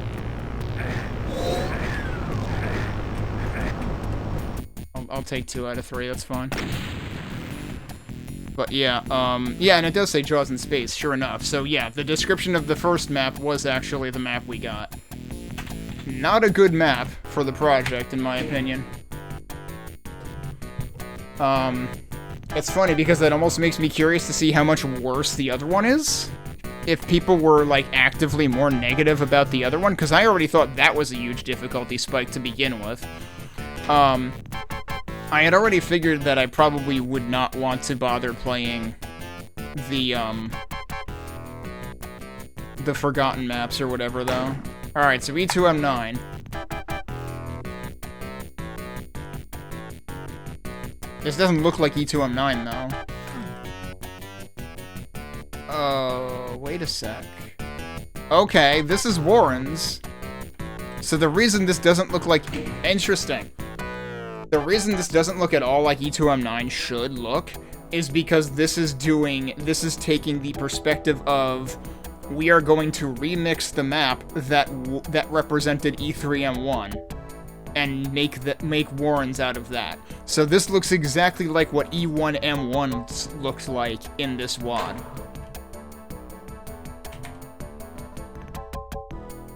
And that's what we're playing now. We've got 4 secrets. I know I failed to find one of the secrets in this to begin with. Maybe we'll get a computer area map and it'll give me a hint.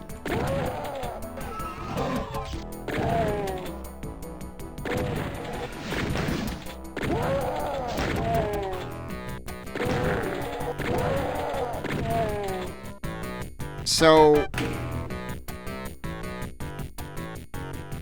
I worry that this is going to be another case where they lost the plot.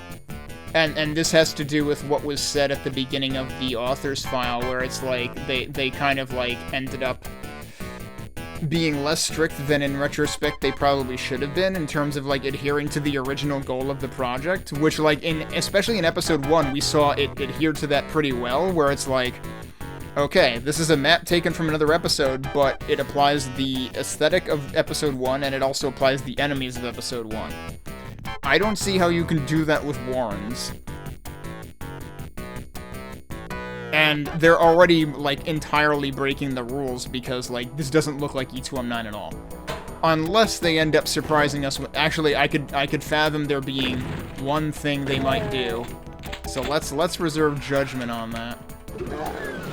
Let's also see how much I've already forgotten about how E1M1 worked. But it does feel kind of weird, like... Oh, yep! Sure enough, need a blue key to open that. I shouldn't have come in here that soon. There's gonna be a lot of shit for me to do.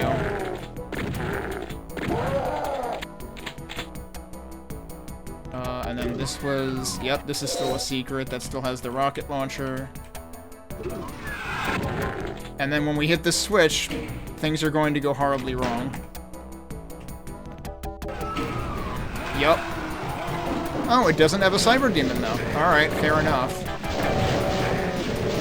I'm stuck. Oh, there's more of you. Okay.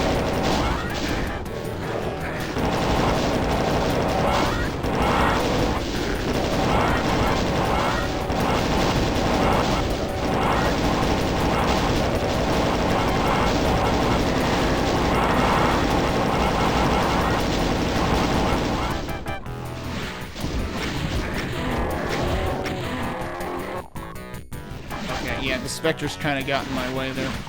Alright, there's some health there.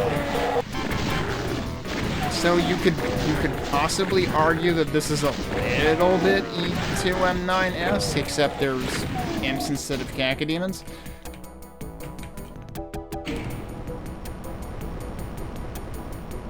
Here's your blue key.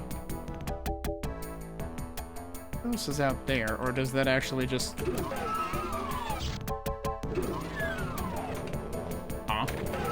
I don't know what that's doing. Clearly, I'm just supposed to go back that way. I don't even know what door that's attempting to open.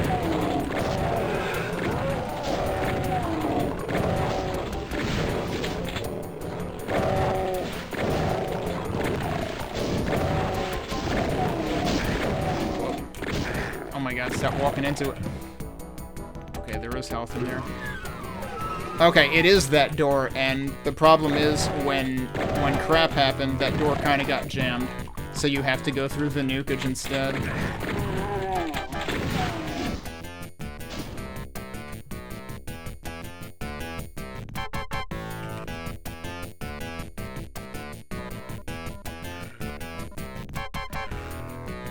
Okay, and yeah, this is supposed to resemble one of the side pockets that opens in Warren's. Oh, there's one on each side, though. You know what's funny, actually? I think I kind of criticized E1M1 for not having the pinky hallway. And meanwhile, this has added way more pinkies in it, in the back part of it. What are those guys doing up there, though?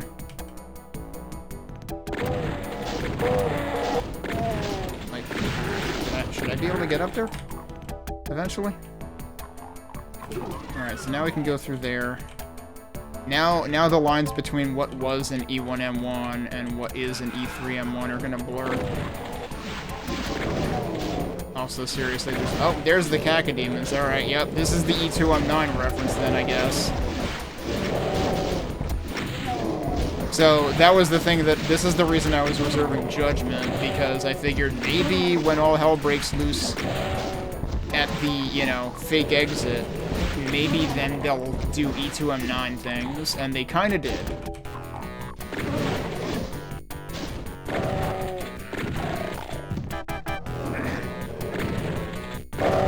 That's way too many of you. I'm not getting out of here.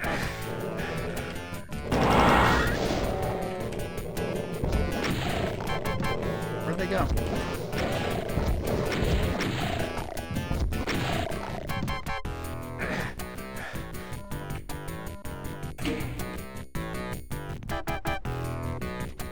Okay, that raised the elevator all the way over there, actually.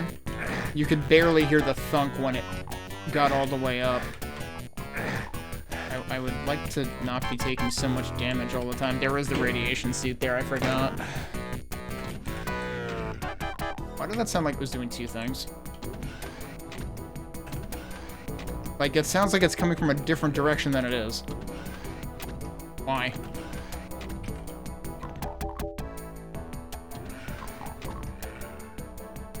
I hope that's not actually an audio bug. Which would be, like, on my end, not... That's right, I didn't go this way at all before.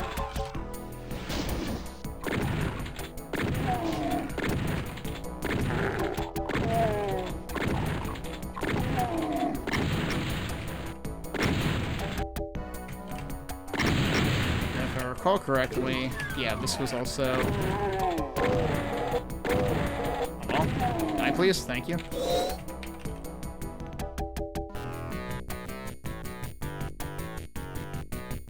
And there should be... I just picked up an armor, but there should be a mega armor here. Yep.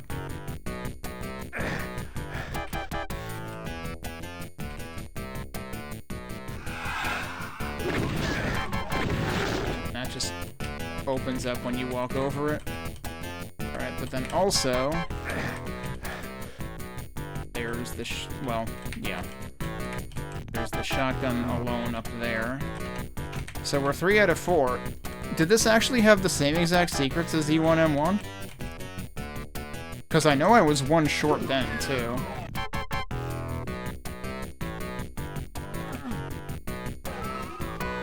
And all the secrets I've gotten have been... like, the ones that I got the first time. Okay, but this is... yeah, we've got a thing on the side, because this is Warren's. Yup. So how nasty is this gonna get? I only have 72 cells? Oh, boy. Hey, look, it's a Kako butt.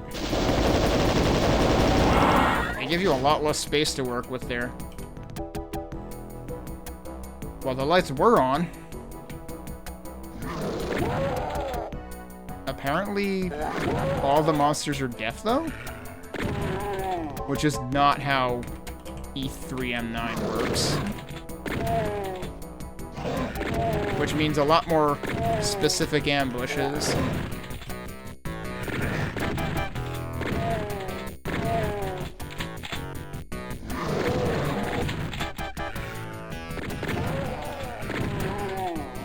I'm literally just shooting, like, taking guess shots here. Should we actually look out here before I try to finish them? Actually, wait. Is this where the end of the map is? And is this where... No, this is not where those guys were higher up before. Hey, that'll give me cells, though. And that needs a red key. There's no indicator on that at all, which is weird. I'm pretty sure. I could have sworn there were red key indicators around the switch at the end of Warren's. Okay, yes, the teleporter is 1 time, so that's correct. Oops, I walked a little too far into there. I'm gonna use this.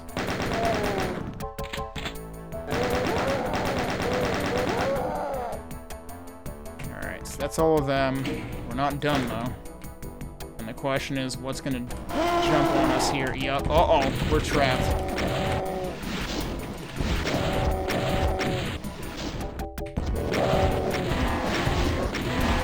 Okay, that was a little nastier than it usually is. Wait, another Kako? Multiple other Kakos. So this is also arguably an E2M9 reference, actually, because look at the walls here. Whoops. I didn't mean to shoot at the walls here. That's definitely a whiff. And I'm out of rockets again, pretty much. But okay, yeah, I appreciate that they did actually weave in some E2M9 reference attempts. Because here you have the whole Hatfields McCoys thing going on again. Is this just gonna run me back up there? Yeah, I guess it is. Right into one of the shotgunner passages. Where did the other Kako go? Right, now they're also invisible.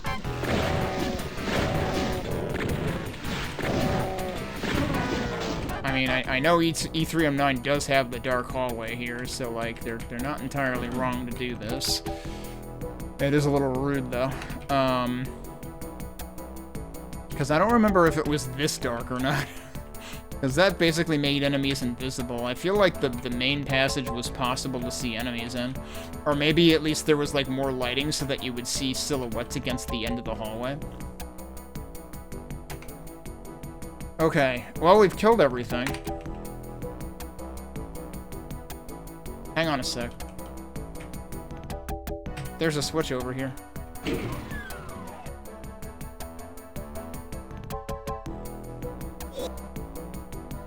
Is this what I missed in E1M1? Hang on a second. Is that here? That is there! That's the secret I missed. Okay, well, we solved that mystery, like, 3 3/4 hours later.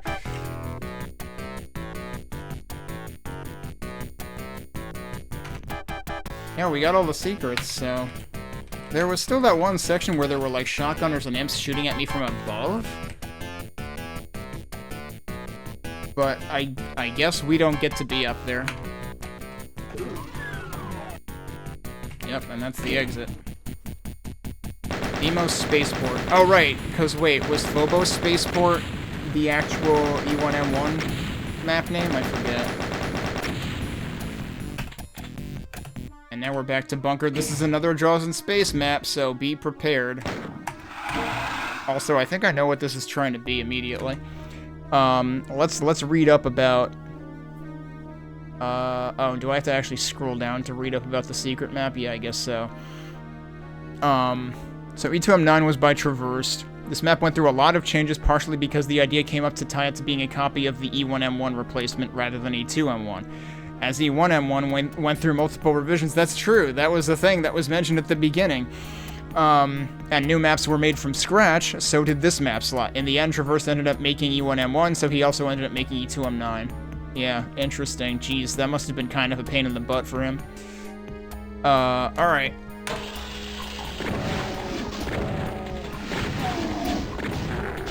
So, yeah, the very beginning of this is doing an E2M6, but the layout here is E3M6. This is Mount Erebus. Except we're already inside of the door. Also, what the heck? That's a very weird way to do that door texture.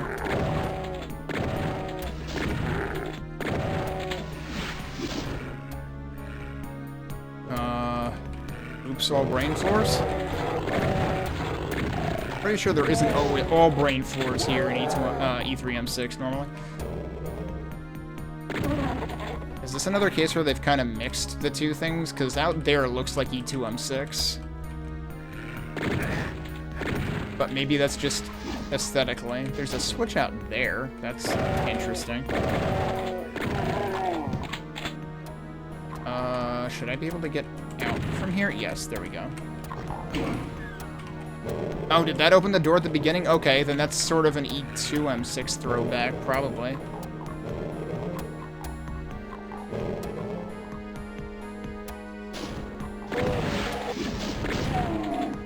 Yeah, because now this is doing the loop around. Except there are more dudes here. Really? That damage check to me? I disagree.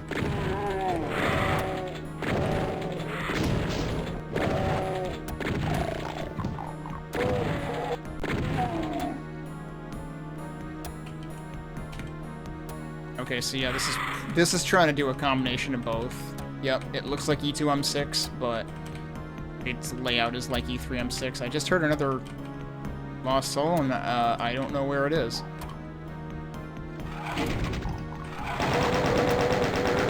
Is this gonna go straight into the invuln set piece?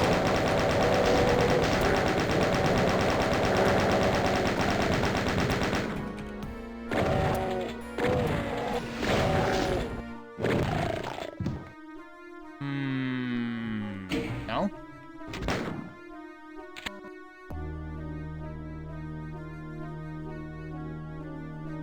Yeah, this is Mount Erebus, but as E2M6. Oh, there's the Lost Cell. He is very lost. He's just hiding in a corner. Yeah, because actually, to confirm it, you can see right up here, it's E3M6. That's what it's trying to be.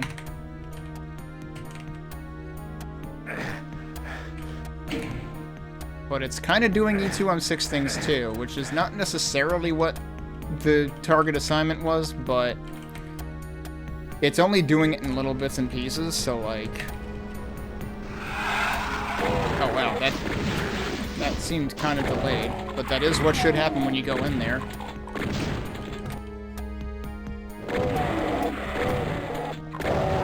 Why is there an invuln there?